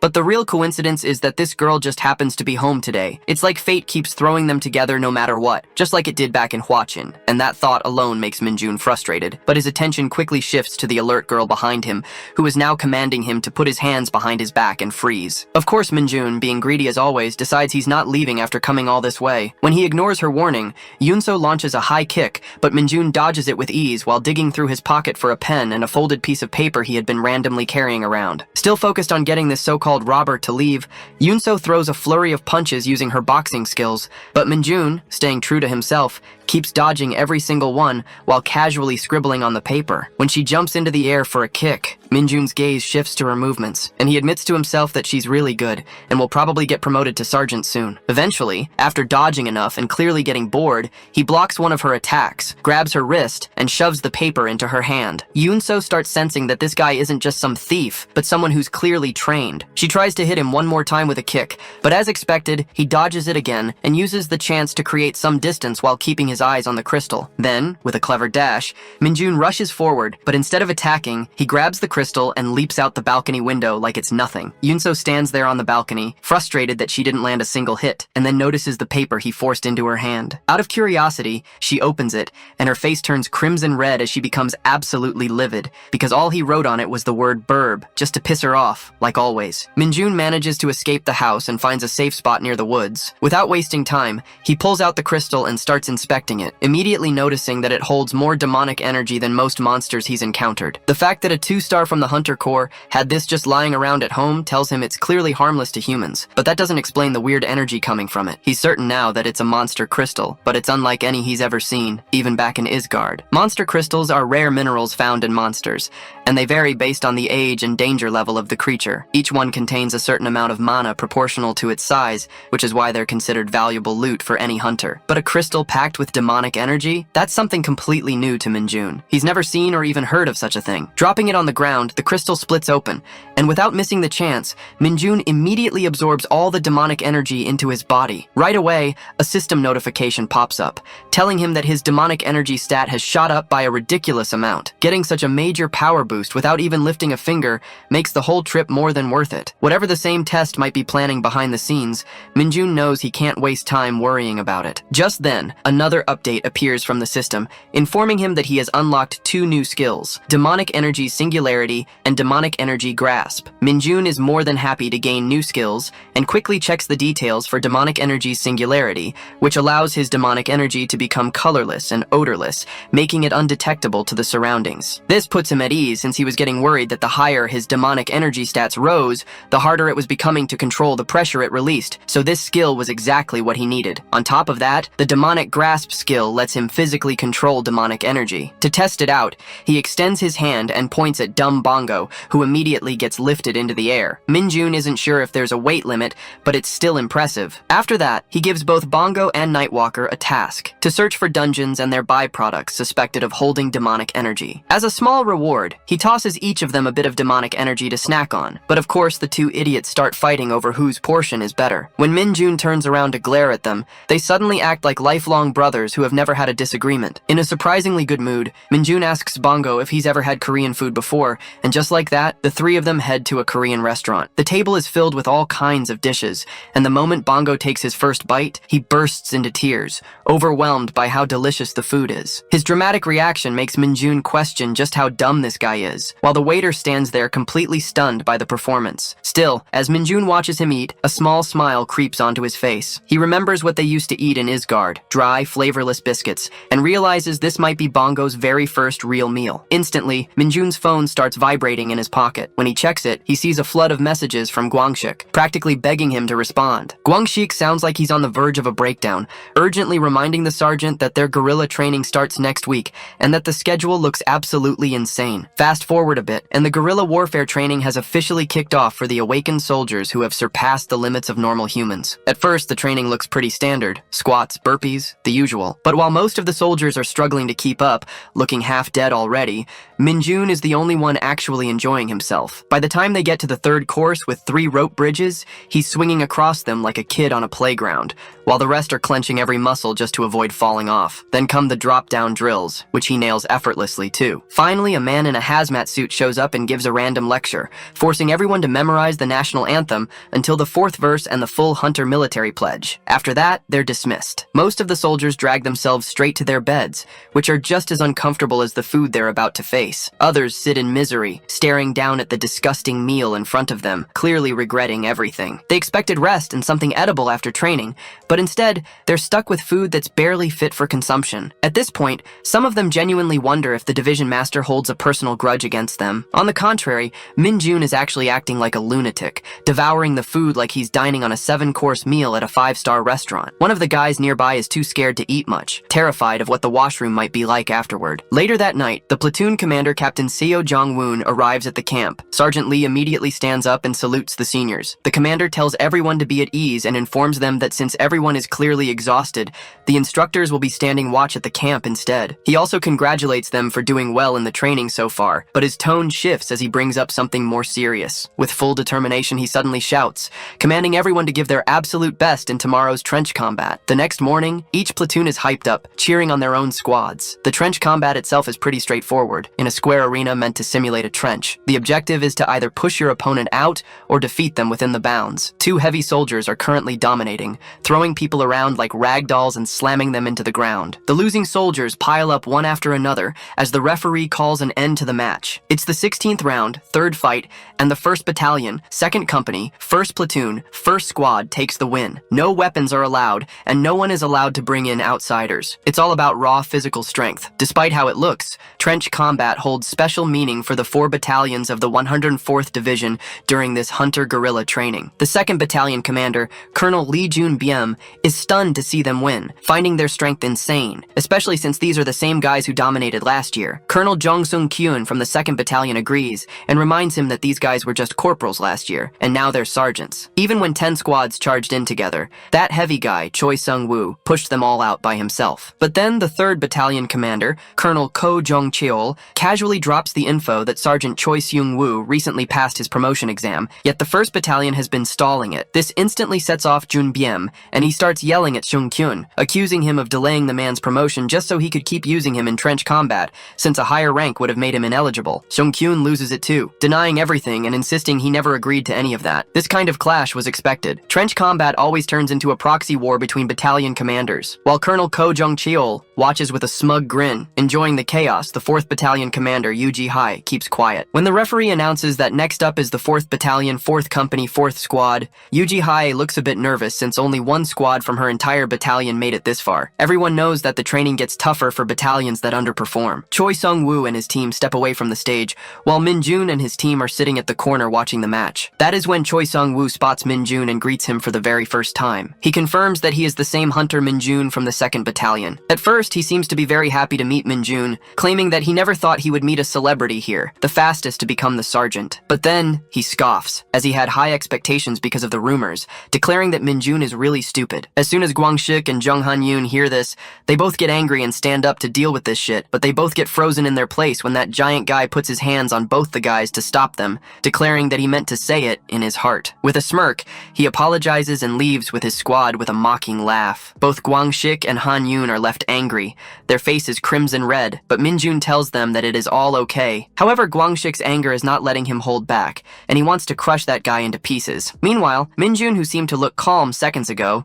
is now like a red tomato who is going to explode any time, but still he manages to control his unbearable anger, assuring them that it is okay because they will get to meet this bull-like guy again soon enough. The trench combat resumes, and the 4th Battalion, 4th Company, 4th Platoon, 4th Squad is now on standby. Corporal Chaumari sits quietly, clearly annoyed. She's irritated because she doesn't see the point of these fights. They're exhausting, and worst of all, they involve physical contact, which she finds absolutely disgusting. Corporal Yoon Hyeju agrees, saying the whole thing feels unfair, and they always get trashed if they don't perform well. She doesn't understand why they even need to do all this just to crown some so-called gorilla king, but while Hyeju vents, Mari is more concerned about their battalion commander being pissed, especially since they're the only squad from their battalion that made it this far. As Mari glances toward their commander, she gets uneasy seeing her stern expression, but at this point, what's done is done. The referee calls for the 4th Battalion, 4th Company, 4th Platoon, and 4th Squad to enter the arena. Their squad commander, Sergeant Osit Biol, fires them up, telling the girls to win this and take the Gorilla King title. She's the only one looking genuinely hyped and confident,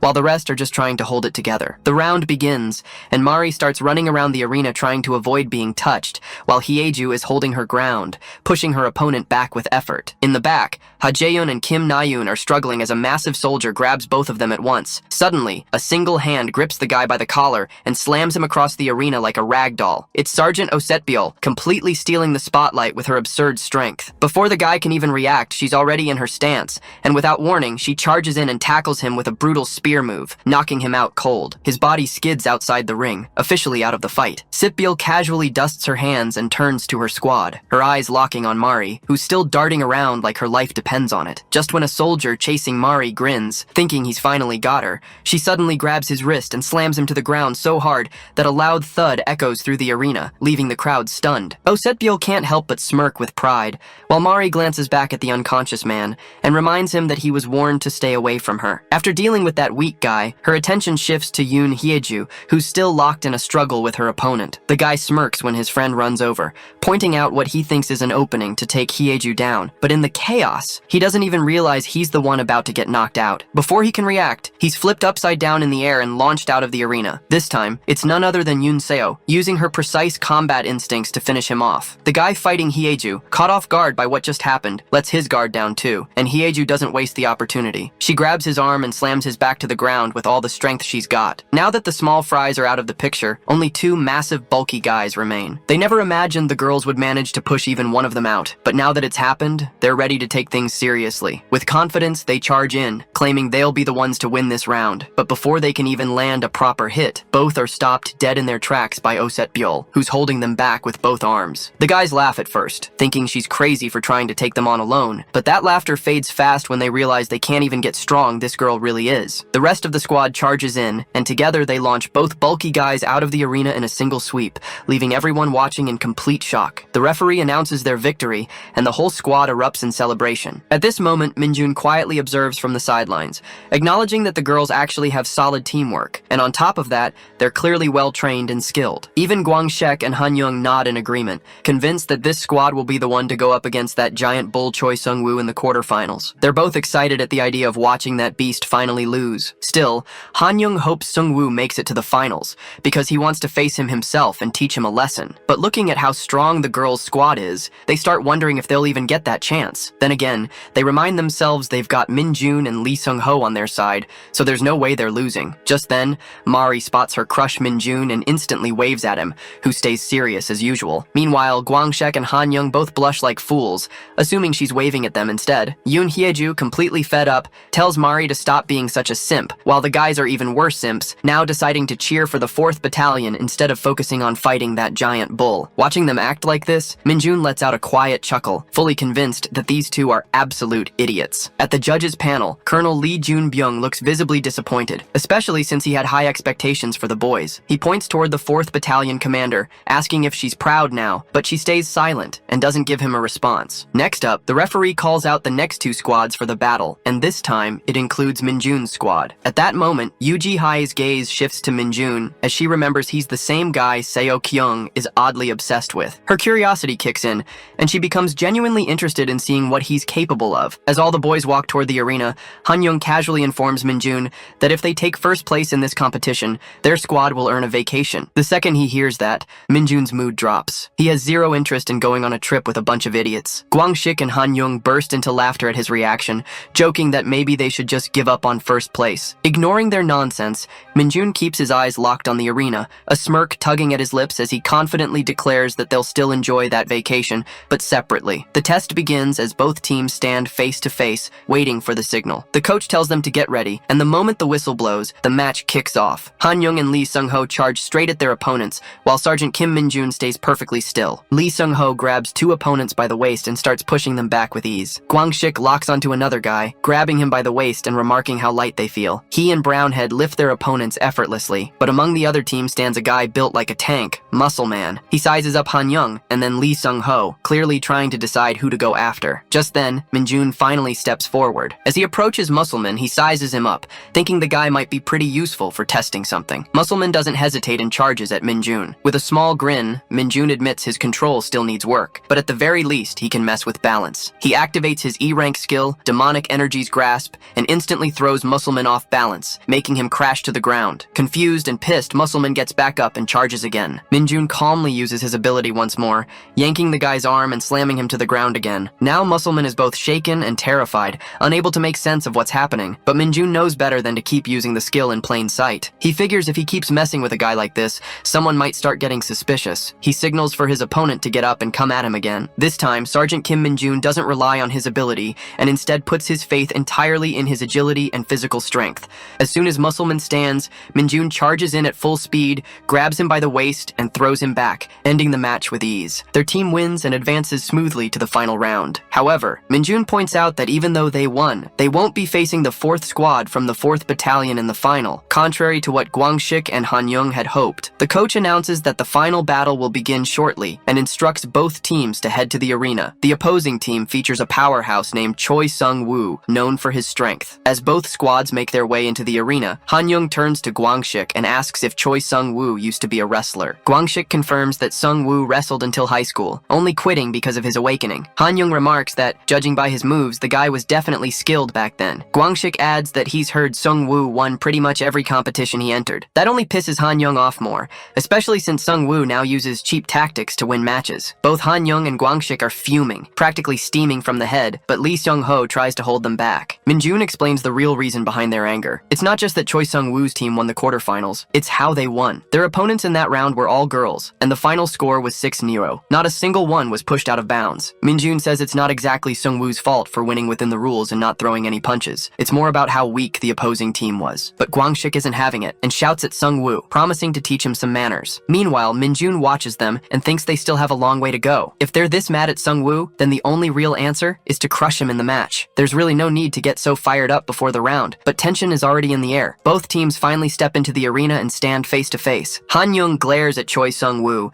and asks if he plans to take them all on by himself too. Choi Sung-woo smirks and replies that he wouldn't dare in the presence of the infamous Sergeant Lee Sung-ho, but then mocks them by asking if they could even win, even if he did go solo. That smug grin instantly sets off both Han-young and Gwang-shik, but Sung-ho keeps them in check. Then, Choi Sung-woo shifts his gaze to Sergeant Kim Min-jun and says he thought beating up Min-jun's little girlfriend might get a reaction, but the guy looks completely unfazed. That statement throws the whole team off. Gwang-shik, utterly confused, asks what he's talking about. Sung-woo casually mentions the pink-haired girl from the 4th Battalion, saying she seemed real hyped to see Min-jun and was cheering like crazy. Gwang-shik, half blushing and half furious, yells that she wasn't waving at Sergeant Kim Min-jun. Han-young jumps in and says it's true Min-jun doesn't care about girls, except Lumi from Dungeon Power Fighter. That random comment throws everyone into an awkward silence, and for a moment, the battleground feels more like a high school hallway. Suddenly, Choi Sung-woo and his entire team burst into laughter. Seung-woo mocks them, asking if they're seriously talking talking about that beginner NPC from that trash game. Still laughing uncontrollably, he teases if Lumi is really Sergeant Kim Min-jun's crush. Han-young thinks the guy's a real dumbass, while Kim Gwang-shik and Brownhead glance at Min-jun with visible fear. Seung-woo keeps going, laughing louder as he says he's only ever heard of losers like that, and now he's face to face with one, someone who has a crush on a 2D girl. The coach steps in, telling both teams to get ready, and reminds them that the match will begin at the sound of the whistle. Choi Sung-woo chuckles one last time while wiping tears from his eyes, saying he'll go easy on Min-jun since the guy needs to get back safe and sound to his precious little Lumi. The whistle blows, and the match begins. Both teams rush at each other, but Sergeant Kim Min-jun remains perfectly still. Choi Sung-woo charges straight at him, grinning and asking if Min-jun is still spacing out. Out of nowhere, Min-jun tilts his head and slams it right into Seung-woo's face. The sound of the slam echoes across the entire arena, making everyone freeze. Choi Sung-woo's forehead starts turning red and swollen, but he quickly brushes it off, claiming he just took a wrong step and asks the coach to let it slide this once. The coach glances toward the judges for a decision, and they give a silent nod. He then tells both teams that this one will be overlooked, but reminds everyone that striking is banned, and they're expected to avoid it from now on. Choi Sung-woo is clearly pissed, but forces a grin, saying it was cute of Sergeant Kim Min-jun, though he won't be going easy on him anymore. The coach resumes the match, and Min-jun smirks, saying he's not done being cute just yet. He jumps away from Seung-woo and dashes toward Han-young and his opponent, slamming into both and throwing them out of bounds, even though Han-young is his own teammate. It's clear Min-jun's still pissed at him for mentioning Lumi Nuna. Seung-woo is stunned, watching as Min-jun begins taking out his own squad members along with their opponents. Next, Min-jun charges at Kim Gwang-shik and his rival, and tosses them both out effortlessly. Then he moves toward Lee Sung-ho and his opponent. Unlike the others, Seung-ho holds his ground, calling Min-jun a psycho bastard, while reinforcing his body and preparing to counter. He manages to hold Min-jun off for a bit, but eventually gets overpowered and tossed out too. Now the arena holds only two people, Sergeant Kim Min-jun and Choi Sung-woo. Min-jun is grinning darkly, a sinister mist seeping from his mouth, his eyes pure white, and every muscle in his body flexed and brimming with power. Choi Sung-woo is scared to even look at him, thinking just what kind of messed up psycho this guy is. The fat dude gets up and demands the match be stopped since the guy is taking out his own teammates. The gray tells him they can't stop it because he hasn't broken any rules yet. The fat argues that even if there aren't any broken rules, it's not normal to take out your own team. He asks if the gray plans on taking responsibility if someone gets seriously hurt. Malai cuts in, saying the judge will handle things on his own, just like in the previous matches. Sergeant Kim Min-jun suddenly steps in and starts wrestling with Choi Seung-woo, catching him off guard and making him question what's even going on. First, the guy made sure it was a one-on-one, and now he wants to wrestle him. Choi Sung-woo thinks Kim Min-jun made a mistake. Sure, the guy's strong, but wrestling isn't just about brute strength. It's all about technique. He digs deep, uses all the strength he's got, and pulls off a solid move to try and throw Kim Min-jun out of bounds. But no matter how hard he tries, the guy doesn't budge an inch. Then, out of nowhere, Kim Min-jun lifts him clean off the ground and slams him hard. He tells him to get back up. Choi Sung-woo gets back up and thinks this guy is seriously dangerous. He chuckles nervously and says he's going to surrender. But before he can even finish the sentence, Sergeant Kim Min-jun grabs him again and hits him with a suplex. He locks him by the waist and lifts him up, saying he can't let him surrender just yet. He pulls him up and throws him again. Before he can do it a third time, Choi Sung-woo quickly says he gives up, and he's stepping down. Sergeant Kim Min-jun looks him straight in the eye and tells him to listen closely. He says Lumi Nuna isn't just some two-dimensional character, she's his absolute favorite. Then he slams Choi Sung-woo to the ground one last time as foam starts dripping from his mouth. The coach announces that the match is over and declares the 2nd Battalion, 2nd Company, 2nd Squad, 2nd Platoon the winners. Sergeant Kim Min-jun steps off the stage and looks toward his team, the same guys he threw out during the match. He tells them nervously that he might have gotten a little too excited, but his teammates cheer for him and congratulate him on the win. Kim Gwang-shik says it was the most impactful match he's ever seen, and that he took down the infamous Choi Sung-woo in a straight-up one-on-one. Han-young adds that it was refreshing to see Choi get absolutely destroyed, and asks if Kim Min-jun took them out on purpose just to make things more dramatic. Kim Min-jun thinks it's nice to see how positive everyone is, but Lee Seung-ho cuts in and tells him that no matter what reason he had, team kills can't be justified. He tells him he's really disappointed and walks away from the team. After a short walk, Lee Seung-ho smiles to himself, thinking he can't afford to let his guard down. He might be the next target. He tells himself that next time, he'll be the one to beat Kim Min-jun. Meanwhile, the winners are awarded medals for their performance by Molai. At the same time,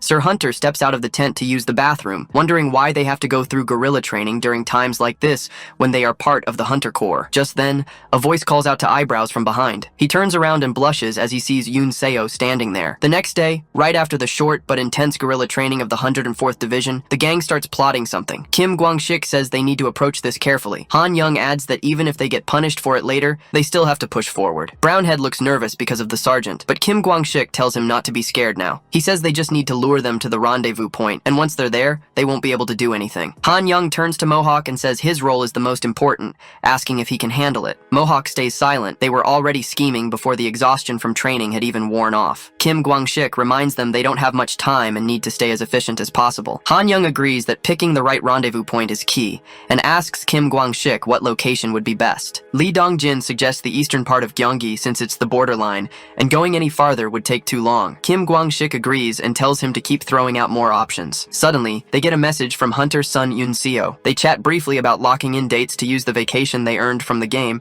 and son Yoon Seo tells them to pick the place. Then she casually asks if they can give her Kim Min-jun's number. Han Young tells Kim Kwang-sik that they might get caught. Kim Kwang-sik turns to the gang and asks if he should just say he doesn't have Kim Min-jun's number. Han Young shakes his head and says no one's going to buy that. Lee Dong-jin points out that Kim Min-jun is on their team, and they all live together, so it'd be way too weird to say they don't have his number. Han Young bails, saying the plan's already screwed, and tells Kim Kwang-sik that he was the one who started this, so the rest of them don't know anything about it. He walks off and tells Mohawk and Lee Dong-jin to leave too, before they all get dragged into trouble, leaving Kim Kwang-sik standing there alone. Meanwhile, Kim Min-jun walks into the gym and opens his status window. He checks his stats and sees that his power has gone up by 5, and his agility by 1. He thanks Choi Sung-woo for the help, saying that once he hit 60 points, it became almost impossible to level up. He lays back and starts lifting dumbbells, clearly hyped that his strength jumped by 5 points. He's in the middle of his reps when a voice suddenly interrupts him. Someone calls out to him, and Kim Min-jun sits up and asks Mage what's going on. Lee Bong-gu says he wants more soup. Kim Min-jun snaps and tells him he already gave him money to buy food on his own. Lee Bong-gu casually thanks him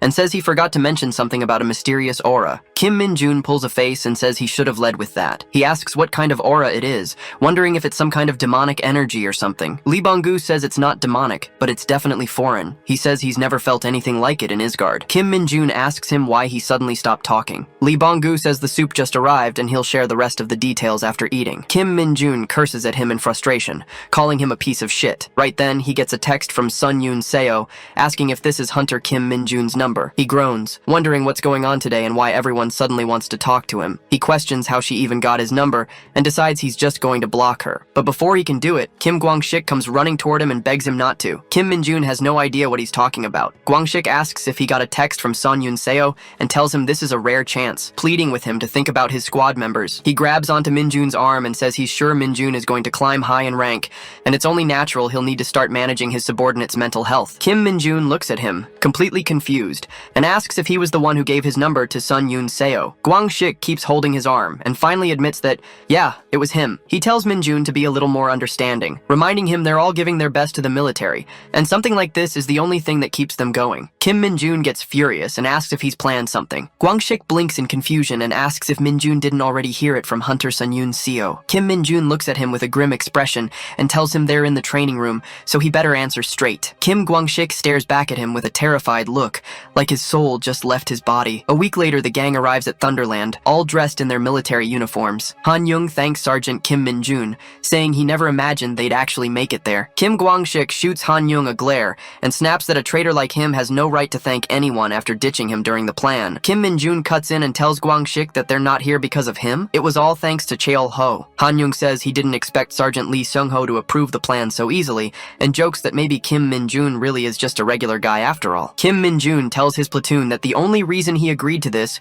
was because he'd rather do this than spend the whole day hanging out with them. Han Young starts looking around, wondering where the girls are. His face lights up with joy and blushes as he spots them in the distance, standing near the ticketing area. Just as the group gets distracted by the girls, their attention quickly shifts to a huge figure standing behind them. Kim Kwang-sik and Han Young freeze, thinking the guy must be some kind of, but Kim Min-jun stops them and orders them to salute, telling them that the man is the commander of the 107th Division and that he saw him on TV giving a briefing. Sun Tai-ho starts walking toward their group, but his daughter Yoon Seo grabs his arm and reminds him that he said he was only dropping her off and asks him to head back now. Sun Tai-ho smiles warmly and says he just wants to meet the hunters she works with and then he'll leave. He gently taps her hand away and keeps walking toward Kim Min-jun. He stops right in front of him, towering over him, and his expression shifts from cheerful to serious. He looks down at Min-jun and asks if he is Kim Min-jun. Both gangs enter the park. Chamari tells everyone to hurry up and get in since they don't have much time. She grabs Kim Min-jun's arm and walks with him. Kim Gwang-shik and Han Young also rush in, telling the girls they've planned the most time-saving route. The girls are impressed and thank them. Everyone heads inside except for Set Bile and Lee Sung-ho, who stay behind and glance at each other. Set Bile says she's not really into places like this. Lee Sung-ho nods and says he prefers spending his weekends just working out alone. Set Bile smiles and says she figured he'd be that type too, then asks how heavy he can squat. The two of them start walking into the park together. Inside, the group goes on rides, buys souvenirs, and grabs cotton candy. After a while, Lee Sung-ho and Set Bile end up in an arm wrestling match. Later, Kim Gwang-shik tries his luck at a shooting game, but only wins a consolation prize. Han Young, thinking he can outdo him, tells everyone to watch how the pros handle it. He plays the same game and ends up with the same prize. The girls in the background burst out laughing while Kim Gwang-shik reminds him not to forget their bet, that the loser has to pay. Han Young complains that something must be wrong with the gun. Meanwhile, Kim Min-jun walks over and notices that the second prize for the same game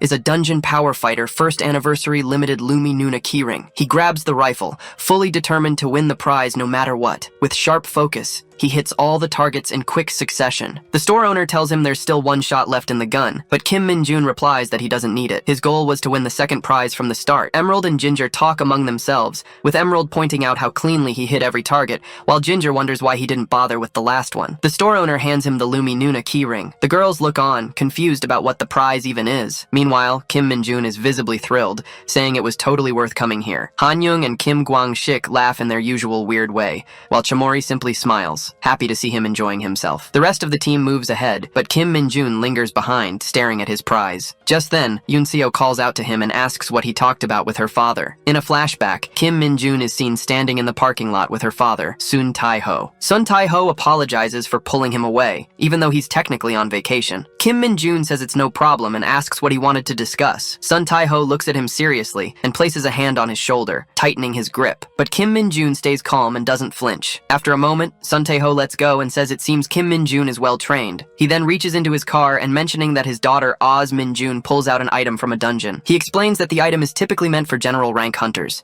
but he's going to hand it over to Min-jun anyway. He adds that the military's evaluation system isn't always 100% accurate, and the item should boost his stats in random proportions. He gives him a bracelet. Kim Min-jun grins on the inside, thinking he just hit the jackpot but keeps a straight face on the outside, and thanks Sun Tai-ho. Sun Tai-ho tells him he's only giving it to him under the condition that he keeps up with his training. Sun Tai-ho tells him not to mention this to anyone, then adds that if Kim Min-jun ever visits Daejeon, he should give him a call so he can treat him to a meal. Finally, with a serious look, he warns him that if he tries anything funny with his daughter, he'll kill him. Kim Min-jun calmly replies that it won't happen, slipping the bracelet into his pocket. Back in the present, Kim Min-jun tells Yoon Seo that he didn't talk much with her father. He just said to give him a call if he ever visits Daejeon so they can grab a meal. Yoon Seo asks why her father would invite him for a meal, and Min-jun says it might be because he saved her once, so maybe he wants to repay him. Yoon Seo remembers clinging to him back when he rescued her and blushes slightly. She apologizes that he had to deal with her father, but Kim Min-jun flashes the card Sun Tai-ho gave him and says he's going to make sure it's a really expensive meal. Just then, the rest of the gang shows up. Kim Gwang-shik turns to Cha-Marie and asks why she suggested they all hang out. She says it's because she wanted to repay Kim Min-jun for getting revenge on Choi Seong-woo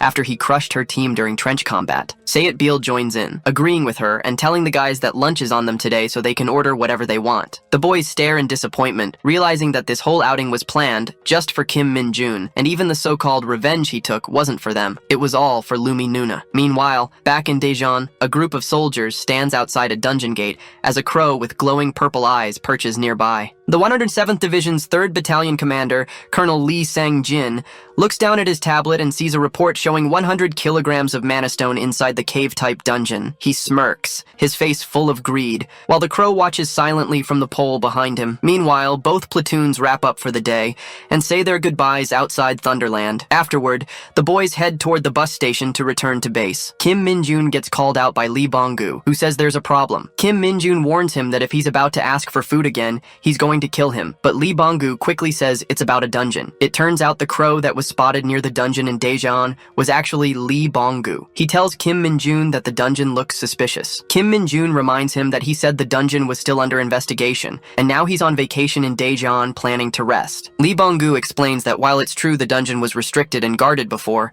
that's no longer the case. He says the area has suddenly gotten a lot busier. Kim Min-jun tells him to keep sending updates until he arrives. The next day at noon, Kim Min-jun shows up in Daejeon near the dungeon and notices the soldiers carrying loads of mana stones. He pulls out his hunter card and wonders if showing it would get him a tour of the dungeon. Right then, Lee Bong-gu appears, now in the form of a pigeon. He tells Kim Min-jun that he changed into this form to stay on watch until Min-jun arrived. Kim Min-jun asks if he really heard right about there being 100 kilograms of mana stones inside that dungeon.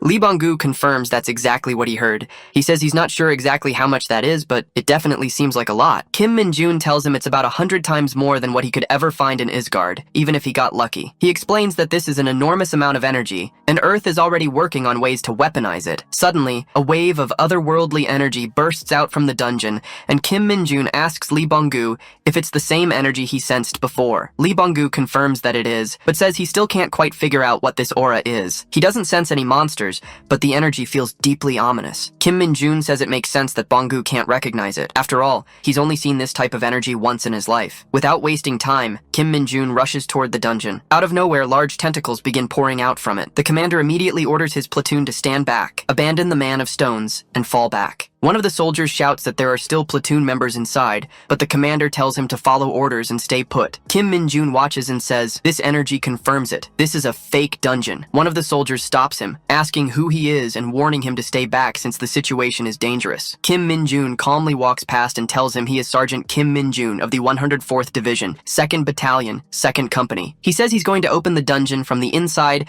and tells the soldier to report everything to the 104th Division. With that, Kim Min-jun jumps into the dungeon just as the tentacles close the entrance behind him. The commander stares at the dungeon gate, now completely sealed off by the tentacles, and thinks to himself that they're in serious trouble. Meanwhile, inside the dungeon, Kim Min-jun finds a group of soldiers from the transportation team. Private Lee Soo-hwan, Private Jung Jung-dae, Private First Class Kim Sung-wan, Private First Class Choi Tai-hyun, and Private First Class Lim Dae-sung. Kim Min-jun asks if anyone else is with them. Lim Dae-sung replies that there's no one else, and asks who Kim Min-jun is. He introduces himself to the squad and tells them the situation doesn't look good, so he'll explain more later. He then asks them to check their equipment and make sure no one's injured. Looking over what they've brought, Kim Min-jun asks if that's all the gear they have with them. Kim Seong-wan explains that they're just the transportation team, so that's all they've got, and mentions that the inspection team already left. Kim Min-jun quietly wonders who in their right mind would send the transportation team in alone, and he starts to suspect something shady is going on. He tells the squad to gather their gear and explains what's really happening. He says they're inside a fake dungeon, a rare and dangerous phenomenon. To put it simply, they're inside a massive monster that lures people in and swallows them whole, and this time, the bait was mana stones. He tells them not to panic and assures them that he's taking full responsibility for getting them out of this mess. The squad asks Kim Min-jun if he really knows how to get them out of there. He tells them that as long as they follow his orders properly, he'll make sure they all get out safely. He instructs them to kill any monsters they encounter and keep moving toward the center of the dungeon. Just then, goo-like monsters start to appear behind the squad. Kim Min-jun steps in front and tells them to stay behind him. He takes out each monster with a single punch,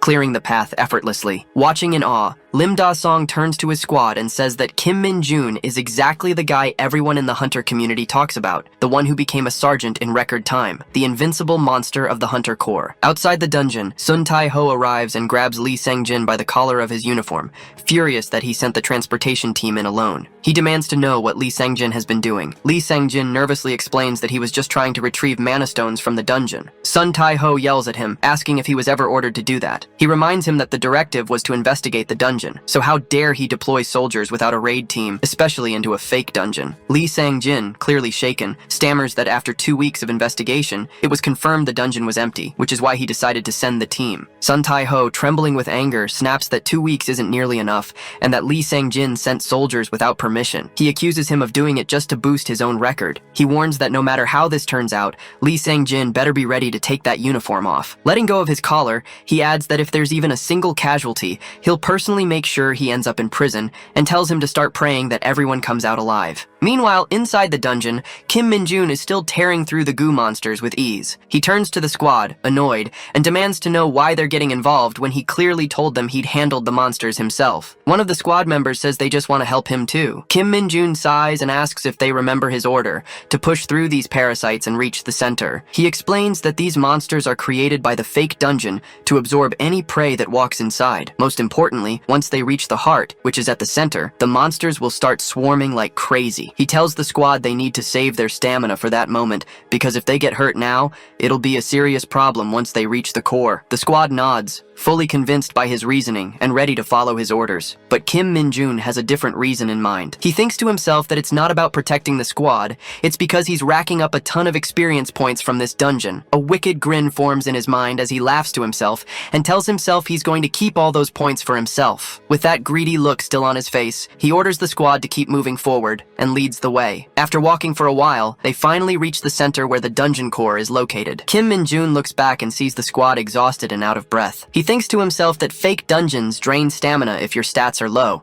and if he'd made them fight earlier, most of them probably wouldn't have made it this far. He points toward the core and tells them that they need to destroy it in order to escape. As the swarm of goo monsters begins to stir, Kim Min-jun turns to the squad and says, it's their time to shine. He tells them not to get hurt or killed, and to play defensively for their own safety. The soldiers quickly fall into a defensive formation, ready to hold the line. Kim Min-jun charges toward the enemies, thinking to himself that he needs to hold back on using his abilities since there are other people around. Even so, he tears through the monsters one by one with ease. The creatures hesitate, clearly terrified of facing him, but Kim Min-jun doesn't stop. Laughing menacingly, he tells the monsters to hand over all those juicy experience points. It starts to feel like he's more of a monster than the things he's fighting. Suddenly, the dungeon core begins to glow and releases a cloud of poison. Kim Min-jun quickly tells his squad to stay back. He'll be fine thanks to his poison. He braces himself to use his abilities. But just then, something in his pocket starts to glow. It's the item Sun Tai-ho gave him. The bracelet reacts to the demonic energy in the air, and its hidden powers awaken. Kim Min-jun mutters that he was saving this item for later, once he reached a point where it would be hard to increase his stats. His status window appears,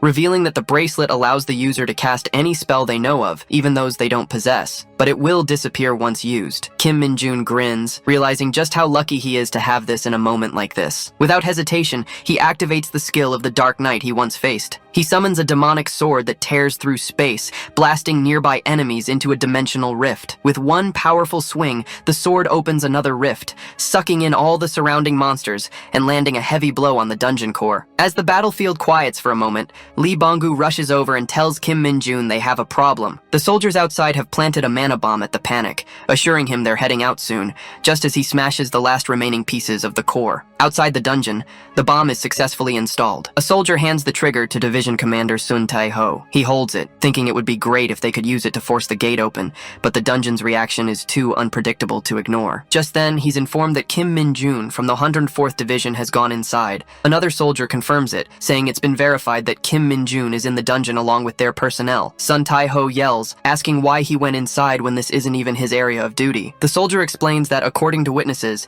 Kim Min-jun charged in after stating his affiliation. Sun Tai-ho asks if contact has been made with the 104th Division, and the soldier replies that their commander is already on the way. Another soldier informs Sun Tai-ho that all troops have been evacuated to a safe location. Sun Tai-ho thinks to himself that it's already been 4 hours since they went in. They don't even have the right equipment. He wants to believe in Kim Min-jun, but he knows he can't wait much longer. Just as he's about to press the button, the dungeon gate starts to crack. Sun Tai-ho rushes over and orders his men to alert the medics and get convoys ready for any survivors. He also tells them to bring all available officers to the gate fully armed. Without hesitation, Sun Tai-ho grabs a tentacle from the gate and begins tearing it away. The medics arrive, and he tells them to stand by while he keeps ripping through the dungeon's defenses. Finally, the gate opens and the soldiers come out safely. Sun Tai-ho breathes a sigh of relief, happy to see them all return in one piece. He asks the soldiers about their condition, and they respond that they successfully cleared the dungeon. Kim Min-jun steps out of the gate with the last 2 soldiers and salutes Commander Sun Tai-ho, who smiles and returns the salute. That same evening, at the 107th Division's headquarters,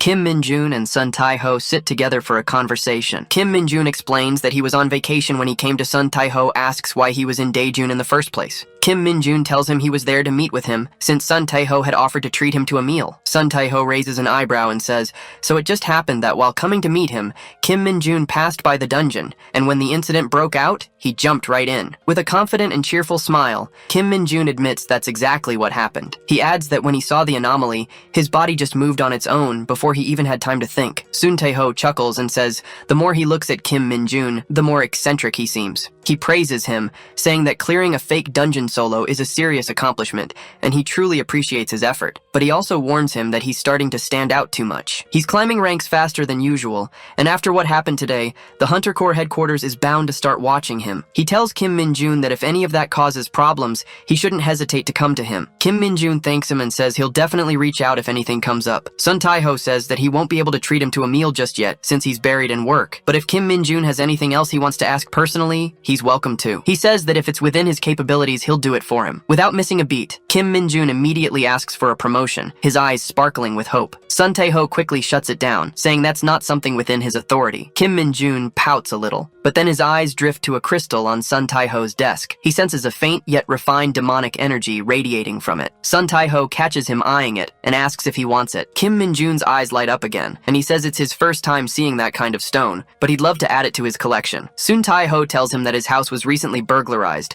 and that this is the only one left. He picks it up and hands it to Kim Min-jun, mentioning that although it hasn't been identified yet, it's been deemed safe for humans, so he can keep it. Sun Tae-ho watches him and thinks to himself that, just like with Yoon Seo, he keeps getting pulled into things involving Kim Min-jun, and truthfully, he doesn't mind it. Then, with a serious look, he asks Kim Min-jun what kind of relationship he has with his daughter. Kim Min-jun casually responds that they're just fellow hunters. Nothing more, nothing less. That answer seems to put Sun Tae-ho at ease, and he smiles, saying he's already taken up too much of Kim Min-jun's vacation time and tells him he can go. On his way out, Sun Tae-ho asks him to let his commander know to come in. Kim Min-jun nods respectfully and leaves. Outside, Lee Bong-gu is chomping loudly on a grilled carp, shouting about how delicious it is. Kim Min-jun tells him to shut up and eat properly, or he's going to wake up the whole neighborhood. Then, without hesitation, Kim Min-jun crushes the crystal in his hand. Demonic energy bursts from it and flows into him, pushing his demonic energy level to its threshold and unlocking a new ability called Demonic Energy Whip. Kim Min-jun grins and says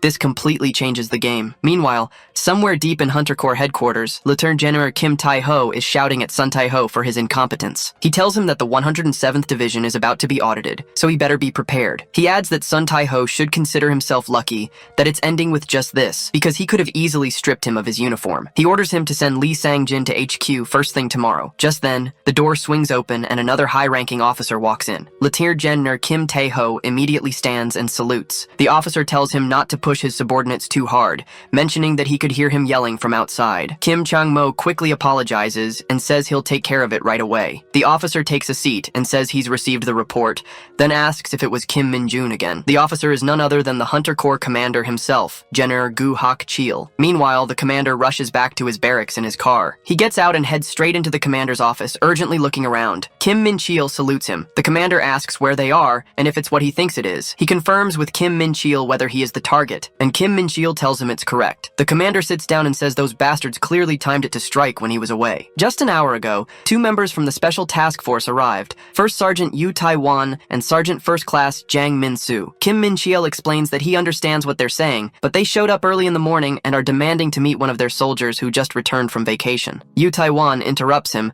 and asks if he realizes under whose orders they've come. He politely requests Kim Min-chil to cooperate this once. Kim Min-chil tells them that both the battalion and company commanders are absent, so this doesn't seem like the right way to go about it. Yu Tai-wan asks if he needs an official notice and says they can arrange that immediately if required. He assures him that they'll leave quietly after a brief meeting and asks him to bring Kim Min-jun. Suddenly, Kim Min-jun arrives and notices the insignias on the officers, realizing they belong to the special unit that works directly under Hunter Corps headquarters. Yu Tai-wan introduces himself and shakes his hand, saying it was incredible how Kim Min-jun rescued so many hunters by jumping into that fake dungeon. He adds that the Hunter Special Task Force needs capable people like him. Kim Min-jun asks if this is a scouting offer. Yu Tai-wan explains that they are deployed in special situations like high-risk dungeon raids, VIP protection, overseas missions, and more. He keeps talking about all the perks and benefits of being a Special Task Force hunter, but Kim Min-jun is lost in his own thoughts, thinking that none of it matters unless they offer a big promotion. Then he's in. Yu Tai-wan says they also deal with crimes committed by civilian hunters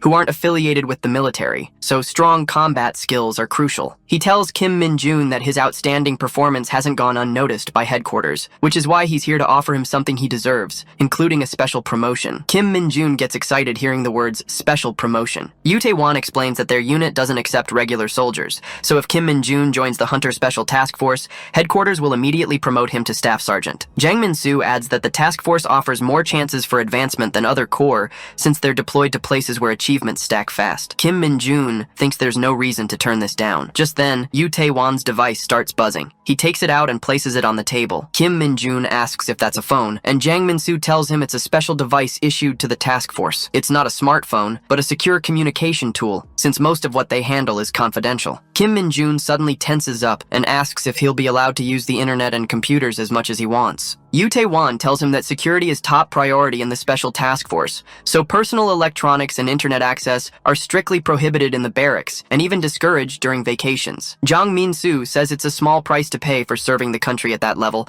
and receiving such exceptional treatment. Kim Min-jun is heartbroken to hear this. However, Kim Min-shul starts to smile mischievously. Yoo Tae-won offers Kim Min-jun a card and says they don't extend this offer to just anyone, so he should think it over. But Kim Min-jun rejects it and says he'll be staying with them. Both officers are shocked by his response. Yoo Tae-won asks why he's turning it down, and Kim Min-jun tells them that if he joins the special task force, he won't be able to play dungeon power fighter. Jang Min-soo is furious and yells at him, asking if he's really throwing away such an opportunity over a game. He tells Kim Min-jun that the generals held a meeting just for this, and now he's rejecting it because of dungeon power fighter. He questions whether Kim Min-jun is trying to be funny, but Kim Min-jun calmly responds that he isn't joking, and the game is an essential source of energy for him. Yoo Tae-won nods and says he understands his reasoning, then says they'll be heading out. Kim Min-shul quickly gets up and opens the door to help them leave faster. Just as they step outside, Jang Min-soo turns back and says he's sure Kim Min-jun's accomplishments are exaggerated, and that he's just making excuses because he's scared he wouldn't survive in the special forces. He adds that without lucky breaks like this,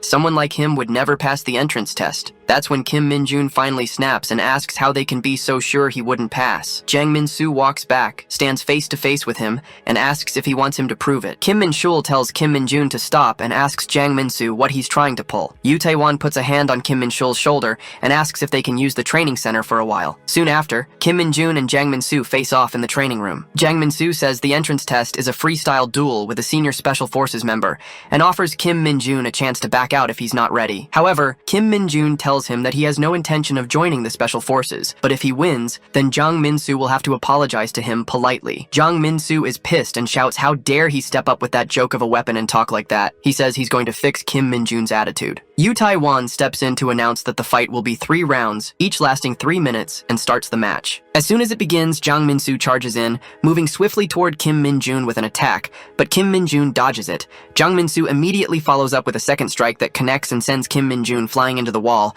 but instead of showing pain, Kim Min-jun just smirks. In a flashback, Kim Min-jun asks Kim Min-jun what he's planning to do, and Min-jun casually replies that he plans to win, of course. He then asks if something bad might happen if he actually does win. Kim Min-jun says it's possible, since that squad is known for having a high ego, and he's worried they might do something reckless if their pride gets hurt. Kim Min-jun smirks and says if that's the case, he'll just let him land one hit. Back in the present, Jang Min-soo walks away from Kim Min-jun, who's lying on the ground. Yoo Tae-won says the spar is over and tells Kim Min-chul to take him to the medics. Kim Min-chul keeps a poker face and stays silent. Yoo Tae-won approaches Kim Min-jun and tells him he should still be proud for managing to dodge the first ultimate attack, but from the Hunter's Special Task Force's perspective, he's still not strong enough. Just before Yoo Tae-won can finish, Kim Min-jun gets up smiling as he brushes off his uniform. Both Yoo Tae-won and Jang Min-soo are stunned to see him still standing. Jang Min-soo wonders how he's even on his feet, since the attack landed exactly where it was supposed to. Yoo Tae-won asks Kim Min-jun if he really wants to continue, warning that pushing himself too hard could cause injuries for both of them. Kim Min-jun shrugs it off and says he wants to go again. Jang Min-soo scoffs that he's being arrogant and swears to make him regret getting back up. Kim Min-jun wraps his whip in demonic energy and gets ready to strike. Jang Min-soo lunges in and unleashes a flurry of sword attacks, but Kim Min-jun blocks every single one. Then, in a swift move, he catches the sword with his whip and tosses it aside, leaving Jang Min-soo completely unarmed. Afterwards, Kim Min-jun strikes Jang Min-soo with a few lashes from his whip. Jang Min-soo tries to stay composed and compliments Kim Min-jun, saying he's skilled with that whip, but claims the attacks won't do much damage to him. Just then, the pain from the lashes starts to kick in, and he screams like a little girl. Yu Taiwan is stunned to see a big, muscular guy like Jang Min-soo on his knees from those hits. Kim Min-jun pulls the whip back to strike again, and Jang Min-soo, now panicking, pleads for him to stop, but Kim Min-jun doesn't listen and lands a direct hit on his chest.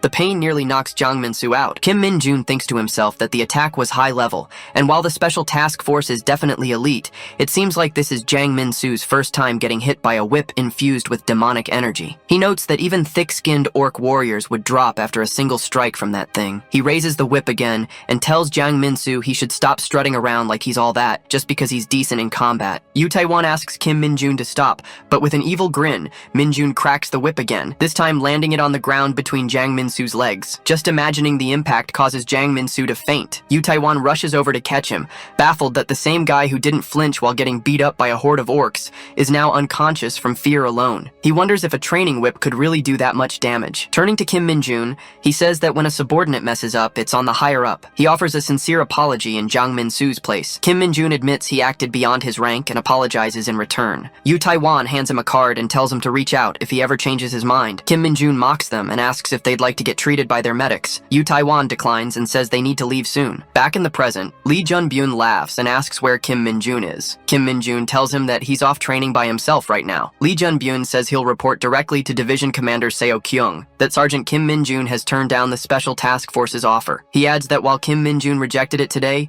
he's sure they'll want him even more now. There's no way they'll give up that easily. Kim Min-chul replies that in that case, they should come up with something to keep Kim Min-jun right where he is. Colonel Lee Jun-byun smiles and says, Division Commander Seo Kyung already predicted this might happen, so there's nothing to worry about. Now, all they have to do is wait and see what kind of offer the commander has prepared for Kim Min-jun. The next day, Division Commander Seo Kyung bursts into laughter after hearing from Colonel Lee Jun-byun that Kim Min-jun rejected the Special Task Force's offer. He says those arrogant bastards must be fuming right now. He adds that no matter what kind of privileges they offer, if Kim Min-jun decides to join them, no one can stop him. That's why he had been cautious about the situation, but now it has resolved itself. The commander agrees and says it's time for them to step up. Seo Kyung nods and says it's the perfect moment to show proper appreciation to Kim Min-jun. He makes a call and asks if the thing he mentioned is ready, then smirks confidently and tells them to bring all the related files over immediately. Meanwhile, back at the barracks, Lee Sung-ho announces to the squad that starting today, the commander of the 2nd Platoon's 2nd Squad will be Sergeant Kim Min-jun. Han-young asks if Sergeant Lee Sung-ho is getting promoted. He shakes his head and says he's planning to try out for the staff sergeant rank since he has enough points for a promotion,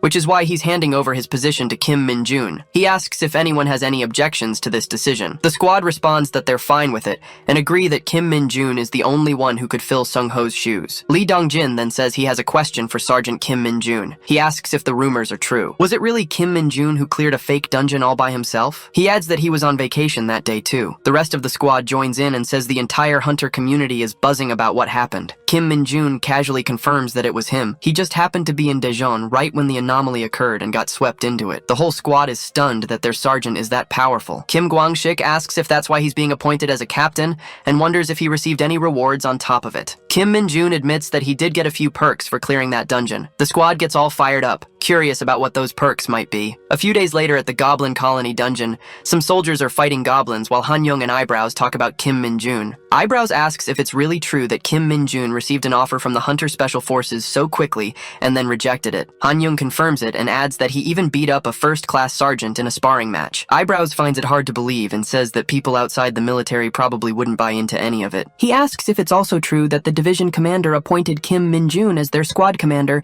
and plans to promote him to staff sergeant within a year once he earns enough points. Han-young nods and says that even Sergeant Lee Sung-ho supported the decision when he heard the news. Just then, their conversation is cut off when an orc suddenly charges out of the woods, roaring, but both soldiers keep straight faces, completely unfazed by the monster's appearance. The orc swings his club to attack them, but out of nowhere, a glowing whip lashes across the air and smacks the orc right in the eyes. The monster drops his weapon and screeches in pain, holding his face as the whip retracts. The soldiers stare at the wounded beast, unfazed as it screams in agony. Kim Min-jun arrives at the battle, and it turns out he's the one who struck the monster with his newly acquired whip. Eyebrows comments that it's personal equipment given to Sergeant Kim Min-jun by the division commander. Han-young adds that even the platoon commander doesn't have personal gear yet, so Kim Min-jun is clearly being treated differently. Meanwhile, Kim Min-jun continues to whip goblins down like a ruthless master. Eyebrows asks why it had to be a whip, and Han-young explains that the division commander let him choose any weapon he wanted, and Kim Min-jun picked the whip. Eyebrows says it makes sense now why he'd turned down the Hunter Special Task Force when he's being given this kind of treatment. Han-young agrees and adds that it's extremely rare for a sergeant to receive personal equipment. The division commander had to sign more than 10 documents just to make it happen. While all this is going on,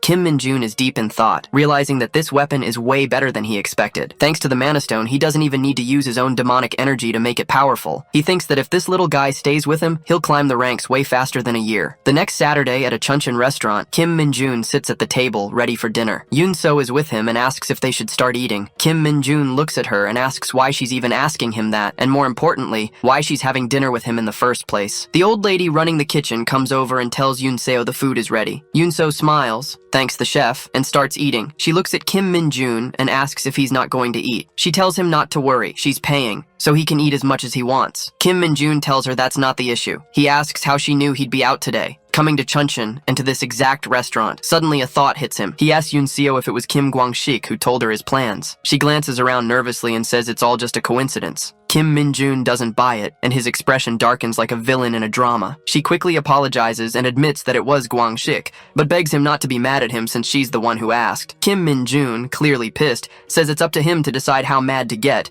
and mutters that this is all pretty strange. Yoon-seo, confused, asks what he means. He suddenly asks her if she likes him. She's completely caught off guard, blushes hard, and tells him that's nonsense, asking why he's suddenly being so casual with her. Kim Min-jun grits his teeth, crosses his arms, and says she can talk casually too since they're close in age. She says that might be true, but insists she doesn't like him or anything, and tells him not to get the wrong idea. He asks why she's eating dinner with him then, and adds that he's pretty sure she took a vacation today because she heard from Kwang-sik that he was going out. She admits it's true, but says there's another reason she's here. She brings up the previous incidents, the enclosed dungeon at the training center, the red boar gate at the Watchin Public Welfare Office, and the recent fake dungeon. She says that wherever he goes, something always happens, so she was curious if anything would happen this time too. Then she snaps back to reality, realizing how crazy it sounds, and gets super embarrassed that she actually said all that out loud. Kim Min-jun laughs nervously and says it's not like he's a walking disaster. Deep down, though, he's anxious, wondering if she's starting to figure out the truth about him. Kim Min-jun notices the badge on her chest and realizes she's been promoted to corporal. She casually mentions that she passed the promotion exam just last week. He congratulates her, saying she moved up the ranks pretty quickly, not that he expected anything less from her. She asks if he's teasing her, considering he's already a sergeant, and questions why he keeps speaking to her so informally. He reminds her that he already told her she could drop the formalities too. She replies, "Fine, I will then." Meanwhile, Min-jun starts sensing something, a vision of a dungeon forming nearby. He's clearly annoyed that it's happening now, especially with Yoon-seo around, since she's always sharp and observant. Internally, he reminds himself that the only reason he even took this time off was because his best subordinate tipped him off about a gate expected to open soon. He excuses himself, saying he needs to use the restroom, then heads toward the park where the gate is supposed to appear. As he looks around, he spots his top agent already waiting. He gives the guy credit for showing up right on schedule, even after being split off from Lee Bongo. They both throw a thumbs up at each other, and Min-jun hands him a ball of demonic energy. He wonders where Lee Bongo went, since there's been no word from him in a while. Suddenly, the gate begins to manifest. Min-jun watches closely, relieved that the frigid weather has kept most people indoors, but still irritated that the gate opened in a residential zone. He tells himself he needs to wrap this up fast for public safety, and for his promotion. Just as he starts to move toward the gate, a monster begins to emerge. His phone buzzes, a military emergency alert about the dungeon. Min-jun thinks that if something shows up that he can't handle alone, he'll just buy time until reinforcements arrive. He steels himself for a fight. A hanker steps out of the portal, but something about this one feels off. Min-jun notes that it appears to be alone, and starts wondering how much demonic energy it's already absorbed. He eyes its blade-like arms and mutters that they look dangerous, though they're worthless if they can't even reach him. He leaps back to dodge its first swing, and prepares to launch his demonic arrow skill. But before he can activate it, the hanker suddenly throws one of its blade arms straight at him. To his surprise, the blade is attached to a chain. Min-jun grabs the chain mid-air and mocks the creature, asking what kind of lame trick this is. But the hanker yanks the chain, slinging Min-jun high into the air. While airborne, the monster launches its second blade. Min-jun barely dodges and counters with a solid punch to the face, smashing the hanker to the ground. He looks back thinking it's done, but the beast gets up again, jaw shattered but still eager to fight. Then someone shouts his name. It's Yoon-seo, sprinting toward him with with a road sign in hand. He's stunned to see her here. The hanker flings a blade in her direction, but Minjun grabs the chain just in time and redirects it. Furious, he demands to know what she's doing here. She snaps back, angry that he left her alone during dinner, and even angrier that he's fighting unarmed. She explains that she saw the emergency alert and came immediately. Then she tosses him the road sign. Minjun catches it, channels his demonic energy into the makeshift weapon, and with a powerful swing, smashes it into the hanker's skull, killing it instantly. As dust clouds the area, he takes the opportunity to absorb the monster's demonic energy. When the dust settles, he walks over to Yoon Seo, who's stunned he took down a high-threat monster by himself. Minjun casually says someone gave him a hand, though in his head he thinks it would have been even easier if she hadn't shown up. Meanwhile, Yoon Seo kneels by the corpse and observes that this one was an irregular type, pointing out the chains and detachable blades. She gets up and says they need to have a serious talk. But before they can, 5 more hankers crawl out of the gate. She quickly tells Minjun they need to regroup and come back with backup. He agrees, telling her to go call in reinforcements and return. But Yoon Seo yells at him, furious that he even considered fighting all of them alone, calling him completely insane. As the monsters unleash a bone-shaking roar, Minjun grins and says, "Let's get started." Charging into the fight, he thinks to himself, it's time to earn that staff sergeant rank. Meanwhile, deep within a forest, a cloaked figure steps out from behind the trees. She whispers a few incantations, and a hidden underground passage opens beside a massive stone. She descends into a vast stone chamber, pulls back her hood, revealing herself to be a woman, and stands before a carving of Lumi Nuna. She speaks softly, telling Lord Minold to wait, because she's coming for him. If you enjoyed the recap, don't forget to drop a like and let me know in the comments what you think about this manhwa. I'm curious to hear your thoughts.